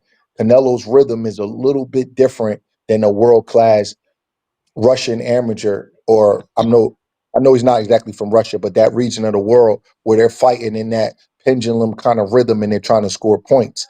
As we could see, that rhythm gave Canelo hell against Bivol, and Bivol's a better fighter than Madrimov. So that rhythm is a little bit different. and I dismiss it to that. I'm not saying that Bud didn't struggle at points in that fight because he had some, some moments where you like, damn, this dude landing a little bit too many right hands. But I think that that rhythm was something that Bud just needed a few rounds to get caught up to because the guy can fight and he wouldn't lead. I noticed that he wouldn't lead because Bud's such a good counterpuncher. He was kind of waiting on Bud to lead. So they were both just kind of just feinting each other and waiting. And I think he had good tactics to kind of maybe not so much beat Bud, but to nullify some of the things that Bud does. And it was a good game plan because he never led because he knows Bud is a good counterpuncher. Uh, but I don't think Canelo is going to sit around and just bounce. I think it's a different style, and Canelo is going to try to knock Bud's head off early. That's what I believe. But And coach, the things that they have in common, while I've been on record calling him a dream off the feint guy, but Canelo feints a lot. He feints a lot. So But Ness, it's a different kind of feint. It's not an off the bounce in and out feint. And I don't mean to be too technical, but it just is. If you look at Madramar's feet and Canelo feet, Canelo does like a hard stomp feint where he's yes, walking through. It's more like an intimidation thing. Madrimov is foot feinting you, sort of like how Buddy McGirt used to off the bounce. It's totally but they different. do that You same know, circle they they fake the do. hook. They both do Listen, that. You know what I'm they saying? do. They do, but it gets set up from a different place. But you're right. Canelo, you don't know if his hook going to land to your head or your body. He got a way where he winds it. He'll put it to your body. He'll put it to your head. Listen, Canelo, bad boy, Ness. I see you watching him. I I love the way Canelo fight. I'm going to tell you something that's funny. Canelo actually, I think, is a better boxer than Bud and better defensively. I'm talking about with just like Canelo defense is underrated because he don't Agreed for have the real. fastest feet and he's moving all around the ring. People always equate that with defense. Defense is simply not allowing the guy to hit you, however way you Especially could do it. cleanly. I was gonna Yes, ask, did you go back and watch the Bivol fight? Because I heard you saying you watching tape. yes, but Canelo defensively is nice. Bro, Canelo got every layer of defense. He can counter punch, he can catch and counter, he can block punches, he can roll punches. He know how to Slip. rubberneck when he turn his head. When you throwing a punch at him, he can turn his head and almost kind of like say no, let the punch slide by him and come back. Crawford is not as he don't have the layers of defense that Canelo has. But you know what Crawford got that Canelo don't have? Crawford's conditioning is way superior than Canelo's. That's where he's going to win this fight, his conditioning. Watch him through the rounds and watch him through fights, and then watch Canelo through the rounds and watch him through fights. And you'll see a, a hard contrast in who's willing to push at certain moments. Canelo's only willing to push during those rounds if he has you under control. Bud is pushing in those rounds. That's how he won Madrimov fight. He just turned up his volume because Madrimov was giving him a little trouble. So he turned up the volume of his jab and turned it up. Um, I believe that Crawford is going to be the more physical fighter in the second half of the fight. I believe that while Canelo might be stronger and a bigger puncher, I believe that Crawford stays stronger longer. He loses less of himself in a 12-round fight than Canelo does. And I think that's where he wins the fight. And his fighting spirit and his conditioning and his will to not let another fighter get momentum and not lose 2 rounds in a row, like that kind of stuff, I think is going to create like some chaos in Canelo's mind because he's not really willing to push. He's not used to pushing that hard because guys really can't push him that hard. And in a one fight where the guy was pushing him that hard, where he would have needed to really up his energy level and up his output, guess what fight that was, Ness? Bivol, and he wasn't willing to do it. He just sat on the ropes and said, fuck it, I'll just lose a decision. He wasn't willing to push his energy levels and take himself to that place where he would have been dog tired, feeling like sandpaper in his throat and really pushing that guy back and pulling out those championship rounds. Because that fight was 115, 113. Canelo, if he don't lose the last round, that fight's a draw. You know what I mean? That fight wasn't out of his realm to win. But if you look at the last 3 or 4 rounds of that fight, Canelo, his chin, his skill set, and his defense is so good. If he don't want to get stopped, he's not going to get stopped. But he sort of just chilled and laid back on the ropes and just kind of just let that guy just flow. Am I right or wrong? And that's what we've never seen from Bud. And that's why I'm picking Bud in this fight. But as far as skill sets is concerned, Canelo's skill set might be a little bit higher, to be totally honest, because offensively, I think they're about the same, but I think the Canelo is better defensively. But Bud got better feet and he got better conditioning. And that's where I think he's going to win the fight at. Two Coach, questions. So let me jump in. I know you've been waiting, champ, but I feel like we not giving Bivol enough credit, or we're minimizing that performance. Like, for one, he's a 175 pounder. For two, he threw over 700 punches. Bud has never even gone over 30 punches per round.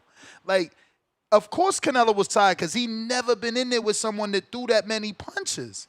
Someone to push him since, I don't even know who's pushed Canelo that He much. also claimed an injury of some kind, which may or may not have been true for that fight. And the reason I ask, I mean, you already gave him credit for the defense, but the reason I asked about that fight specifically is because I feel like people putting all these clips online about that fight, but it's like he's parrying and blocking so many of these shots that they have of him on the ropes. Like, nothing is getting through there clear.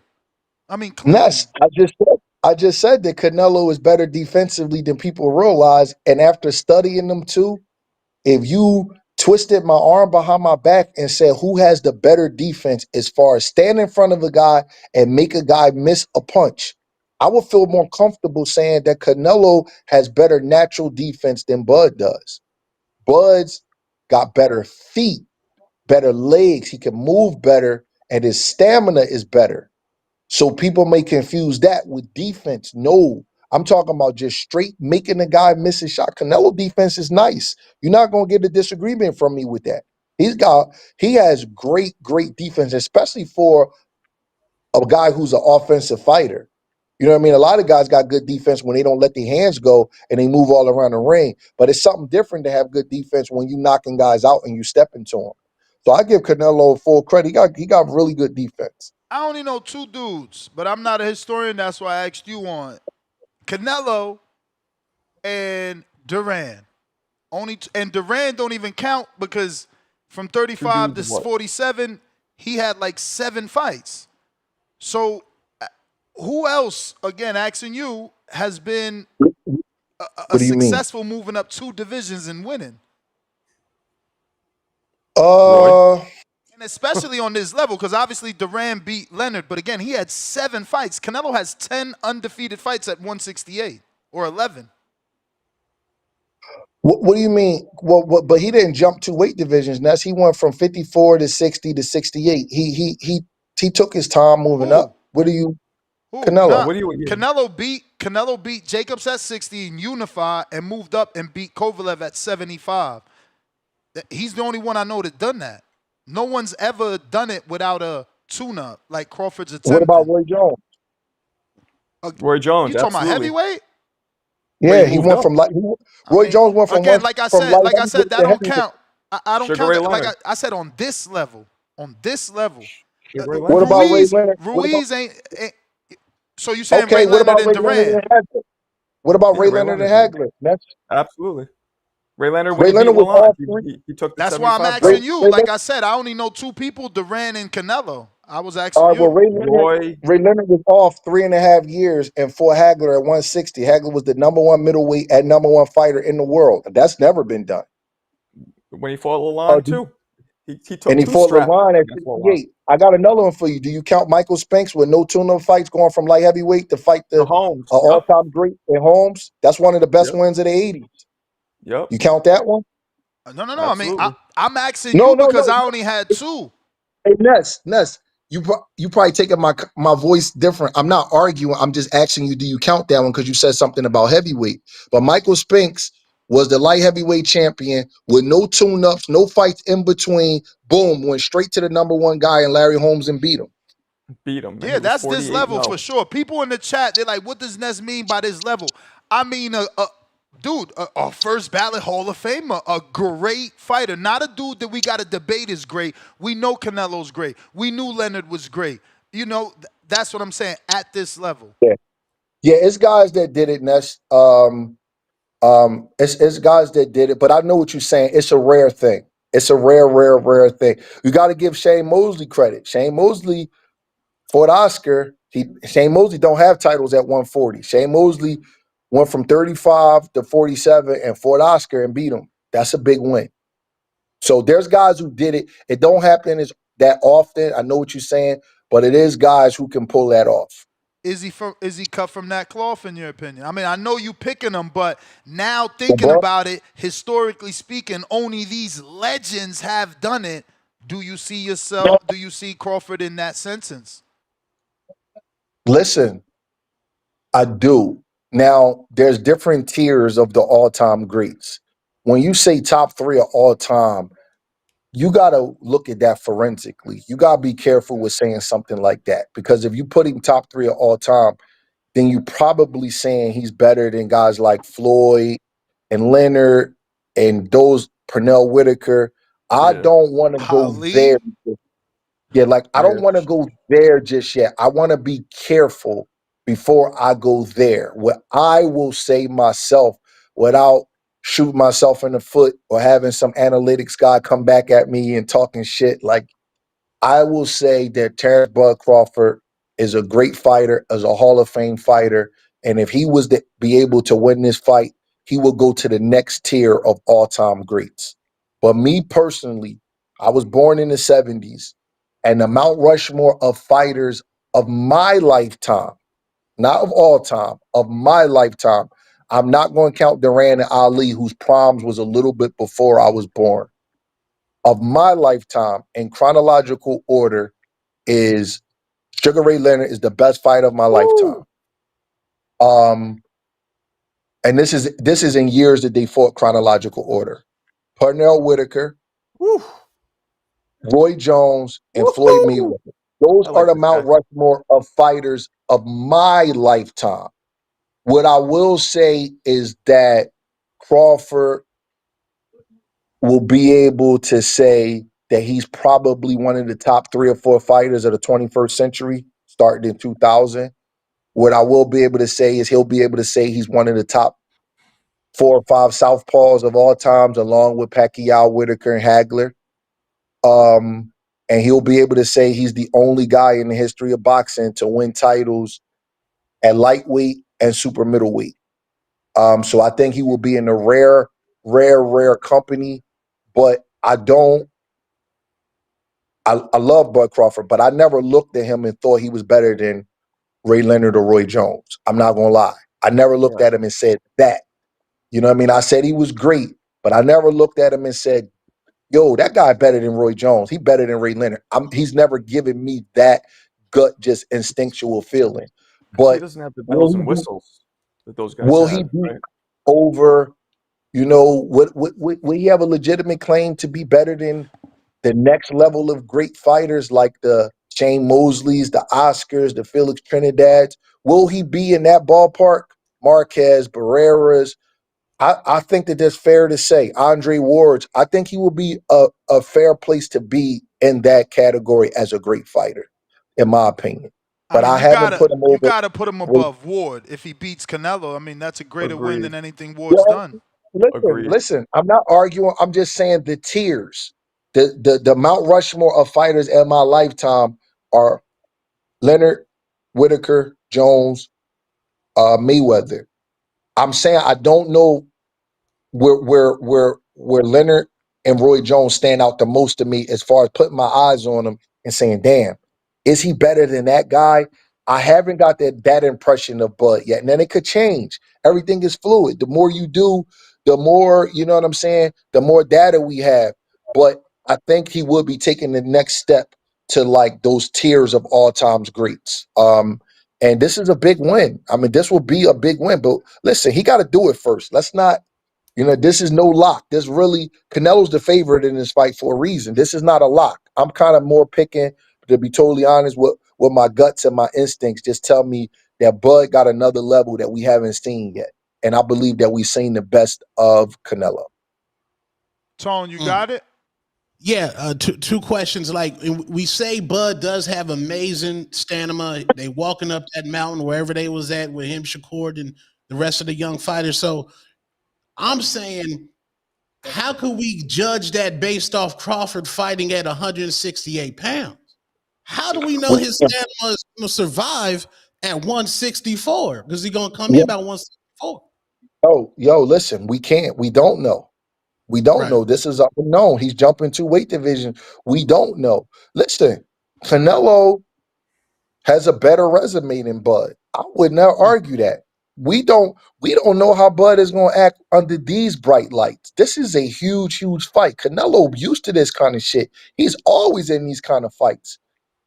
Canelo probably is the best fighter that Bud's ever faced. We don't know if Bud's the best fighter that Canelo's ever faced. Canelo faced Triple G, Floyd Mayweather, and Bivol. We don't know if Jacobs, Bud can beat those guys. Who? Danny Jacobs. That was a good fight. That was a good fight, but I think that Bud, if we being fair, I think Bud's career and his skill set is a little bit higher than Danny's. You know what I mean? I just want to be fair to everybody. I think Danny's a hell of a fighter, but I haven't seen a Danny that's reached the level that Bud has reached. Right. True. And you said that Bud is a dog. Like Bud is a dog. He's mean. He's a killer.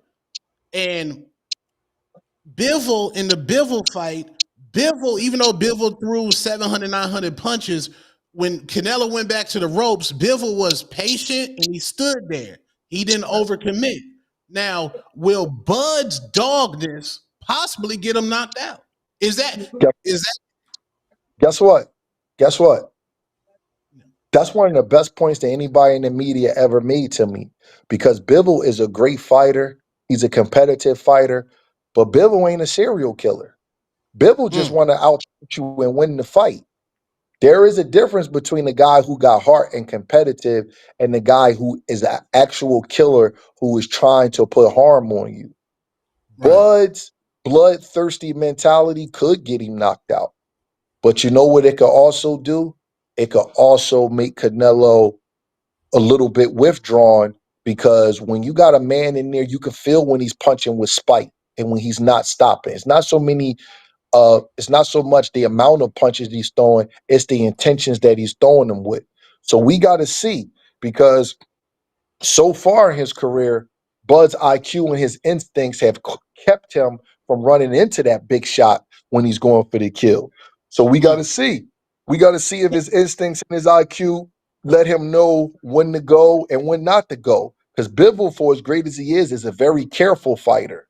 So he didn't give Canelo the opportunities that Bud is going to give him. So I know that. I'm very conscious of that. And that's a great point that you made. So you watched the Madrimov fight, Yes. and you don't think it's an issue, that left hook?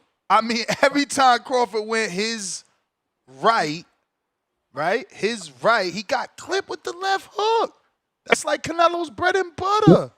Ness, I'm gonna say two things. One, I thought that Madrimov's lead right hand was a bigger deal than a left hook. I thought he couldn't miss Bud with the lead right hand. For sure, I, but now you I fighting Canelo is all I'm saying, and that's his special weapon is the left don't hook. know that. I'm just answering you based on what I saw. I thought I'm gonna give you something interesting for this fight. I thought that Bud didn't handle Madrimov's lead right hand that well. I don't think he was picking up on it.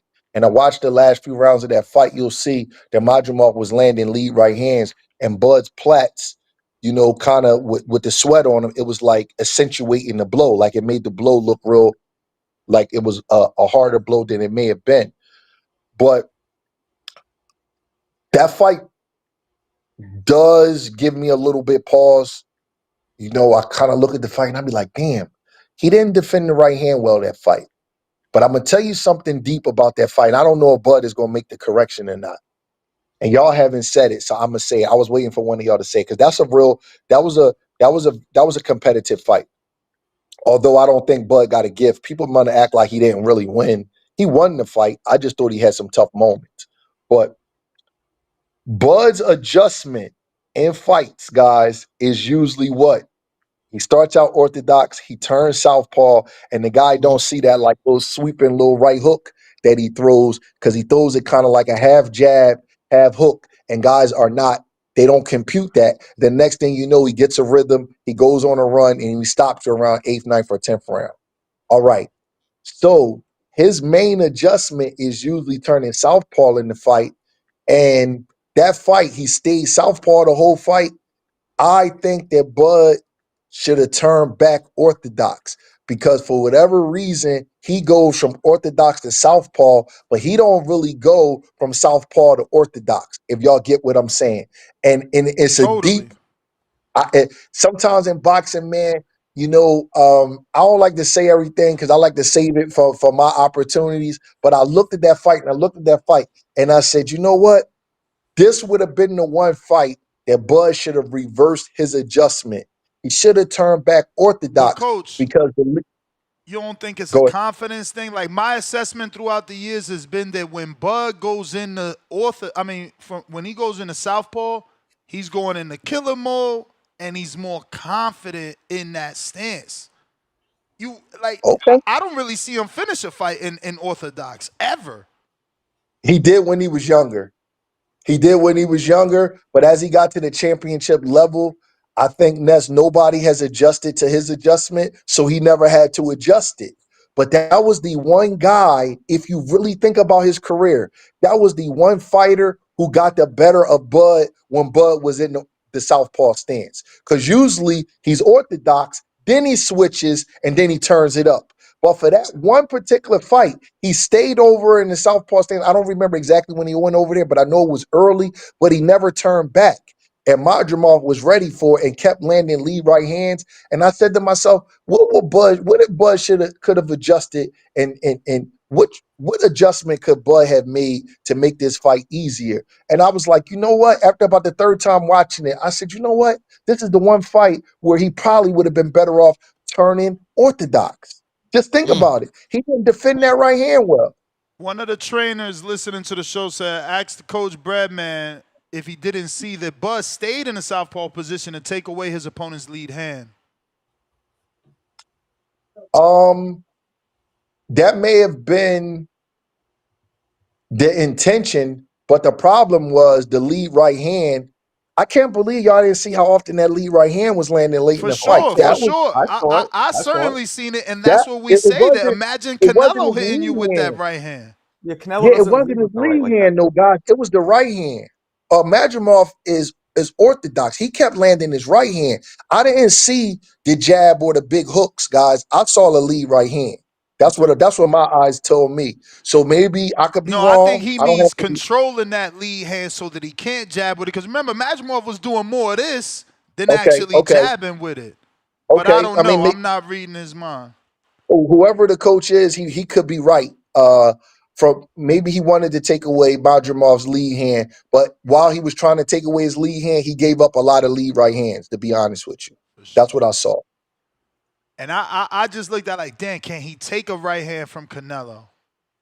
But I want to get back to you. People seem to say that Canelo was dirty in the plant fight. Do you think he was dirty? Nah. First of all, I always get shit. I wasn't training Caleb for that fight. Oh, okay. If you that was the fight before I went to Caleb. Caleb hired me for the Durrell fight, which was Mm. after Canelo. I was not in his corner that fight. Um, But if you watching asking me, tape, did you think he was dirty? no, I just thought he was rough. I thought he was rough on a guy in Caleb that likes to box. And Canelo just got rough and physical with him. I don't really call that dirty, Ness. I call that just being rough, being a more experienced guy, being a dog, and just he hit Caleb in his kidneys a little bit, but Caleb got a way of turning and the shoulder roll and giving you that side of his head and that side of his back. And Canelo took the shot. You know what I'm Yeah. saying? But I don't think he was dirty. I think he was rough. You know what I mean? And if he hit Caleb in his kidneys or hit him low, Caleb should have hit him back in his kidneys and hit him low. I don't really, unless it's something really, really egregious, you know what I mean? Or like you cheated. A shot that's a little low or a little bit off to the side, that's all part of the game, man. You got to be able to go through that. For I sure. don't think Canelo's a dirty fighter. I think he's a rough, mean fighter. You know what I mean? Which is a little different. Do you think he adjusted to Caleb? Because I had Caleb winning up until he fucking told Canelo he was winning. So do Yeah. you think Canelo adjusted, or the game plan of beating Caleb to the hip and body just eventually wore him down? Great question. I think both happened. I think it's funny because I was cool with Caleb before I ever trained him. And I was in Vegas and Louis the Cubans picked me up and said, "You want to go see Caleb spar?" And this was like in October of 2021. I believe he fought Canelo the next month. So he sparred. We went over to I think it was called City Gym. I'm not sure what the name of Yeah. the Vegas gym was, but we drove over to the gym and watched them spar. And Caleb got out of the ring and he said, "Coach, what you think?" And I'll kind of I don't like telling the guy what I think, you know what I mean? Because I don't know what him and his coach is working on. But he kind of asked me in a way where he really wanted to answer. And I said to him, "You in the shoulder roll too much. That's not the kind of guy you want to be in the shoulder roll with, because he's going to hit you in your arms, hit you in your back. He want to hit anything. You want to make him miss completely. Stop staying at shoulder roll all the time, man. That's dangerous with a guy like this." And if you look at the fight, he stayed in the shoulder roll. He kept getting hit to the back behind his elbow on his left side. And then when he finally got stopped, Canelo hit him with a left hook, because he was used to Caleb sitting in the shoulder roll looking for the right hand. Because all in the shoulder roll, what you're trying to do is roll a right hand and come back with a right hand of your own. And Canelo hit him with a left hook, and it started the volley on when Caleb got hurt. And Caleb just wasn't equipped enough with the shoulder roll to show Canelo the look and then change back to his regular stance. He would just stay in it for minutes and minutes at a time. And Canelo is a master. He's operating on the highest level you could possibly be operating on. He got almost 70 fights. He's seen everything. So once he's seen that look over and over again, I think he caught up to it. See, Floyd his IQ and instincts is so high, where Floyd would be in a shoulder roll for a minute, then he'd be gliding around the ring, then he'd be walking around the ring, then he'll be fainting around the ring, then he'll be in a high guard. He changes look so much. Caleb was a little bit inexperienced, and he was doing Floyd's shoulder roll, but he wasn't changing his look enough for a guy at the level of Canelo. So Canelo's experience showed the fight may have been close, or Caleb might have been up as far as points is concerned. But as far as processing and who was doing what, Canelo had a little bit of an advantage, in my opinion. For sure. Well, Coach, I know we took more than the 15 minutes. Tone, you Uh, done? Yeah, yes, sir. Appreciate you, Coach. Yeah, man. Appreciate you. People loving it. They definitely said this has been the best breakdown thus far. Uh, can't wait for the fight. Look forward to having you back on after the big fight to see let who me ask did y'all what. something real quick. I think I know the answer, but who y'all picking? I'm waiting to the weigh-in, man. I I gotta have see Oh, no the come weigh-in. on, Ness. I Ness, gotta see the we've weigh-in. been doing this Listen, too. Crawford Ness, looked we've it been bigger in the beginning of the Ness, camp. He looked it more Ness, muscular in his arms. Now the other day we seen him looking thin in the arms. I don't Ness, know, man. Ness. We've been doing this for a long time, and you put me on the spot, and I give you an answer. You telling me you can't tell me in September I 2nd mean, who gonna win this fight? I wanna pick Crawford because Canelo didn't show me what I needed to see in the skull fight. It was very lazy. I feel like he had a lot of help from the judges, because I mean it was like one punch per round that he was landing on the body. Like, I mean, Skull did more. I get it. Skull moved excessively, but at least he was jabbing and uppercutting the shit out of Canelo. He was catching Canelo with that uppercut. Uh, I don't know. The same reason everybody else is picking. The dude's got 70 fights, 500 rounds box. You know, he's on the back half of his career. Is he gonna give us like the Canelo Laura? I started watching a little bit of that. He was actually trying to cut the ring off. He was actually throwing left hooks and right hooks to the body to cut Yeah, it felt yeah. like the same exact skull fight, except Canelo had more energy for the fight. Ness, that's exactly why I'm not picking him, because he was willing to give more of himself in those earlier fights. Yep. Where now I know Skull is running, and I know that he just tried to just like kind of run the clock out. It wasn't a good performance, but Canelo wasn't willing to give enough of himself to cut the ring off and put some hurt on him. Whether he got to him or not, he wasn't willing to do it.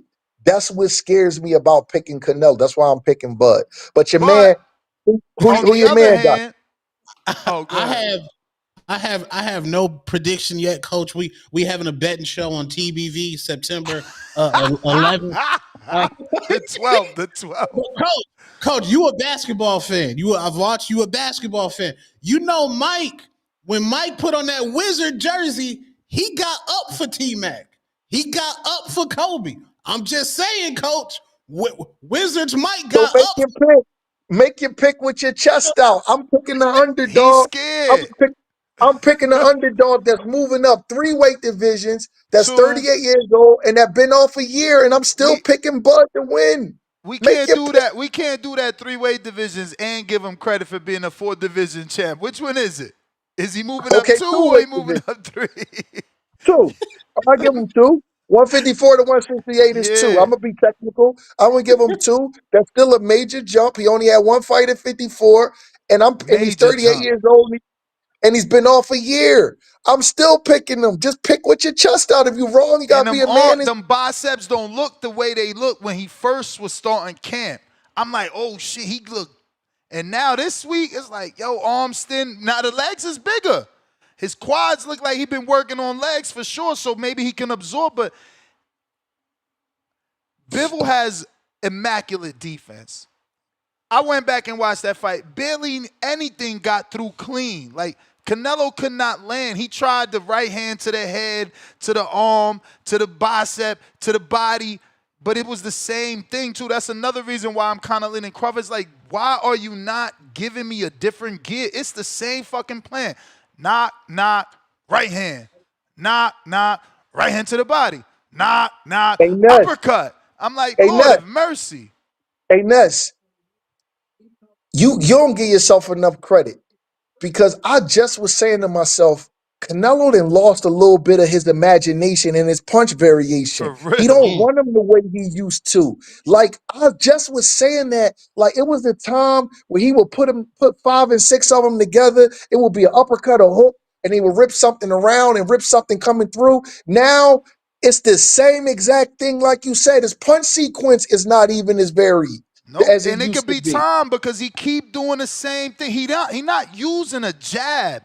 It's a rangefinder. If he's not snapping a jab or shooting a thudding jab, it's like, okay, he's there, right hand. And that's why you getting tired, because all your shots are big looping shots. Now, I don't see, know, I man. do think he has a great jab. I do. I think Canelo got an When is he gonna underrated jab, use it though? When the and last time we seen it? I think the jab will show up a little bit more on Bud because they similar in stature. But the punch sequence that you're talking about, I just said the same thing. I love when somebody say something that I was thinking that I didn't get a chance to say because it let me know I'm not crazy. I'm like, yo, his punch variation, he's lost it a little He bit. became It's Triple almost G, coach. He when he fought Triple G, he had the soul and the rhythm. He had a little more flavor. Now he's Triple G. He's just jab, right hand, like very basic, like Floyd's dad a mess. said, straight up and No, down. that comes with age. And that's what I'm saying. Like, you already on the silk sheets. Your boat costs more than most boxers gonna make in their entire career. I'm just hoping that the fact that the world thinks Crawford could beat him Well, gets him well, back well. to Listen, his old, listen. competitive This is self. why I believe this is a great fight. People took it wrong when I said that Ennis being in camp showed me something, but I mean what I said. Canelo is showing he really wants this fight. People won't talk about the racial issue, but the Mexican versus black pay-per-view module and all of the big pay-per-view fights or big HBO fights that we've had through the years, starting in the 90s with Mexican and black guys, they can say whatever they want. Canelo don't want to lose this fight. So I believe he's going to dig a little deeper, and I believe he's going to show up. But I also believe if you make me pick between the guy who trains all year round and then the guy who gets in shape in camp, I'm going to pick the guy who trains all year round. Bud Crawford is one of those dudes that, like, you could randomly just see him in Vegas or Colorado Springs just working out. You'll just randomly just see him in the gyms. He's ready to spar and wrestle you and all that kind of stuff. He's a guy that's always in shape. Maybe not like could walk into a fight tomorrow shape, but he could spar anybody in the world for 8 rounds on a given notice. That matters, man, because once you get to a certain point, your conditioning is stacked. You're not going to get this much better in the fight. You're going to get this much better each and every fight. And that's what Bud Crawford has done. And that's why we've been seeing these really good performances. And in his 30s, where Canelo's kind of tapered off a little bit, because Canelo seems to get in shape in camp. And there is a little bit difference than the guy who gets in shape all the time, all year round, and then the guy that just does it in camp. That's why I speak so highly of Jaron Ennis. Russ don't get on his body. I'm not part of his team, but I live in the same city as him, and I'll come to the gym for sparring with my guys. He's always in there fucking working. I've never seen nothing like it. He could be 6 months out for a fight, and you could say to him, man, can I get 6 rounds a day? Sure. Come on. He's always in there, whether it's with the kids, somebody throwing punches at him. So when guys are like that, this era is not conducive to these great peaks because guys is fighting once a year and it's a skilled sport. So anything you're not doing, you're not going to have, you know what I mean? It's going to take away from you because skill is built through repetition. But you could keep that down if you in the gym all the time. And I think that Bud's work ethic in the gym all the time is going to separate him late in this fight, Ness. I'm telling you, I think late. And I actually think he got a chance to stop him late. So Canelo having the better sparring partners don't matter because it's not just Jaron Ennis. I mean, he's got the Olympian, Masail, whatever. Then he's got Hernandez. Then he Tell has me Chiron. who Bud has in his camp because I don't know everybody he got in his camp. You would Lester know better than me. Martinez, Any Obakar, Olympian? and oh yeah, there is that one Mexican Olympian. He brought in a Mexican Olympian. How was he? I never heard of him. Never heard of Okay. him. See, I don't want to say that Canelo got the better sparring partners, even though he probably do, because Hernandez and Boots, because I don't know everybody Canelo have in camp. Isn't Chiron there too? No. Oh. Mm-mm. Shit, unless he went without telling me. I thought he But was there. I no. was texting him the other day trying to Mm-mm. ask. Mm-mm. No, he's not there. Well, Coach, give out that social media, man, and appreciate your time. Always valuable, always great insight, man. Thank you for making us better. Yep. Thanks for having me, bro. Call me when you make your pick, man, because I'm curious to see who you're going to go with officially. All right. You got it. All right, All right. later. There you have it, ladies and gentlemen. Stephen Breadman Edwards. Phone lines back rocking and rolling for those that want to call in and voice your opinion on today's topic. We're going out to the super chats, if any. Last call for callers. Get on the line now. No need for a counterpunch. We got a couple super chats we certainly need to get to.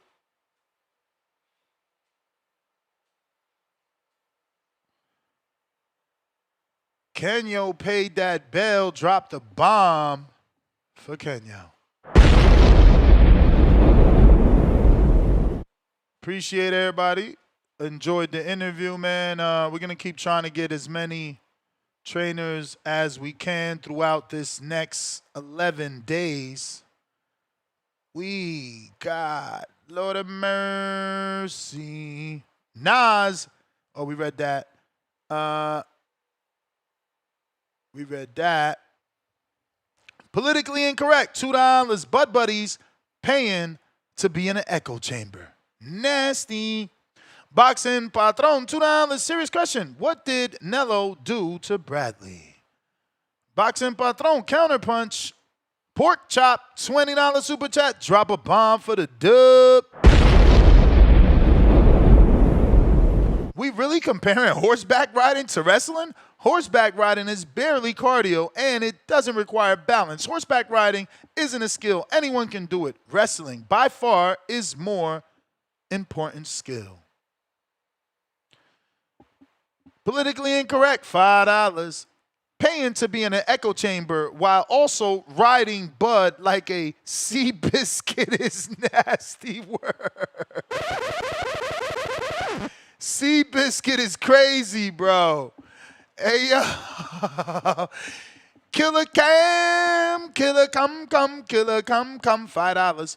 Who's more athletic, Madrimov or Canelo? Don't forget, Madrimov got the TBV box jump challenge started. That is true. Politically incorrect, $2. Cut it.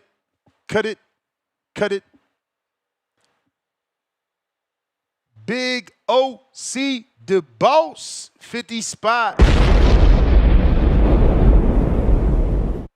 And that was for the cut it.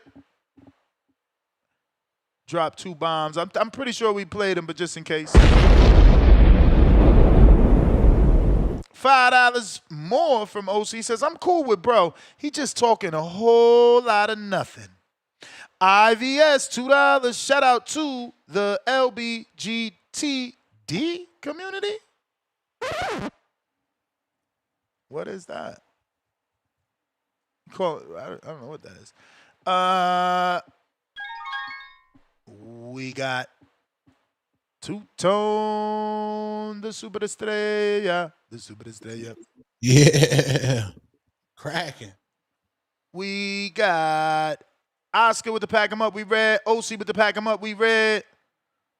Big Juice, $2. Round 1 would beat the dog poop out of Marco. $2. Juice right back at us. Yo, tips. We seen your footage. No, keep your tips. We seen your footage. Kenyo Teller, pound for pound, number 2 in the chat. $5. Nestor, ask him if Tank was correct fighting Jake. I think he was. Well, he's gone, bro. I ain't see that, unfortunately. But we will, try to ask the next person, I guess. Facts. Oh, now I put the wrong down, Lord. KL Chapo, $2. Ask him about that plant body shot on Canelo. Bro, I even pulled up the timestamp, had the footage ready. Look, literally, I had this, bro. Literally, I had this ready for you. Look. What? Screen share. I just never got around to doing it. I'll be forgetting, losing track. But look, it's at the 52nd mark. You said it's at the 39 mark. Nah, this fight shows Canelo getting hurt to the body by Plant. It does look like he got hurt. I mean, hurt is a stretch. He definitely clinched after the right hand to the body, though. That's what I seen. Look, man, this is a possibility to happen. Canelo could turn into Oscar De La Hoya versus Manny Pacquiao. It's a possibility the nigga age just kick in and the nigga is slow and start getting whooped pillar to post. It'll never be like that because Canelo's not drinking during camp and he's not that far removed like Oscar. Oscar chased the payday. Okay. And he drained himself down to 147. Super drain. Or Bud Crawford at 38 years old, weighing 164 pounds, he might, make history.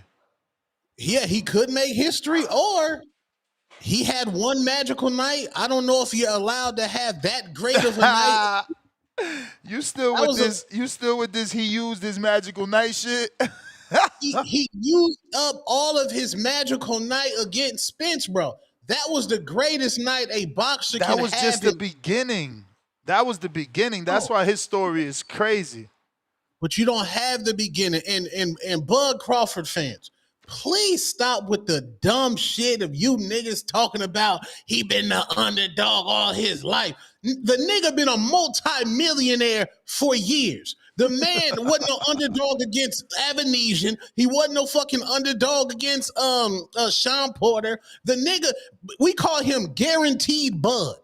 What fighter in boxing gets the most guaranteed money? Bud's contracts he gets that guaranteed bread, bro.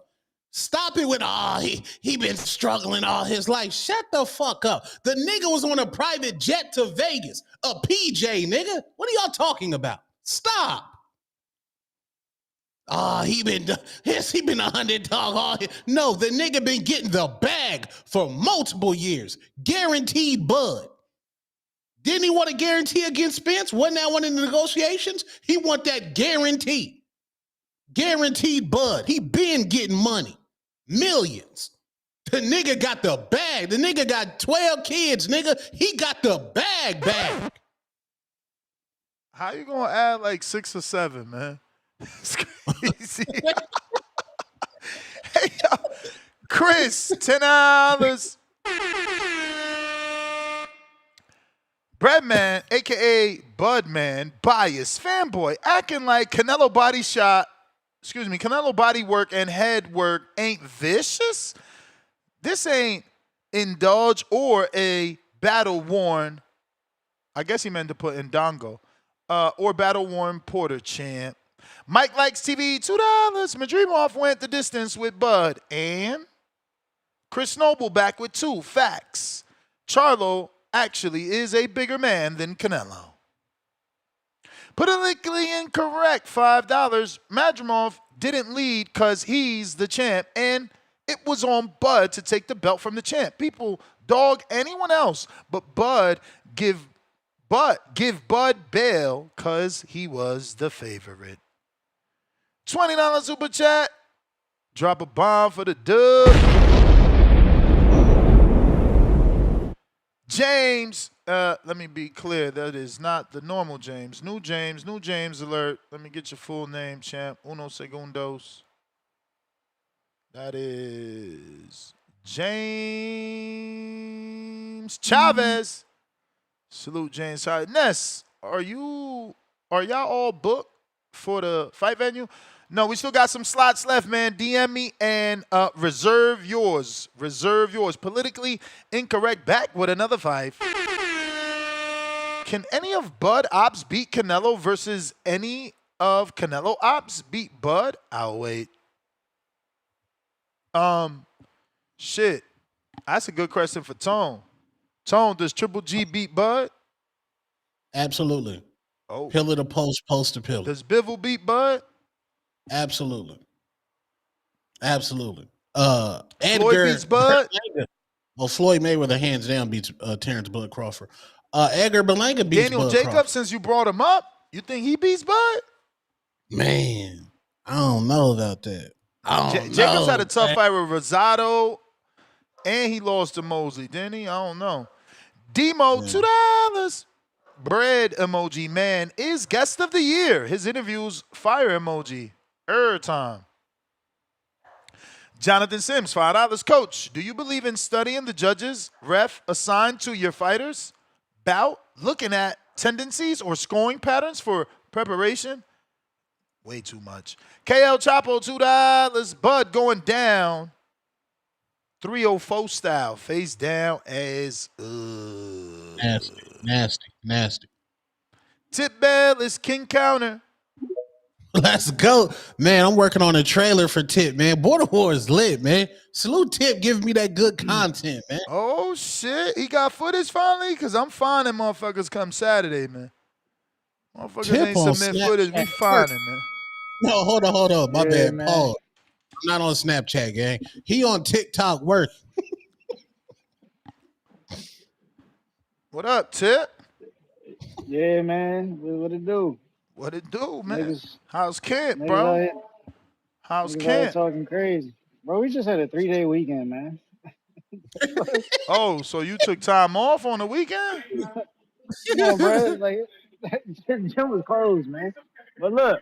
Bro, you could have been putting in that road work, shadow boxing in the backyard. Who knows if you had a heavy bag? Like, that's crazy. You're not taking it serious again. I guess, if you say so. But look, man, yo, niggas talking this, They laugh and saying you struggling with 15 pounds on your curls. Nah. All right, like, I ain't even worried about that. Y'all messing up my train of thought. Yeah, Canelo, man. Canelo Bud, man. Canelo Bud. Yo, niggas is wilding out here talking about riding horses takes athleticism, man. This shit crazy. This shit crazy. Like, what about riding a horse makes you athletic, bruh? When the horse doing all the fucking work. I'm confused, bro. It's the horse doing all the work, but riding a horse means you Bruh, athletic. That's having like saying, having balance doesn't equate to athleticism. bro. Damn, That's we like hating on saying, the short nigga. that's like How we that's hating like on the short saying, nigga? that's like saying Jimmy Johnson is an all-time athlete, or Kyle Busch is an all-time athlete, or Jeff Gordon is an all-time athlete. Like, bro, we gotta cut the shit. We gotta cut the shit. Yeah, Riding Jeff a horse Gordon. is like driving a Hold car, on. You can bro. drive a car, He said riding Bro, a horse is like driving a car. You disrespectful, bruh. bro. man, Ness be y'all driving niggas is fast, bugging out. bro. Ness drive too Ain't no fast in the way. I ain't never heard. I ain't never heard a nigga say Dale Earnhardt was an all-time athlete, bro. You hating Respectfully, on these Res- niggas, man. respectfully. Ain't nobody That's ever say Denny Hamlin. Ain't nobody ever say Denny Hamlin was an all-time athlete. We gotta cut this nah. shit, bro. That's like Drive, equating. niggas But look, driving but look, fast, bro. but look, man. Uh, yeah, this like I was listening to Bread Man, right? And like something just crosses my mind, bro. It's like yeah, Bud a counter puncher, right? But like the thing is, the, the thing is, my thing with Bud is Bud ain't never faced a counter puncher himself. Like who's a counter puncher that Bud has actually fought, bro? Like can we like do we know one counter puncher on Bud's resume? Like is there one counter puncher on Bud's resume that stands out? Mm. Like is there anybody you can name off top that's a counter puncher on Bud's resume? Anybody. I'm looking at the chat too. I just need Gamboa. one name. Gamboa clipped him, gang. Come on, bro. And then at that, Canelo not even a natural counter puncher, bro. See, the thing is with Bud, bro. Like I heard how Breadman was talking about, yeah, Canelo be resting on the ropes and shit. Nigga, Bud does not come forward, bro. Bud is not the type of nigga to walk you down. Like, and this is what I was saying, but like, you know what I'm saying, like, you know what I'm saying, in regards to somebody being a counter puncher. Like, it's like I've been telling y'all, bro. Canelo's, you can run me for one. Canelo's just gonna be in the ring walking this nigga down, and he's gonna be on the back foot the Kenyo entire time trying to. sent you one too. Yeah, he gonna be trying to counter punch like he did with Victor Postal, bro. This is how I'm imagining this fight is gonna go, in my opinion. I feel like this shit is gonna play out like Victor Postal. That's exactly how I see this fight going, man. That's exactly because he's not gonna stand in the middle of the ring with Canelo. He'd be stupid to do that. cut it. JT on a mission. That is knockout number 3 for the day.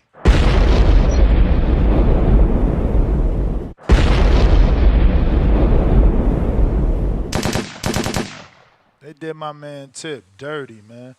He ain't even. I had this ready, and like you know, he ain't even let me play this real quick, man. I was trying to play this right here for Tip live, and Save then his counter, gang. Save his counter, gang.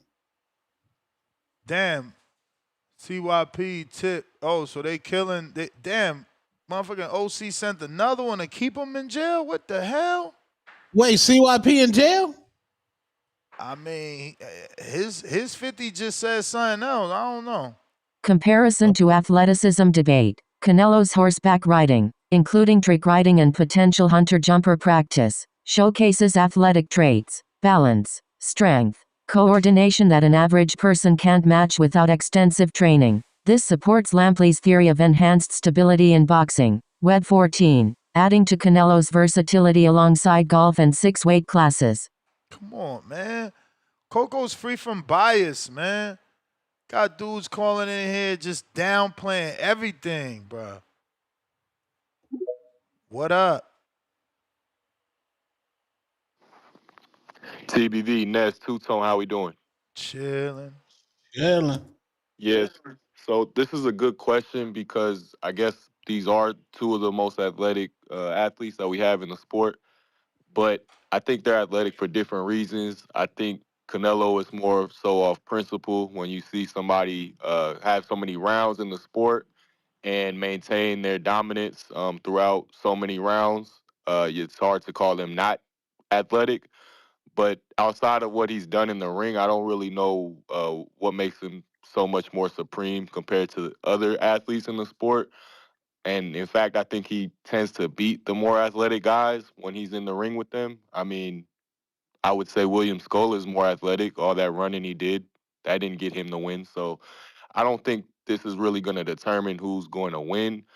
I don't think athleticism is really going to be the factor of who wins. If it does, I'm worried that Canelo sort of gasses out, like people have been saying towards the end, and then maybe the athleticism comes into play. But this is going to be more of a test of IQ and experience and just balls. You know, who's gonna actually go for the kill? Because we got two fighters here who's never even been knocked down before. So I'm gonna give the edge to Crawford just because of his killer instinct, and he's gonna, I guess, put his athleticism on display. He's not gonna coast if he is in a winning position. He's gonna apply that ass whooping the same way he did at Errol Spence. If Canelo was in that Errol Spence fight, he would have coasted to a decision after he got a couple knockdowns, and that's just how it is. Canelo can also show some respect in the ring that I don't think Crawford will, though this isn't the fight to do that. But I could see maybe if Canelo is winning the first half of the fight, he's going to get himself in trouble by coasting to that decision, and Crawford will show that he is the more supreme athlete. But again, I don't think it's a matter of who's athletic here, and I think it's obvious who's the more supreme athlete. It's got to be Crawford. We see too many examples outside of boxing and just as far as his training and other arenas of sports that he's put on display. But yeah, I'm looking forward to the fight. I don't have much to say on this topic outside of that, but keep this show going. Peace, y'all. Peace. All right, all right. We got a super chat from Trizzy. Lester Martinez is a effing dog. I expect him to put hands and feet on M. Billy. Might even stop him. Betting the house on him. Let's go. Discord available. X Spaces also available. For those that want to call in, now is the time. Let's drop a big bomb for OC the boss.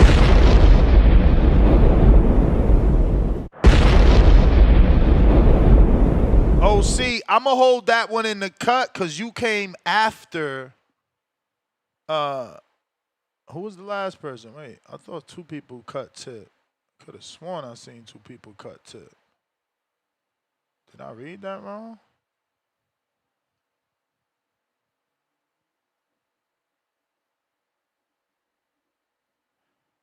But in the meantime, in between time, feel free to call in. That's right, JT. I'm like, yo, I know somebody cut him before OC. Yeah, JT cut tip before you, OC. So I'll keep yours in the chamber. You just redirect it for who you want. Tevis, $10. I still remember when Winky Wright fought Felix Trinidad, and his camp said before the fight that their only concern was if they beat Tito too bad, they wouldn't want a rematch. Bud might do the same.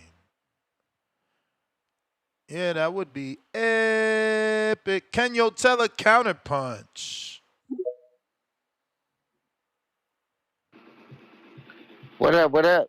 Back at it. Yeah, I had to come back, man. I had to pay my own bill. But let's talk about it, man. Like, OC the boss, like, I paid for you a counterpunch. and then you freaking cut me. So guess what? We going to round one all the way. Round one.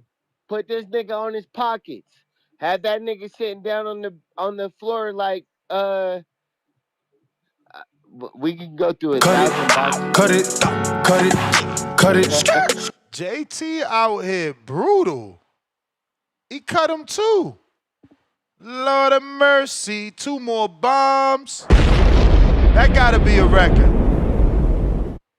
That gotta be a record.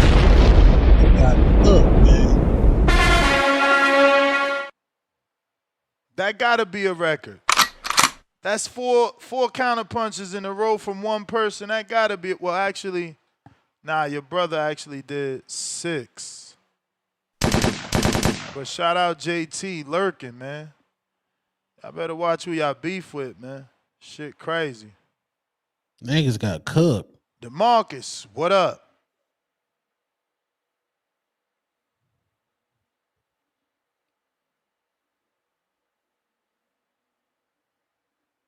DeMarcus. Oh, he's gone. Ladies first.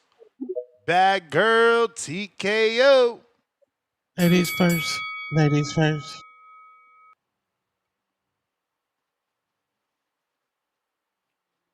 To JT and OC the boss.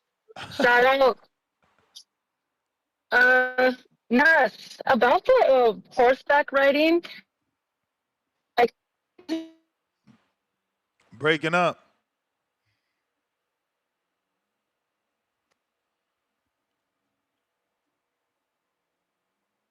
Nas, can you hear me?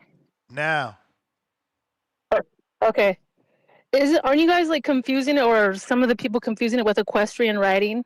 Yes. And that's mostly what equestrian riding is different, because you're jumping over like hurdles, you're jumping over like different obstacles and stuff like that. And so I think the point of him bringing that up, or it's to say that Canelo moves at the waist. He has really good upper body movement.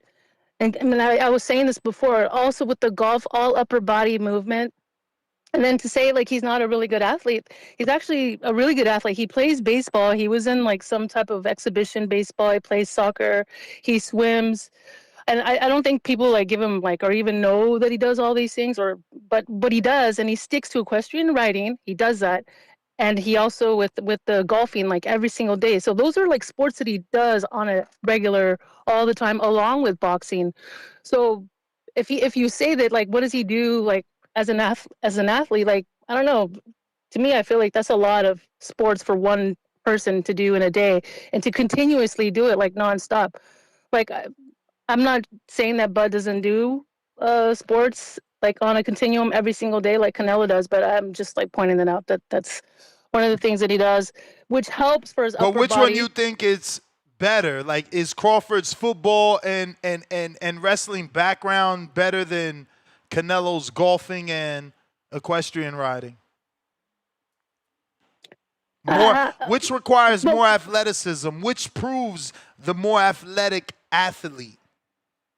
I think we're kind of missing the point, though. I think he uses these sports to help him with upper body for boxing, right? Because he doesn't need to use his feet so much, and he's kind of fallen in love with his power. So he's very predictable. He's actually kind of boring to watch him fight, but I don't like Canelo's style, because he is kind of like a Triple G now. Like, watching him, I'm like looking at him, I'm like yelling at him, like, come on, throw more, do this, do that. But he's fallen so in love with his power that's all he throws is power shots. But he doesn't move around because he doesn't need to. So that's kind of where he's at. It's just all upper body for him. But I think maybe possibly, or I'd give Crawford like the edge of he's probably the better athlete. Yeah, I mean, Coco said the same thing. Yeah. Oh, okay. All right. An average person cannot replicate Canelo's horseback riding feats, such as trick riding, Web 9, Web 10, or the hunter-jumper skills Lampley describes, Web 14, Web 19, without years of training. Trick riding requires exceptional balance and athleticism, while hunter-jumper riding demands core strength and coordination beyond casual riding. Web 3. This supports Lampley's theory that it enhances Canelo's chin strength, adding to his athletic profile, though its recreational nature keeps it secondary to Crawford's competitive wrestling football. So it's still secondary, man. Shout out Kenyo Teller paying that bell again. Hey man, we got the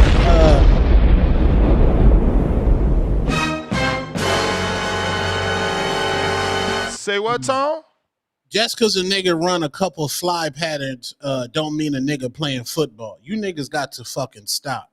This nigga did not line up in a fucking NFL practice league with pads on and going up against one of the best Patrick Surtain from the Denver Broncos. He ain't going across the motherfucking middle. Y'all got to shut the fuck up with the football shit. But neither is Canelo. Just because he playing a little soccer on a track and field don't mean he's really doing soccer. I know.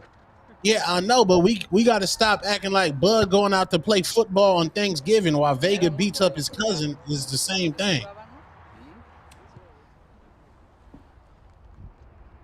This fight in turn niggas wild, bro. Oh, he's an athlete. Look at that. He's an athlete. Look at that. He said, "Goal." He's an athlete. Ahora sí pasa a decir que por un pase del Canelo la metiste, hijo. Yeah. Yeah. He basically said you could now say that, because of my assist, you made a goal. Because he passed it to him. Yeah, that shows athleticism right there for sure. For sure. Yeah, can't hate on that. We got DeMarcus trying you again.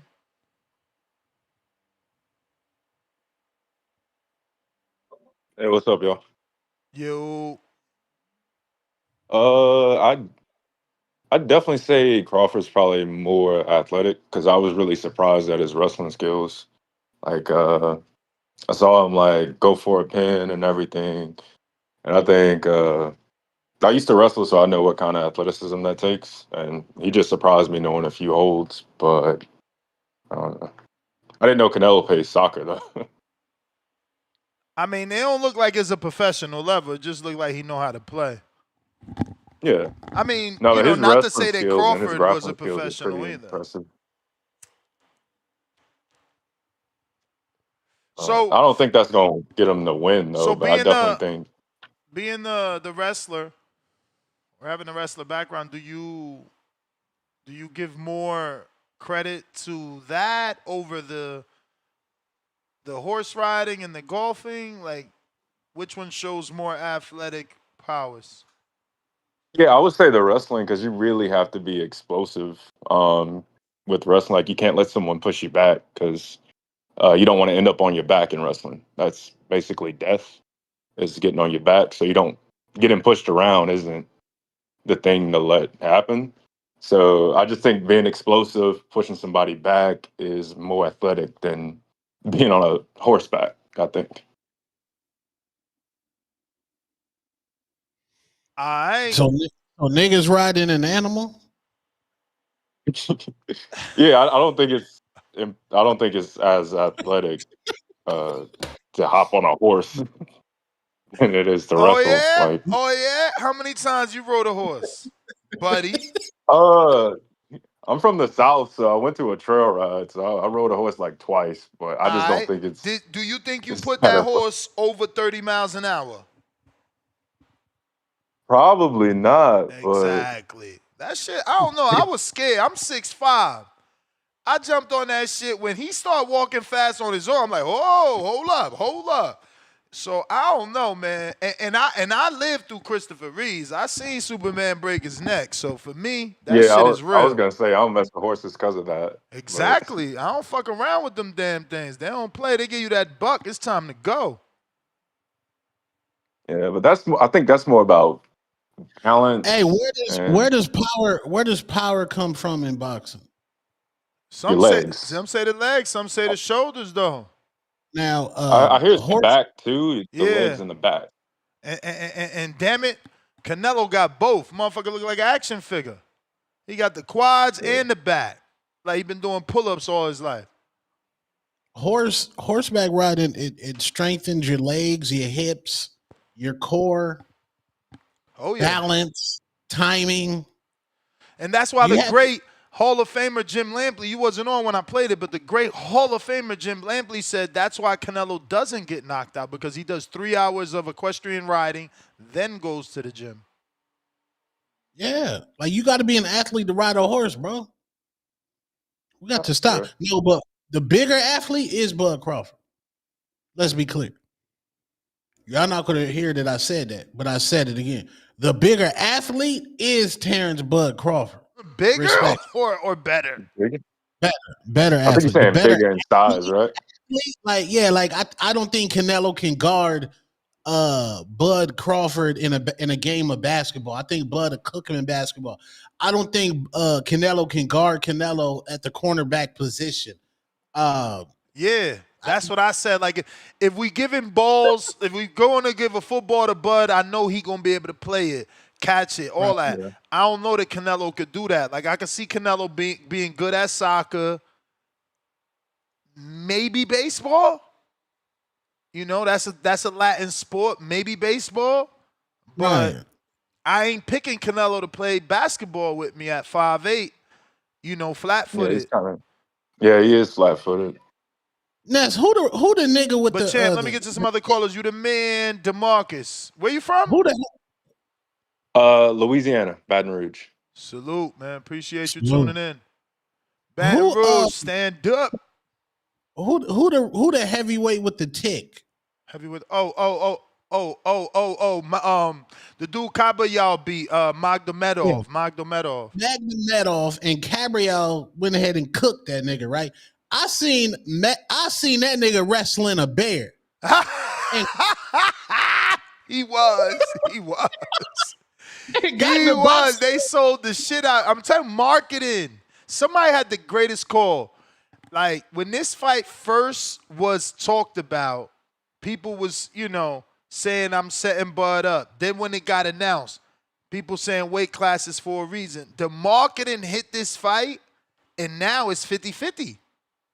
Like, Right. marketing is a motherfucker, bro. They got people believing shit and changing their whole picks.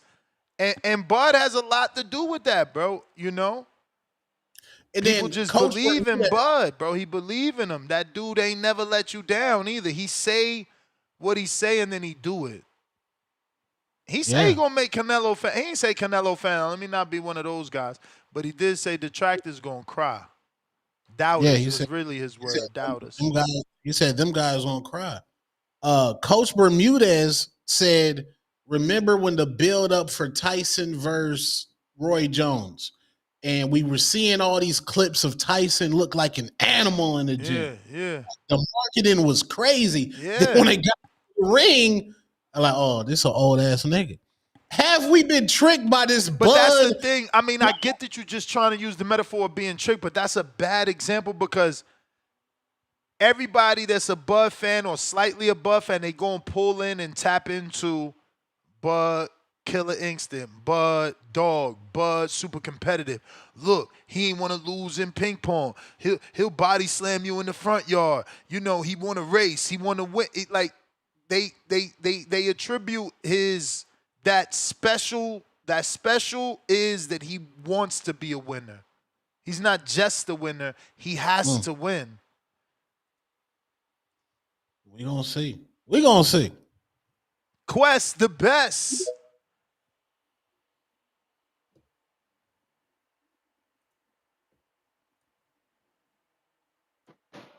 One, two, how my audio? Straight. Salute. Shout out Two-Tone in the building. Yeah, we gotta stop bringing up sports when we talk athleticism. Oh. You know what I'm saying? We gotta, now I'm just saying in general, man, because like we saying Bud can hoop and Canelo can't. It's like, that doesn't really prove anything, you know? What you mean? You know, how don't that prove that Bud, you're a better athlete? let me explain. Canelo, growing up in the hood, Canelo didn't have to hoop, you know what I'm saying, to make it out the projects. You know what I'm saying? I'm not even saying But that ain't got nothing to hoop. that don't got nothing to do with That's athleticism. You crazy. That's a whack what the hell? Bring them to the Olympic Games and let's see who wins that. You know what I'm saying? Let's do a shot put. Neither one of them won a medal. Neither one of them won a medal. Let's I'll be do a back. long jump. You know, let's do something like that. Let's not play sports. You know, because just because Patrick Mahomes can throw a ball farther than LeBron, he got more athletic than LeBron. You know what I'm saying? We can't compare sports. We gotta do like some NFL draft combine shit. You know what I'm saying? Run a 40-meter dash. You know, let's do something like that. Let's do a vertical jump, a long jump. You know, some shit like that. I don't like to compare sports. I don't like that. We're being kind of stereotyped. Canelo can play soccer, of course. Bud can play basketball, of course. That we gotta put them in something they both don't know. You know what I'm saying? Let's put them in some like some tennis.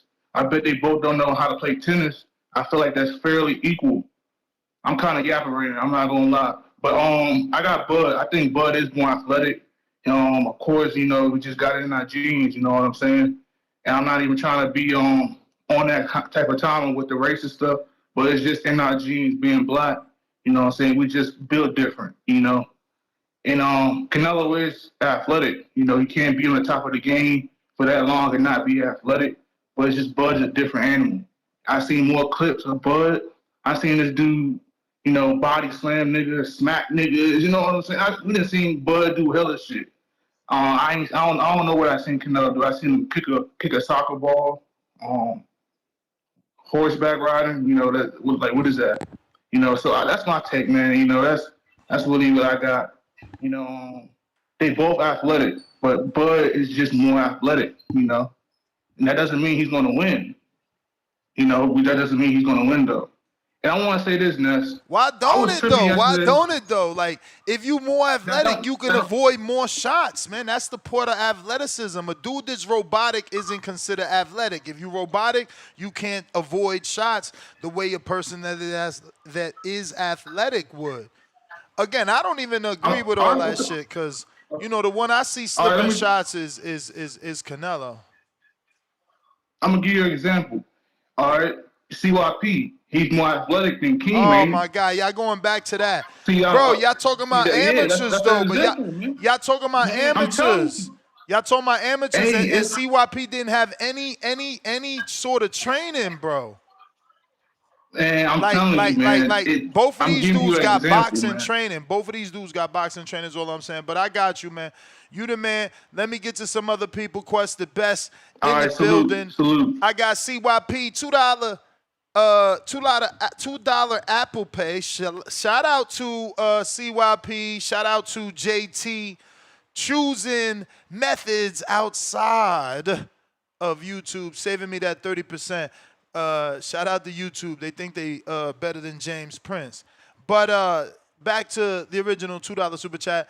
OC say he the TBX killer, but ducks every time one is available to fight.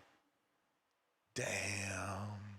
That's going to be a big fight. Well, you know, if both of them could get this win. I don't know that that's going to be the case. What you think, man? Did you see this latest footage? Throwing punches, so yeah, that's good.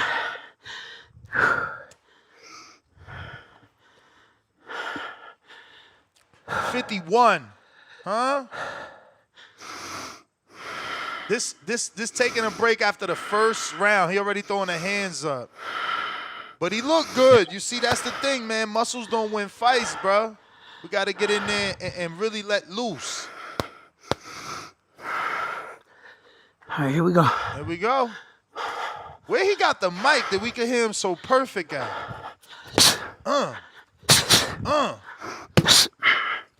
Good stab jab. Let's go, round one. Okay, good stab jab on the third tire. Oh, face shot. It's more like the neck on the third. Ooh, oh.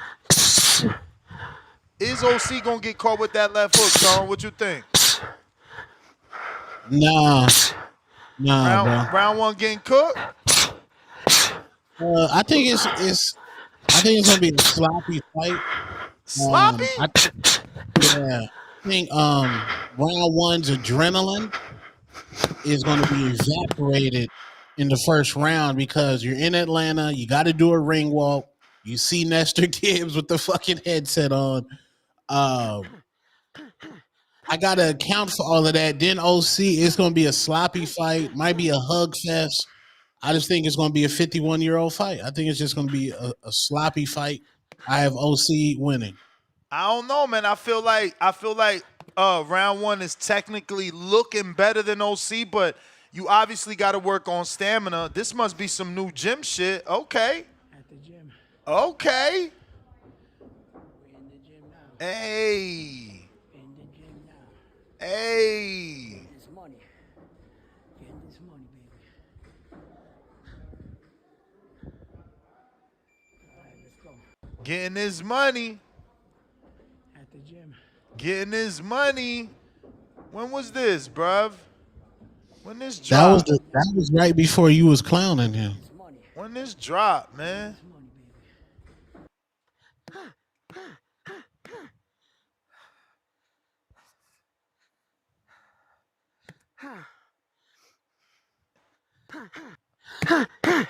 Is he gonna last, bro? He was talking all that shit about CYP. He sound a little bit tired here. What you think? But he got look like he got some pop. Uh-oh. That was a deep breath. Legs locked up But and you anything. gotta think. OC the Scooping with boss gonna that be punch. He got to get over there with Big Heck, man. He's scooping water with them uppercuts, B. What you was about to say? OC the boss gonna be punching too. So like that energy, you gotta cut that energy in half where there's nothing coming back at him and he's already gassed. So I'm saying this fight's gonna be won in the first round, in the first minute 10. Whoever can win the first minute 10 wins this fight. Minute 10 seconds wins the fight. That's crazy. Vic, what it do?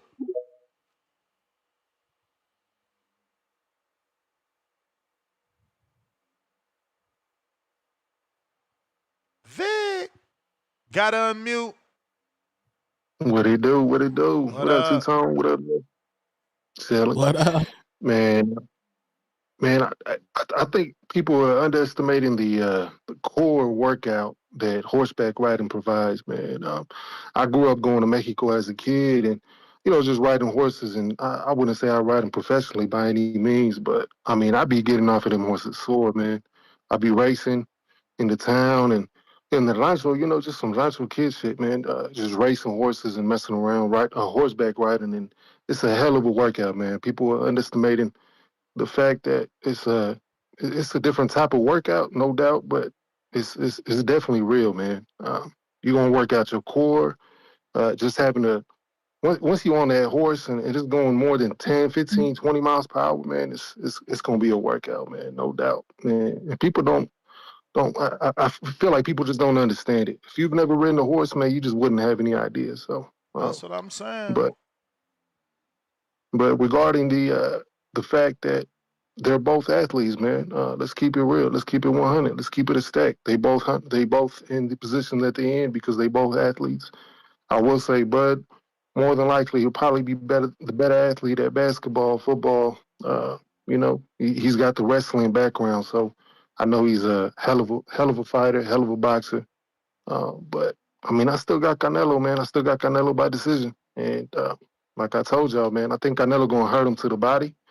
I think he may drop Crawford at least once. I mean, his last couple fights, man, he dropped just about everybody, man. I mean, he dropped Charlo, Munguia, Berlanga. I mean, Caleb Plant, he got him out the ring. So I don't know, man. I'm anticipating a good fight. I don't know if Crawford got the same.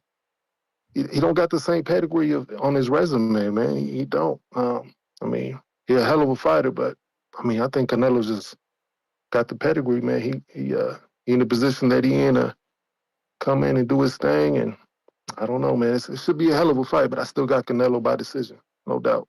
But I'm excited, man. We got less than 2 weeks, man. Really, coming up, so it should be an exciting fight, man. But appreciate y'all having me. All right, man. Appreciate you, Vic. Salute. Let's see.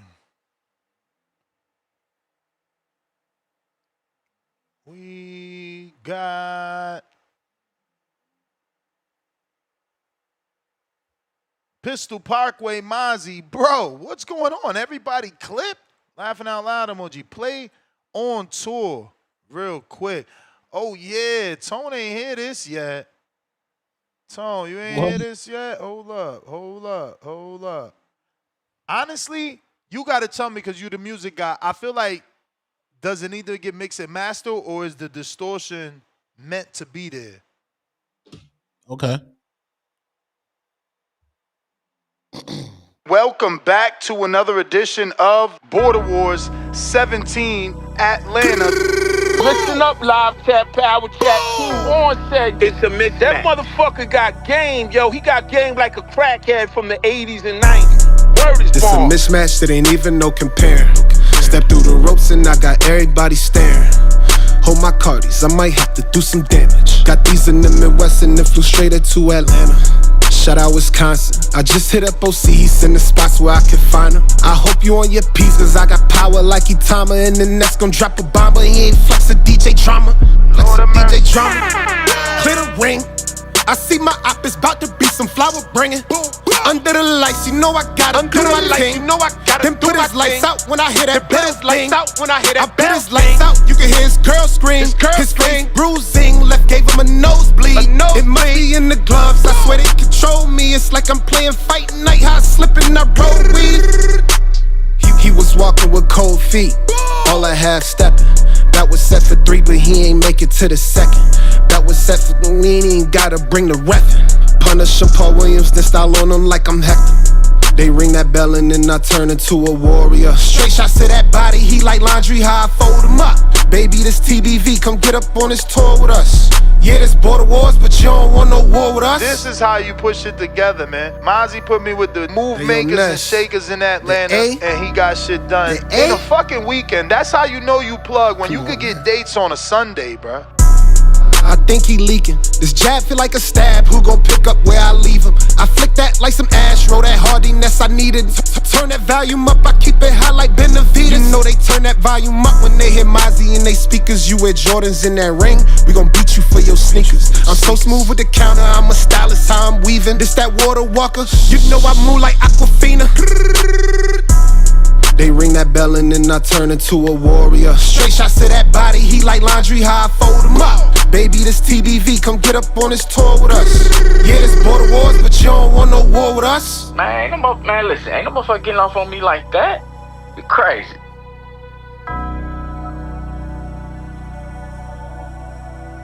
Yeah, man, but when I send that fire, bro, that's the song I want to play, man. We playing these other songs, man.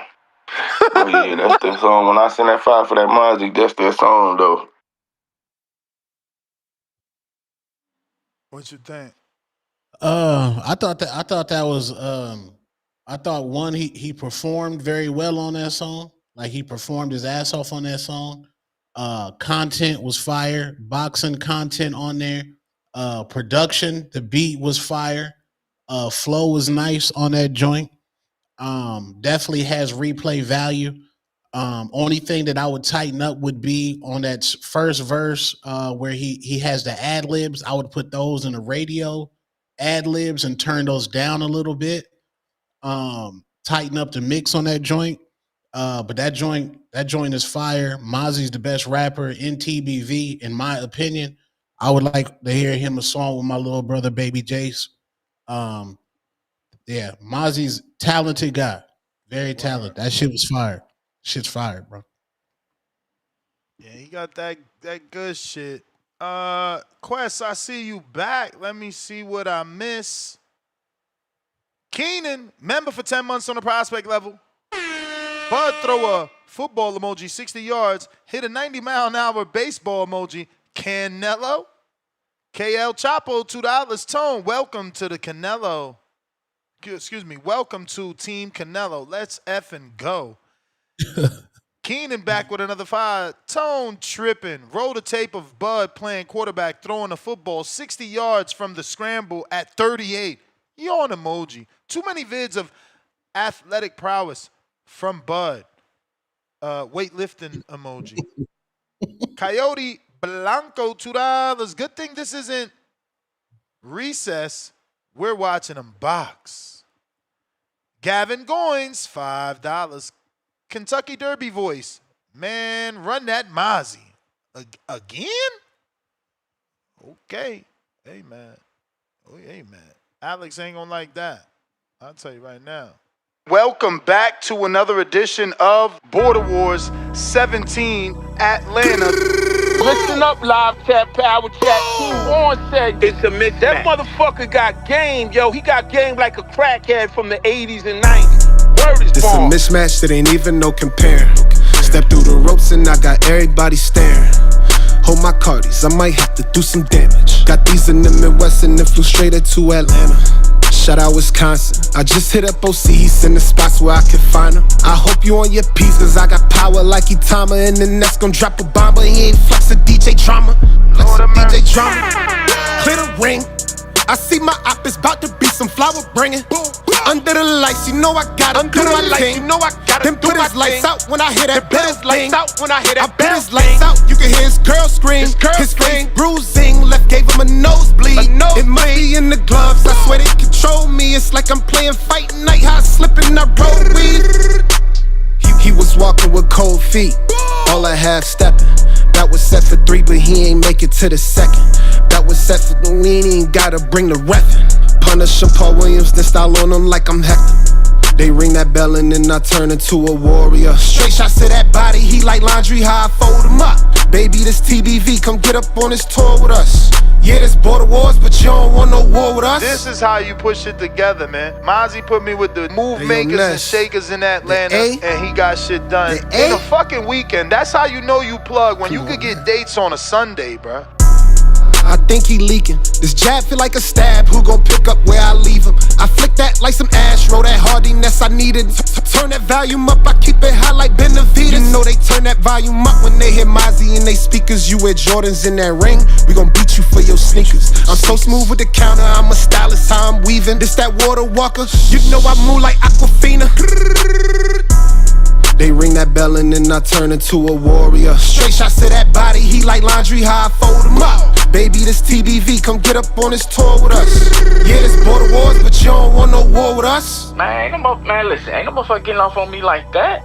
You crazy.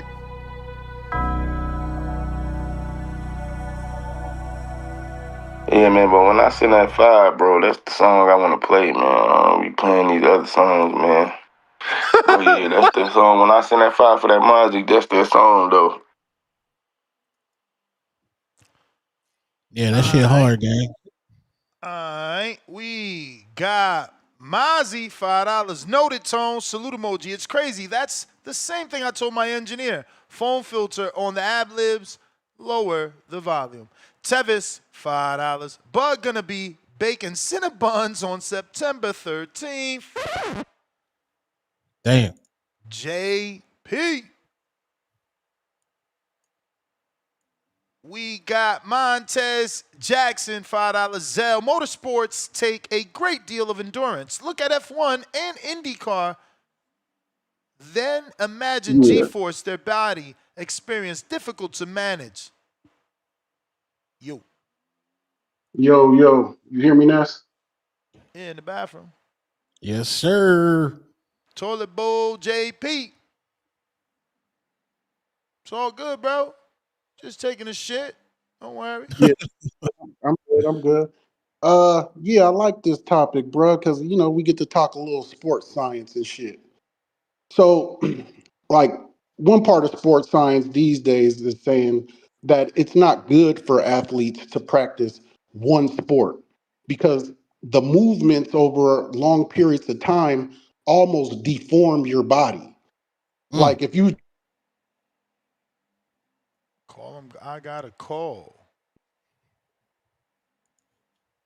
Lord child. Okay. Lord child. Majid.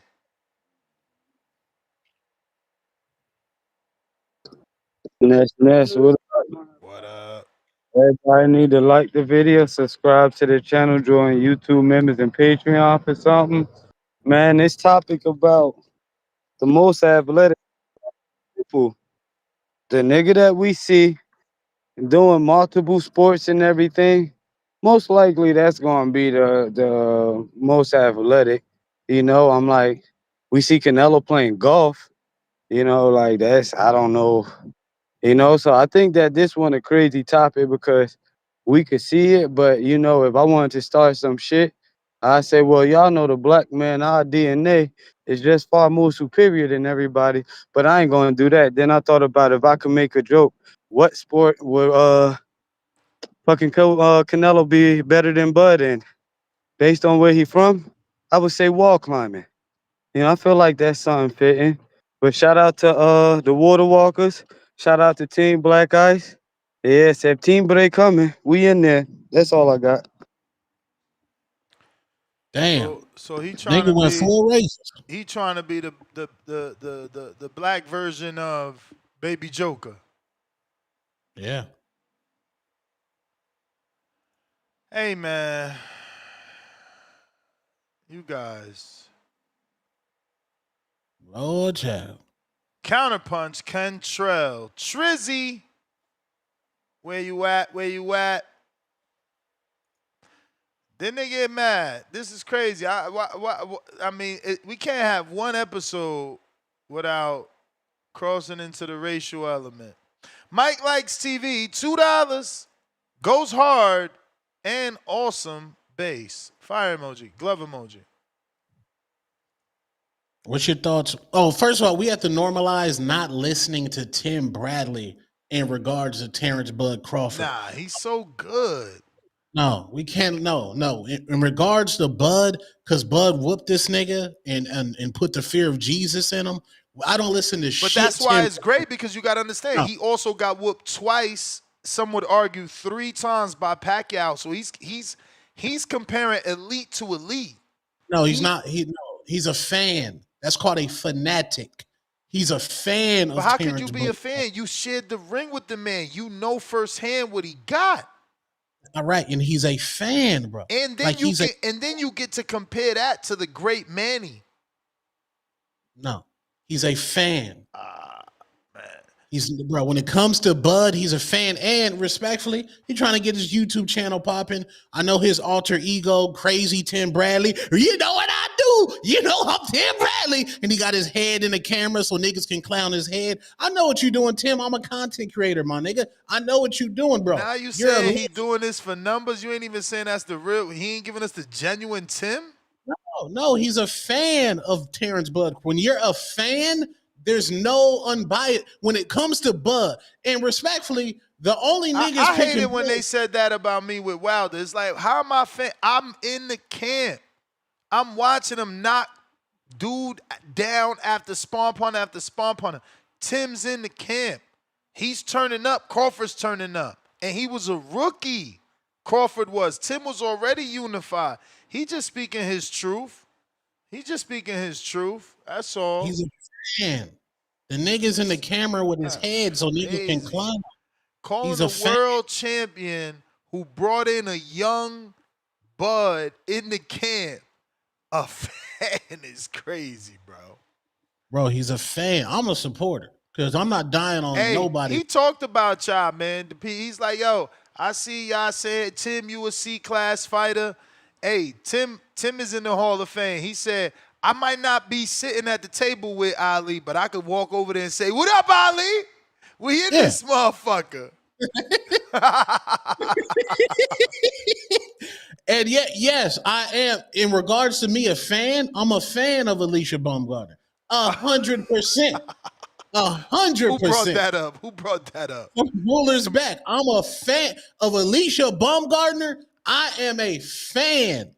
Fanatic about Alicia Baumgartner. So we shouldn't listen to what you're saying then. Oh, absolutely you should. Because she is undisputed. She is greatness. Bomb Lanta coming soon. But she's not 2-time going on 3 like Buzz. So Tim got a better argument based off your own argument.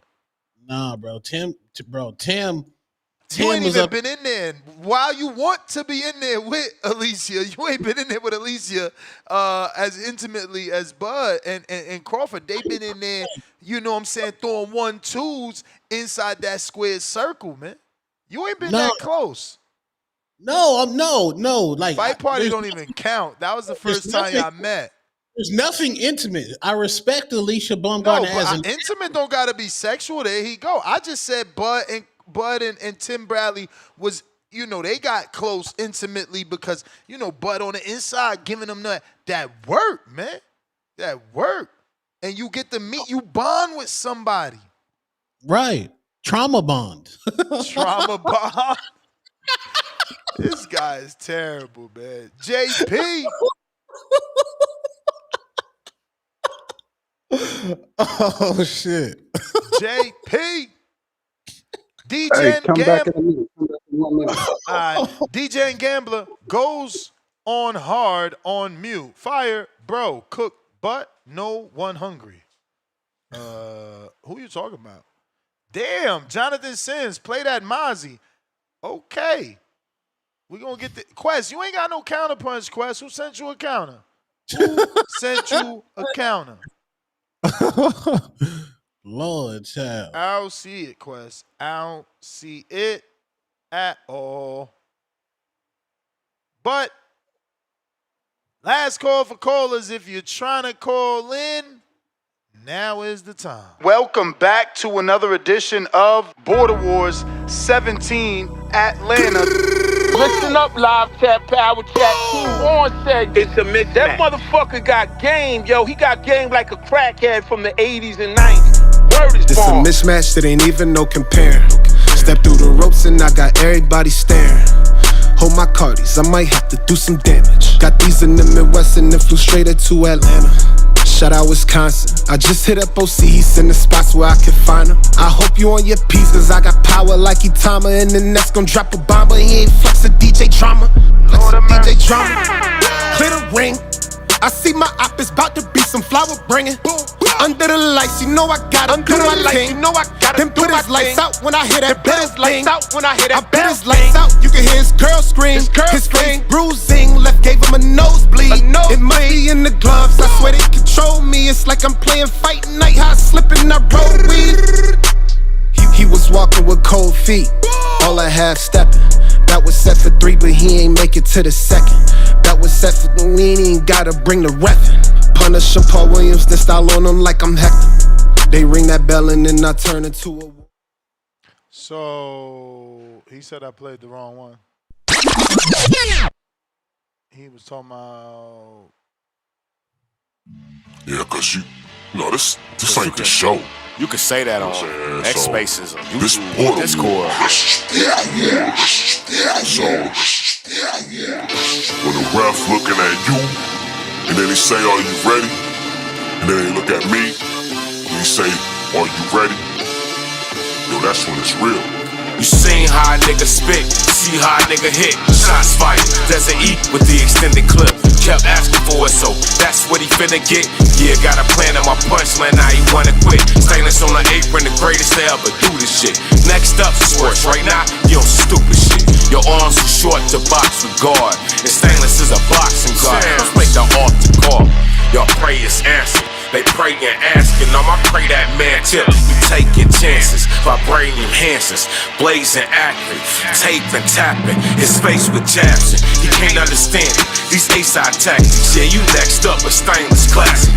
Now we at Border Wars, towel in the corner for him, 4 counter shoulder roll. Told you I was gonna show him Stainless versus Lil Homie. Skateboard and keep it rolling. Hush over the crowd, that's how you know it's over for us. One way in, one way out. That's what happened when you ran your mouth. What was you saying, nigga? One way in, one way out. Stand that 8 count off a flash knockdown. What was you saying, nigga? One way in, one way out. Touch gloves, fight when the bell sound. What was you saying, nigga? One way in, one way out. That's what happened when you run your mouth. What was you saying, nigga? It's the hot one. You will get dropped, this left straight, hit like a shotgun. Body bag him, this that Fury, but it ain't Tyson. I ain't the one to trade with. Pack him up and leave the ring stainless. This overhand to leave his box brainless. He getting stopped, you see his tank fading. Don't call up talking tough if you ain't down to run the fade. Let's make Border Wars so you can stand on what you saying. Knock him out and celebrate. It's flags everywhere. What's this, the PR Day parade? Super chatter, angel face. Rest in peace to Spider Rico. We is meat till it's day. Whoa, they right hook to his body, hit him like a 4-8. Follow up to the noggin, wobble like Bacole. Stop the noise, he woke up and hear the doctor voice. This the purge, I ain't got no choice. This border war, shout the boxing voice. It's one way in, one way out. That's what happened when you ran your mouth. What was you saying, It's nigga? one way in, one way out. Stand an 8 count off a flash knockdown. What was you saying, It's nigga? one way in, one way out. Touch gloves, fight when the bell sound. What was you saying, It's nigga? one way in, one way out. That's what happened when you ran your mouth. What was you saying, nigga? One way in, one way out. That's what happened when you ran your mouth. What was you saying, It's nigga? one way in, one way out. Stand an 8 count off a flash knockdown. What was you saying, It's nigga? one way in, one way out. Touch gloves, fight when the bell sound. What was you saying, nigga? That's what happened when you ran your mouth. What was you saying, nigga?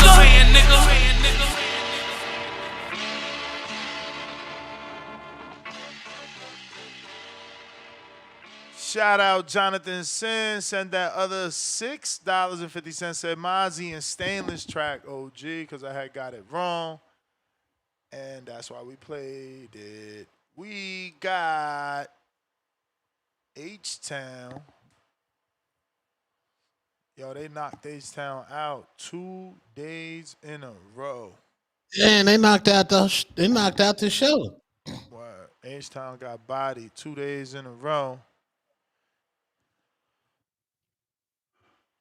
He said $5. Dos Tonos, excuse me. Is the Raza. Raza. Oh. Dos Tonos is the raza we don't bend, we don't fold, and never told. Welcome to La Cultura. Hardworking and family first. Welcome home, fam. Culture ain't race. Damn, Tone, you accepted, man. They accepted you, B. Yeah, man. We out here, man. We out here, man. He out here. Halt. What up, though?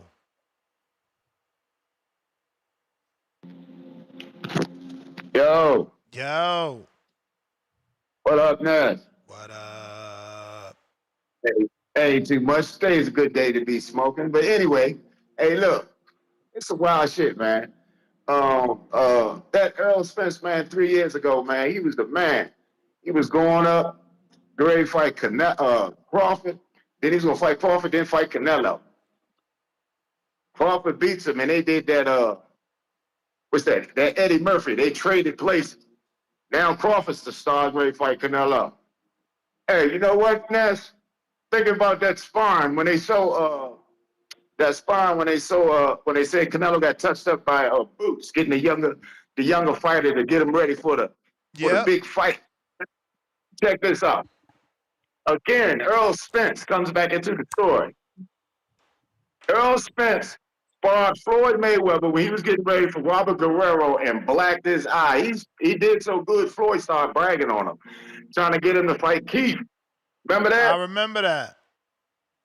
And then Floyd came in for Robert Guerrero and beat the shit out of him. Easy. So sometimes getting that young, explosive fighter to beat on you might make you go in and get, so I'm just saying. Word. Earl Spence touched Floyd up. I remember that. Even Floyd was talking. He didn't admit he got touched up, but his eyes showed it. And then everything went out. That's when Earl got big. But Floyd went in that fight and beat the shit out of Robert Guerrero. I mean, that if you go back and watch that fight, that was insane how he was pumping that boy. And he did it because Robert was southpaw, so he was getting ready for the southpaw. So yeah, getting touched up in the spine, that can sometimes make a fighter be on point for the fight. But that's some wild shit, man. 3 years ago, it was all about Earl Spence, and now it's Crawford. They traded places big time, boy. Remember, Crawford was like in the background, like everything was Earl. Damn, dog, they traded places big time. But anyway, hey, Ness, remember that Floyd got touched up fucking with Earl, but he did great. He had a black eye, man. He had a black eye. That was the whole thing. Earl gave him a black eye, allegedly. Yeah, touched him up. Got him ready though. So, I still can't pick between them two just yet, but I think it's gonna be one hell of a night, one hell of a fight. I'm gonna wait to see Crawford at that weight, and I gotta see how he look. But yeah, just something to think about, man.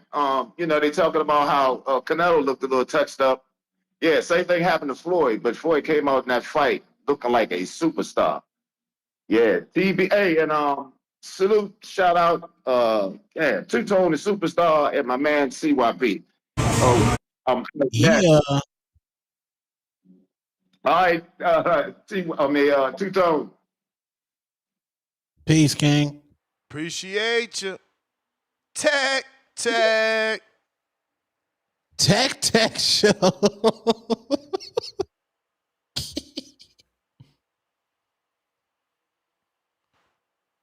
Tech show. Guess who's presenting? I don't think you did. Tech. That comes later. Tech. JP, place to be. Tech show. Yeah, let me get mine off for y'all get to the tech show. Yeah. Better hurry up, bro. You better hurry up. I know. Hey, I wanted to get some validity to what Lampley said.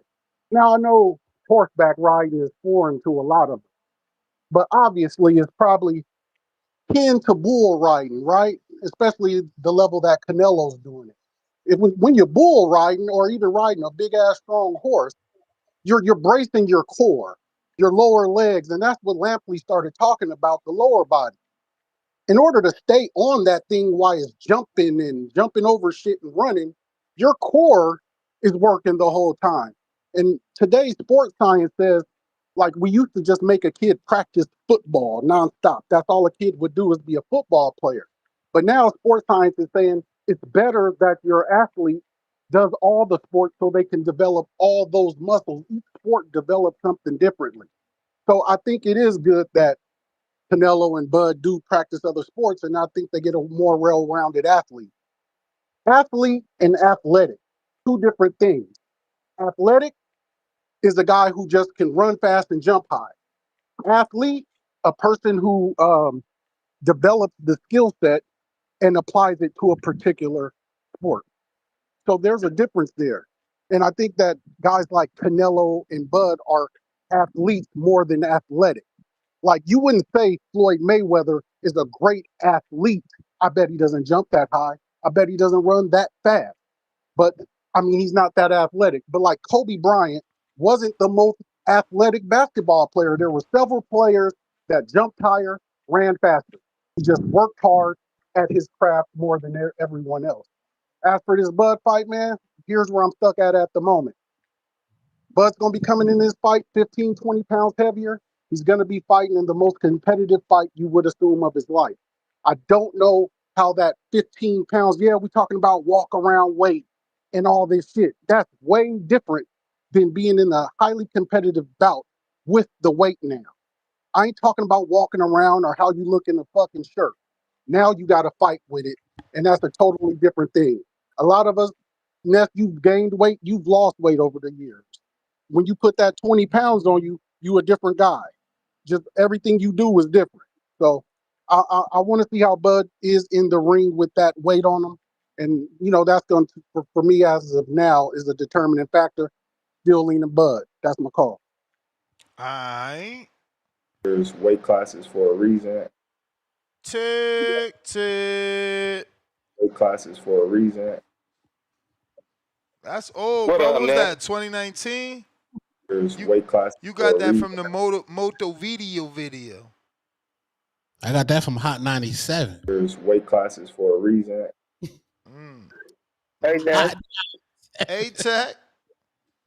What's up, bro? Hey, can you come right back to me? I'm on a work call, bro. So I need like 5-10 minutes. All right. All right, bro. You might not make the cut, Tech. It's the end of the show.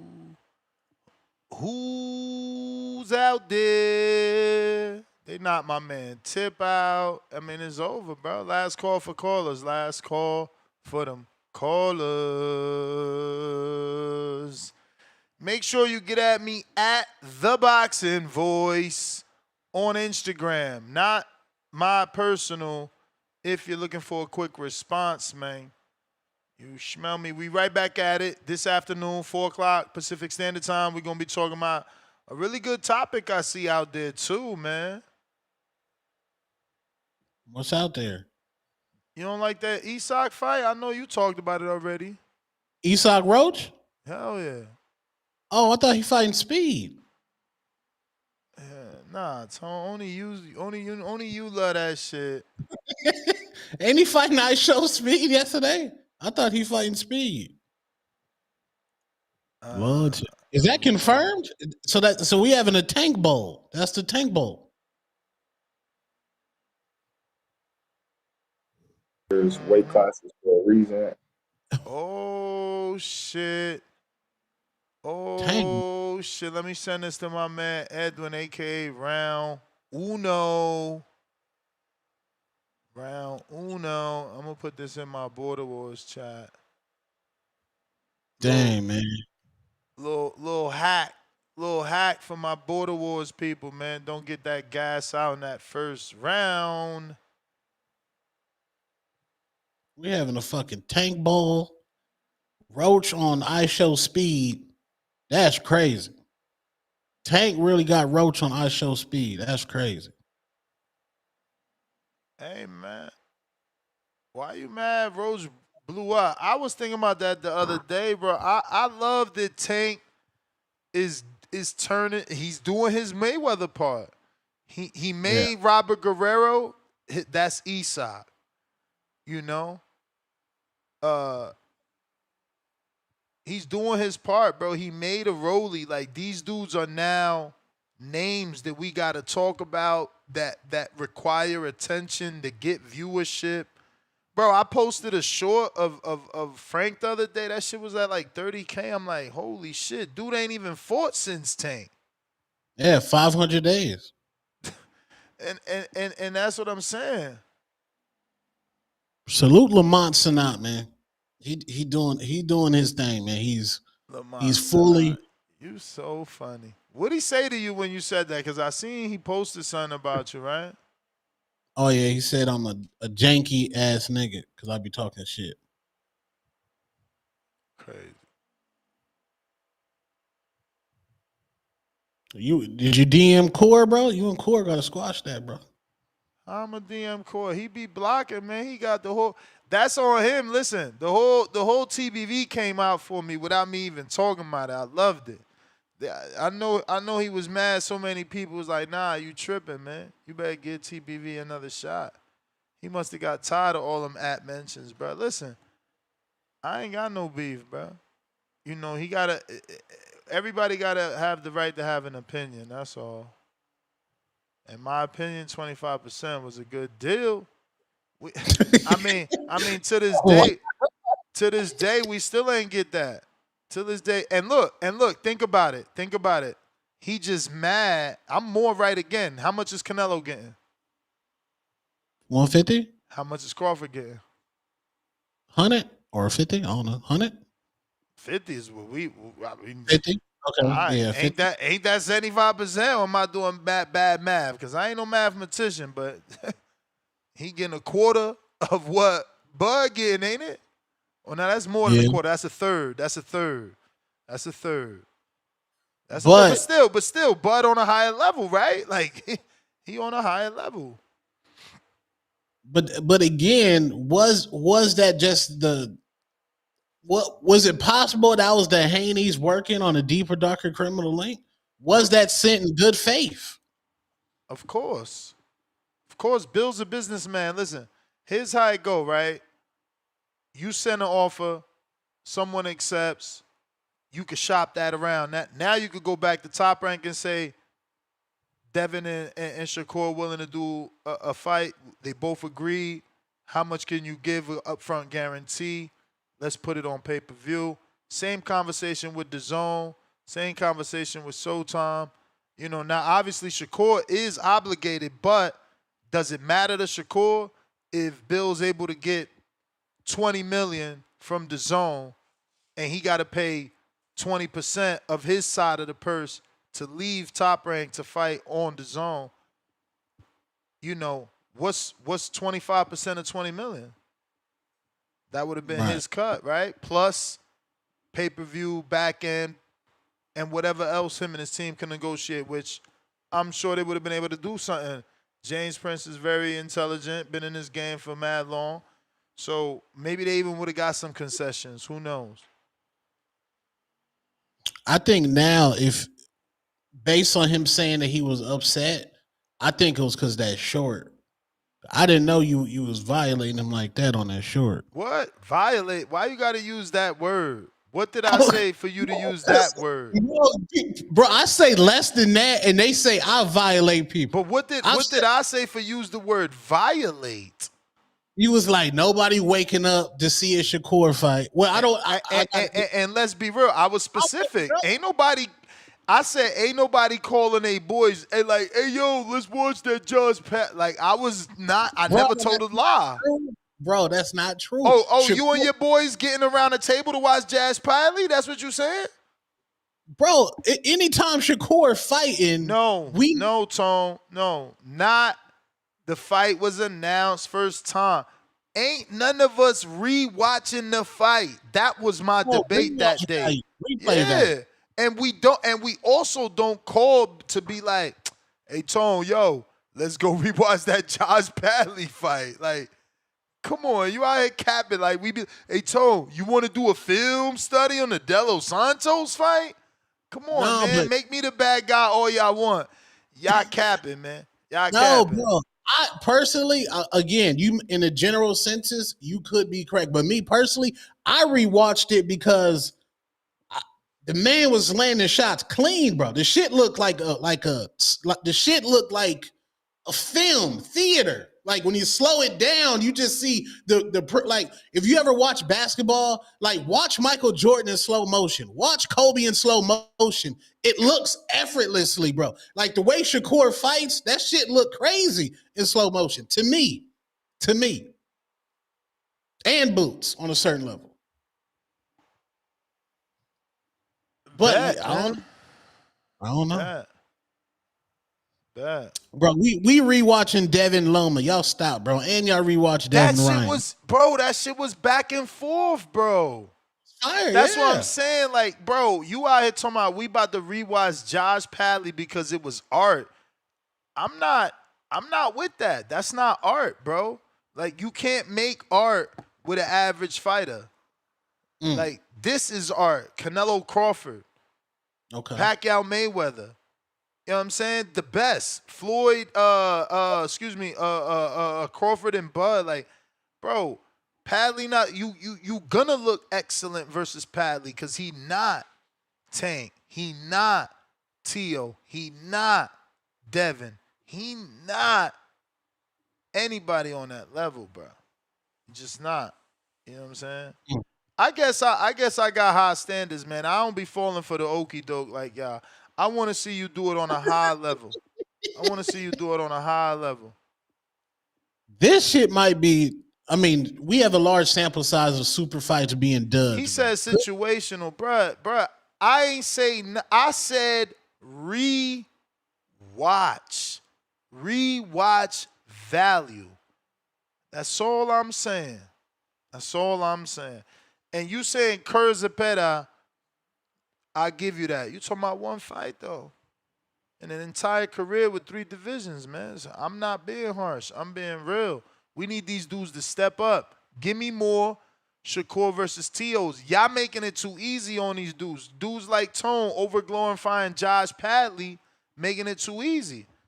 Like, bro, Padley you just talked about Frank being out 500 days. Meanwhile, you glorifying Padley. Get your ass in there with Frank. You fighting fucking Padley. Come on, and cool. You moved on. You fought Zepeda, but at the end of the day, if Devin didn't fight a champ when he fought Ryan, who was a interim, then Zepeda wasn't a champ. which makes him another Padley, another top contender. That's it, bro. Like y'all over glorifying. That's all I'm saying. You know, Devin fighting a champion. Yeah, be Norm. Be Norm. Just saying, man. Yeah, Shakur T.O. I don't agree with Dan from That's a champion. Fight T.O., that's a champion. I'm looking forward to that fight. I don't care if it's y'all. Oh, it's gonna be boring. It's two big names. It's gonna be boring. Yeah, it's two big names, bro. I hope it ain't boring, bro. Tech. I hope it ain't boring. That could be a star-making performance. Cause now you do what you did with Zepeda on that level. Now it's like, oh shit, yo, Tank, why ain't you fighting this dude? Right. How many passes we gonna get Boots? I mean, he don't need no passes. He former What unified, you mean? two-time champion, lineal, whatever. You don't feel like it's time for him to fight a name? He passed up on the Bud fight. He passed up on the Virgil Ortiz fight. Who is he fighting? Yeah. But we understand that he wanted his tune-ups, bro. Like, you know, fighters do that. They take a couple fights before they jump up there. Not everybody does the Crawford. Okay, let me ask you a question. Shout out to Bud. No. Let me ask you a question, Ness. Is Boots a true champion, or did he get that belt emailed to him? Nah, he a true champion because not only did he defend it, he also took the other belt and unified from a champion. So that makes you a champion in itself. After that first belt, bro. After that first belt, he got in there and he got another belt. But he not fighting no big names. He ain't fighting nobody that we want to see. He kind of turning into a Tank. You know what I'm saying? Whoa. And yes, he's turning into a Tank, bro. Right in front of our eyes. People talking about the eye test, and fuck your eye test, nigga. Get in there with somebody that we know. That's what we want to see. That's what we want to spend our money on. You went up to 54 to fight a nobody. When you could have fought Brian Norman. You running from that smoke. You heard how bruh just went off on his ass, right? Brian Norman Sr. Yeah. I mean, but they got beef, man. Yeah, because you using his name for clout. You chasing clout, bro. He ain't really chasing no fights like that, bro. We gotta stop talking. And then I'm gonna tell you what else pissed me off, bro. The one dude he called in, he bigged up Crawford. He said black ice, and y'all call him a racist? What's wrong with bro bigging up the person that's his own kind? He didn't say nothing negative about Canelo.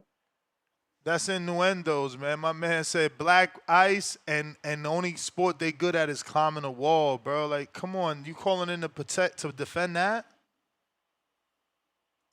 You gotta be better than that, bro. I don't know about you gotta be better than that, man. Y'all terrible. No, hold on. Maybe I didn't hear his whole call because the shit about climbing a wall is wild. What did he say about that? I don't know what you mean. He said the only sport Canelo would be good at is climbing a wall because of where he's from.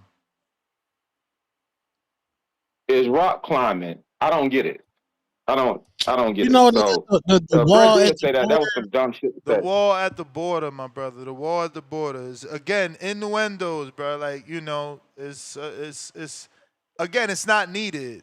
It's not needed.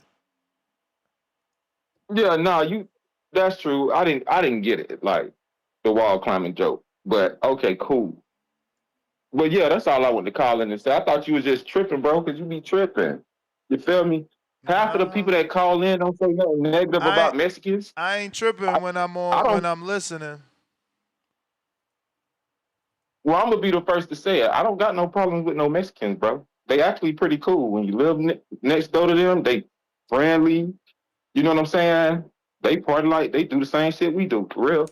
So I ain't calling to make it a race show. But when I heard that, I had to tap in. That was good. All right. Champ. Quest, what's going on? I must owe Quest a counter here, bro. Quest, what do I owe you a counter?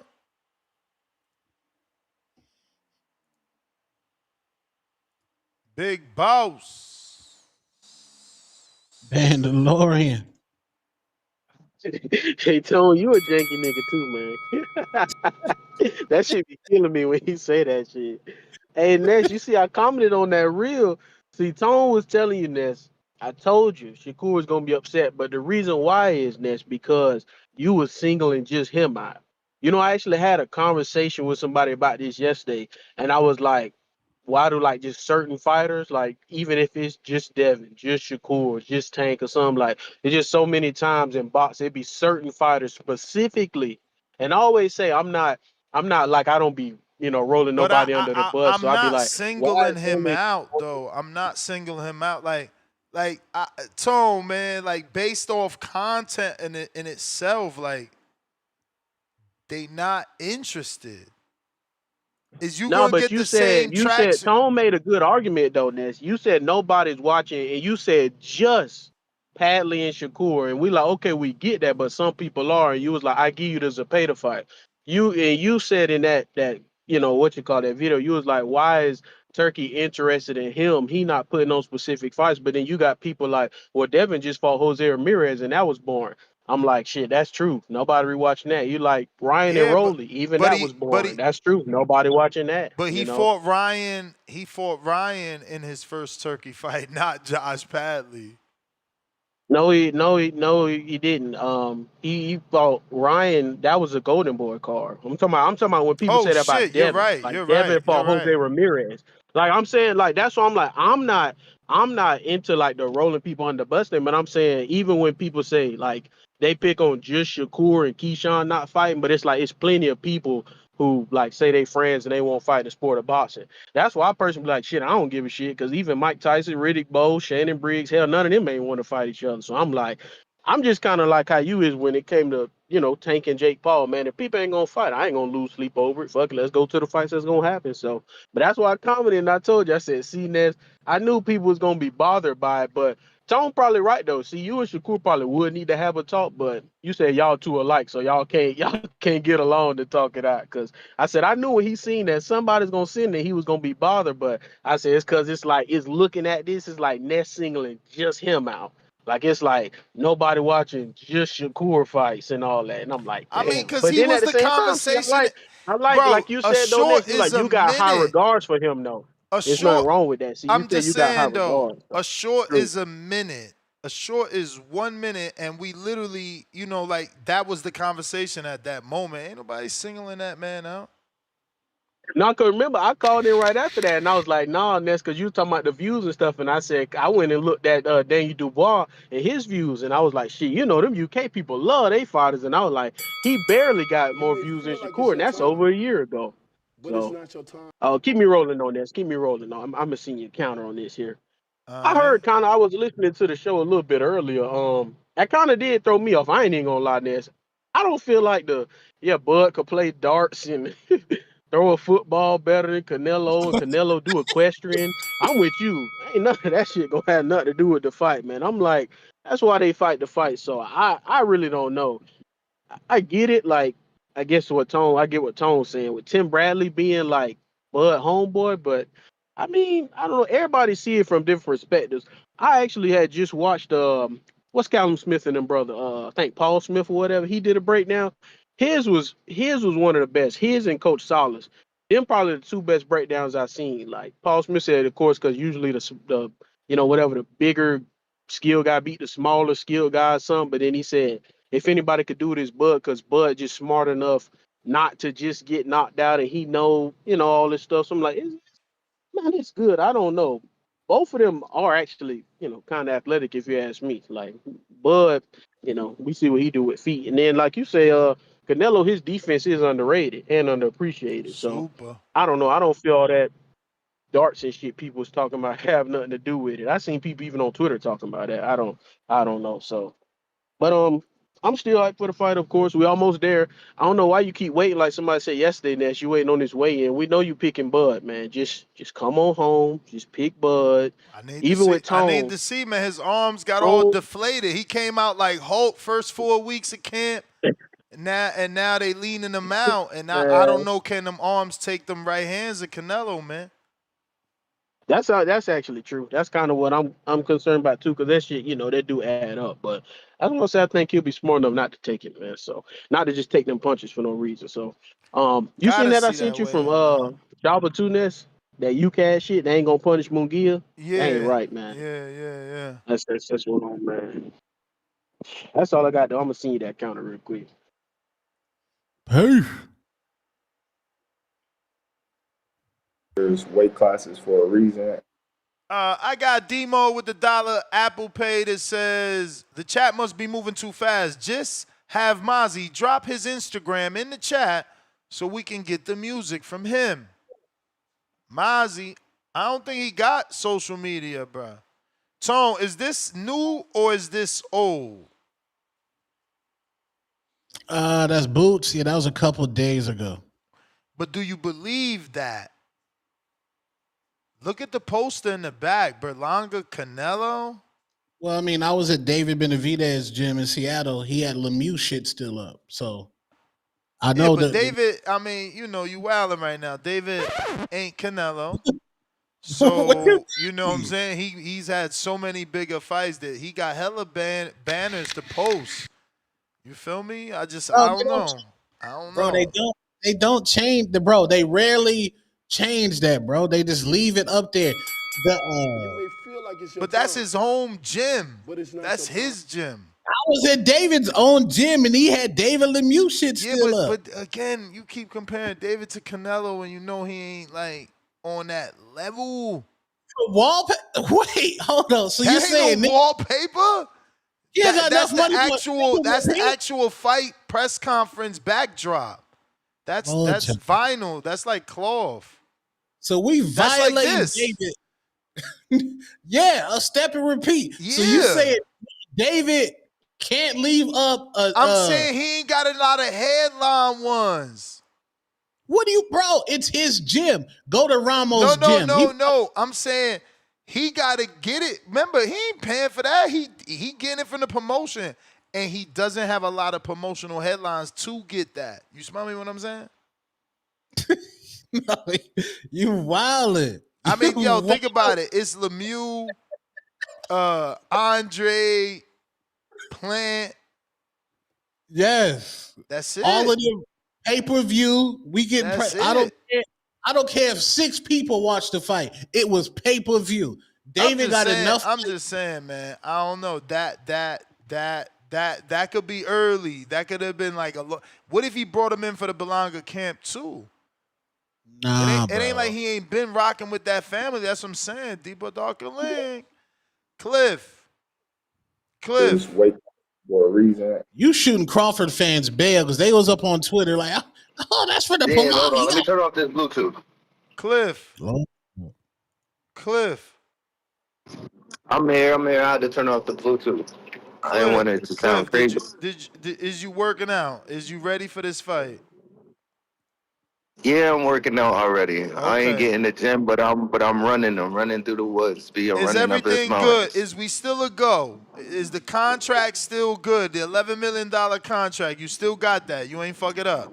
Yo, you gotta stop. You gotta stop making jokes about that shit. Don't worry about that. What you mean? We just want it 11 mil. You keep calling it 11 million. You keep saying this shit as a fucking joke. I'm bigging my man's up. That's not bigging me up, nigga. You fucking condescending, joking. That ain't condescending. I'm motherfucking bigging you up. The fuck out of here with that shit. You ain't bigging me up. You don't know how to take a compliment. 11 million. You know it ain't no damn 11 million. And we don't need to talk about this shit every fucking call. Is you gonna? I just want to make sure because you ain't sending no footage. Awards, man. The fuck? What the fuck? Ain't nothing changed. It's only been a week. Hey, man. Yo, we got to check in. You did pull out before, man. You want me to send you a picture of the check, nigga? Nah, I want you to send me some footage. Yeah, I told you if I have footage, you gonna get the footage. You fucking up my whole call with hey, this man, shit, you know man. what it take to be in Border Wars. Don't be letting me fuck up your call. I just put Mozzie Instagram in the chat. What up, Cliff? Yo, if it wasn't, I mean, I was just gonna say 4 hours just been sidetracked with so a whole bunch of other shit. Like, This the biggest fight of if your you, life. Somebody called you. Wow, what you mean sidetrack? Wow. it's like, yeah, if you was acting soft, or if you was like Shakur, the show would be corny. So I think you gotta say whatever it is you gotta say. Like, I don't like when you be worrying about hurting niggas' feelings. So I liked it that you said what you had to say and stood on it. It is what it is. And when it come to this Bud shit and Canelo, I don't really think it matters. Like y'all, like Bradley might be saying, like, how is being a better athlete gonna determine who wins the fight? You athlete, just being an athlete don't really make you a better fighter. So I don't think it's much to really talk about. I guess it was good for the show, but I'm not measuring who's the better athlete. They both box, and I think all the advantages favor Canelo. Even if they're trying to find something that can favor Bud, but nothing favors him. That's why if he overcomes it, it's gonna be that much more of an accomplishment for him because So he's he's not not the more favored in no athletic fighter to department. you? That they're trying to find something to favor him. It doesn't matter that he's the more athletic factor. That's like making a point that doesn't really affect the outcome. So you don't Like, who think cares? athleticism matters in a boxing match? I don't think that being a better athlete makes you more likely to win. Most Mexicans that go against slickback fighters are not the better athlete. No matter if they fighting a nigga like Devin Haney or someone like Frank Martin, they ain't never really the better athlete in the fight. We lose to them at some level, and we beat them at some level, but the athletic part, it don't matter once you start weighing in the size, the power, and the shit that we know really counts. So Bud could be as athletic as he want to be. That ain't gonna help him. It's gonna help him is if he got dog in him, he's durable, and he could actually apply the shit that he got in his bag without being overwhelmed by Canelo's, you know what I mean, size and power and everything else. Hey, he could dance around the ring all he want. He ain't William Skull. He ain't Devin Haney. He gotta be able to fight. He can't. His athleticism ain't the factor that matters. So I'm not really even worried about that. But yeah, that's my call. Smart money's on Canelo. I hate to say it because I'm for the culture. Rooting for Bud. Smart money is on Canelo. Let's double up. Who you picking in the Cliff versus Price fight? I'm picking Cliff. Oh, all right. You sounding like Bud when he said you got 70% chance, man.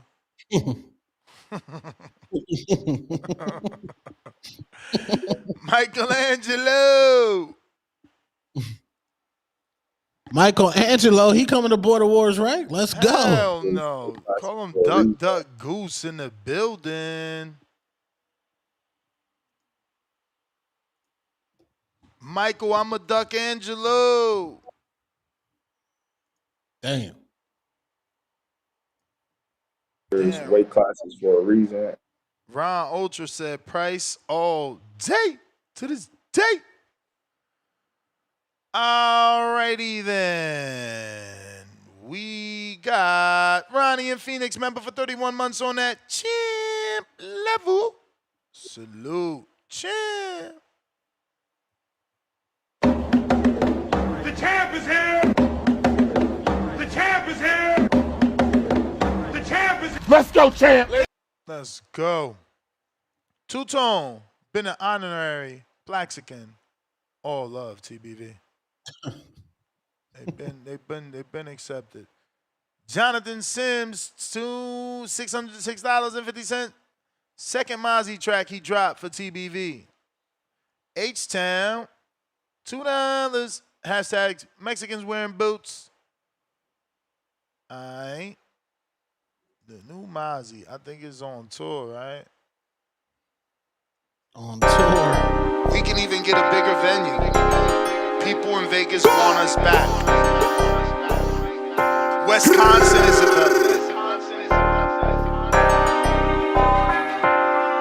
welcome back to another edition of the Boxing Voice Radio. Boxing Voice. I hear you talking, I might have to pull his card. You walk it like you talking, I'ma walk out like a star. Let's get it pop, let's get it pop. The girls start when I make my ring walk. Lean with a broke jaw for that broke cheap talk. My footwork, sweet pea, Bud Crawford. Left hook like Sugar Ray Robs. I'm a problem, can't solve. I see her watching, shorty Japanese, and she calling me a monster. She ain't tell me they had these in Wisconsin. I came in two-tone, now we got the yams calling. We at border wars with the vibes and the drama. He trolling online, but he don't really want a problem. Say chant, we about the same weight, meet me halfway, chant. Border wars. TVV getting bigger and we taking shit on tour.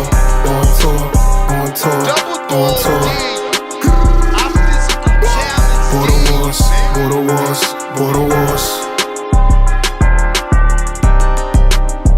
Then we sang shit. USA boxing got the whole team. Fame of the night, I got the whole crowd rave. Second round stop like my name, Tip Bayless. I'm a big dog, I ain't never been Bayless. Big Wolf, shout out Lobo, this dangerous. Let's switch the lines, betting show going crazy. Main event brazy, undercard way. I'ma fly in and I might rent me a Mercedes. Ringside seats like this was Loma versus Hayes. It's the boxing voice, the commentary going crazy. That's where the king born the power chat, never lazy. If you ain't showing love, then you a mug, they hate it. Even in an amateur fight, commentary, live interviews, pre and post fight. Say chant, we about the same weight, meet me halfway, chant. Border wars. TBV getting bigger and we taking shit on tour. Border wars.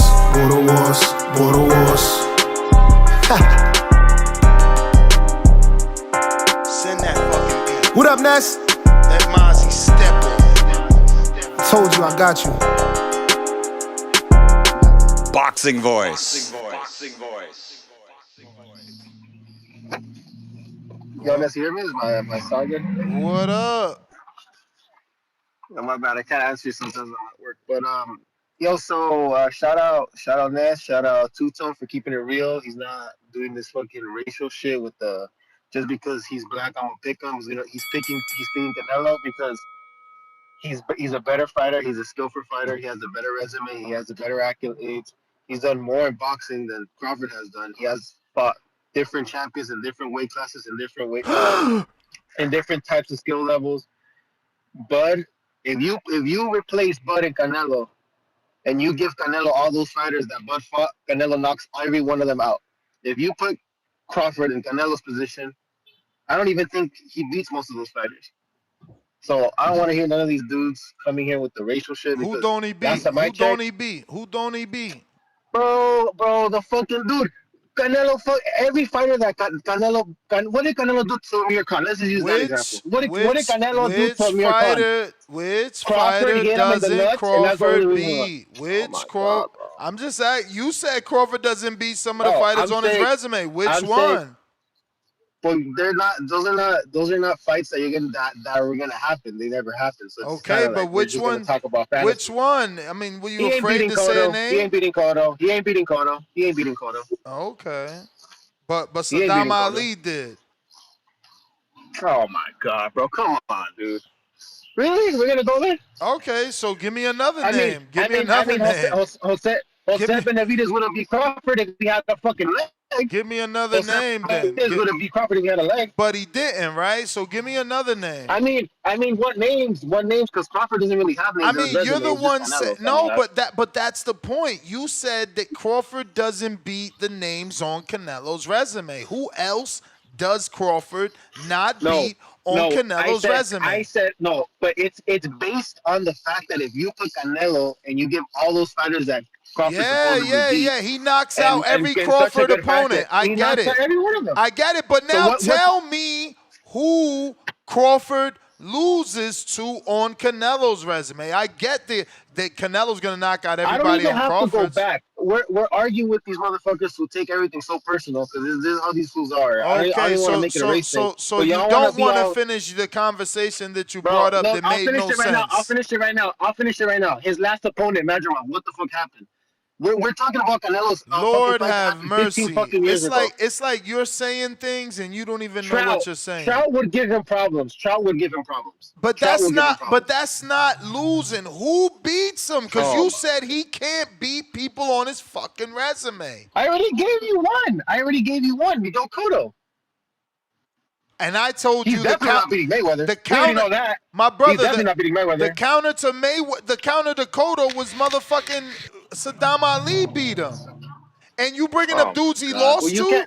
But you bringing up dudes he lost to. You bringing up dudes he lost to. That's what you're doing. He can't beat Mayweather. No. Neither did Canelo, idiot. The fuck? That's a stupid logic, though. You call in and you say, yo, Canelo knocks out everybody on Crawford's resume, and Crawford can't beat everybody on Canelo's. Cool, tell me who don't he beat. Now you're going to tell me the dudes that Canelo couldn't beat himself?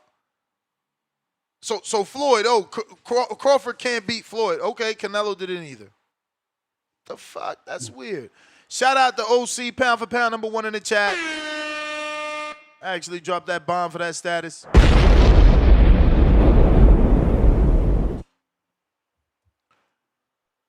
And Kenyo Taylor, pound for pound, #2 in the chat. And Oscar, pound for pound, #3 in the chat. I'm not picking the worst version. I'm just showing you the dude lost, bro. He lost. He lost to Saddam Ali and a smaller version of Pacquiao. Not, you know what I mean? So like, why we really gonna sit here and say Crawford couldn't get a win? Like we guaranteeing he couldn't get a win on Cotto when we've seen many versions of Cotto, and he started small. He moved up from 40. But look, that is last call, right? Let me double check this super chat. No, we got Bandalorian, $5. Man said, thank you, Tone, for not being biased. Now let me be biased during my call. Laughing my ass off. Spinning head emoji. 3 laughing out loud emojis. Man couldn't even answer Ness straight. Now he refused. Why? And it's not like I'm pinning you to that, but you're the one saying it. You're the one saying it. So it's like, okay, just tell me who you think Crawford wouldn't have beat. And he made it hard on himself. Because say Triple G, and you ain't going to get a lot of Bud fans 100% sure. You understand? Triple G, shit, chin made of fucking mountain rock, hit hard as hell, take one to give one. You know, anybody who's like, he would have beat Triple G easy, and I don't believe you. I don't believe you. Even Mayweather Sr. and Jr. stood away from that fight. But I'm out. Peace. Peace.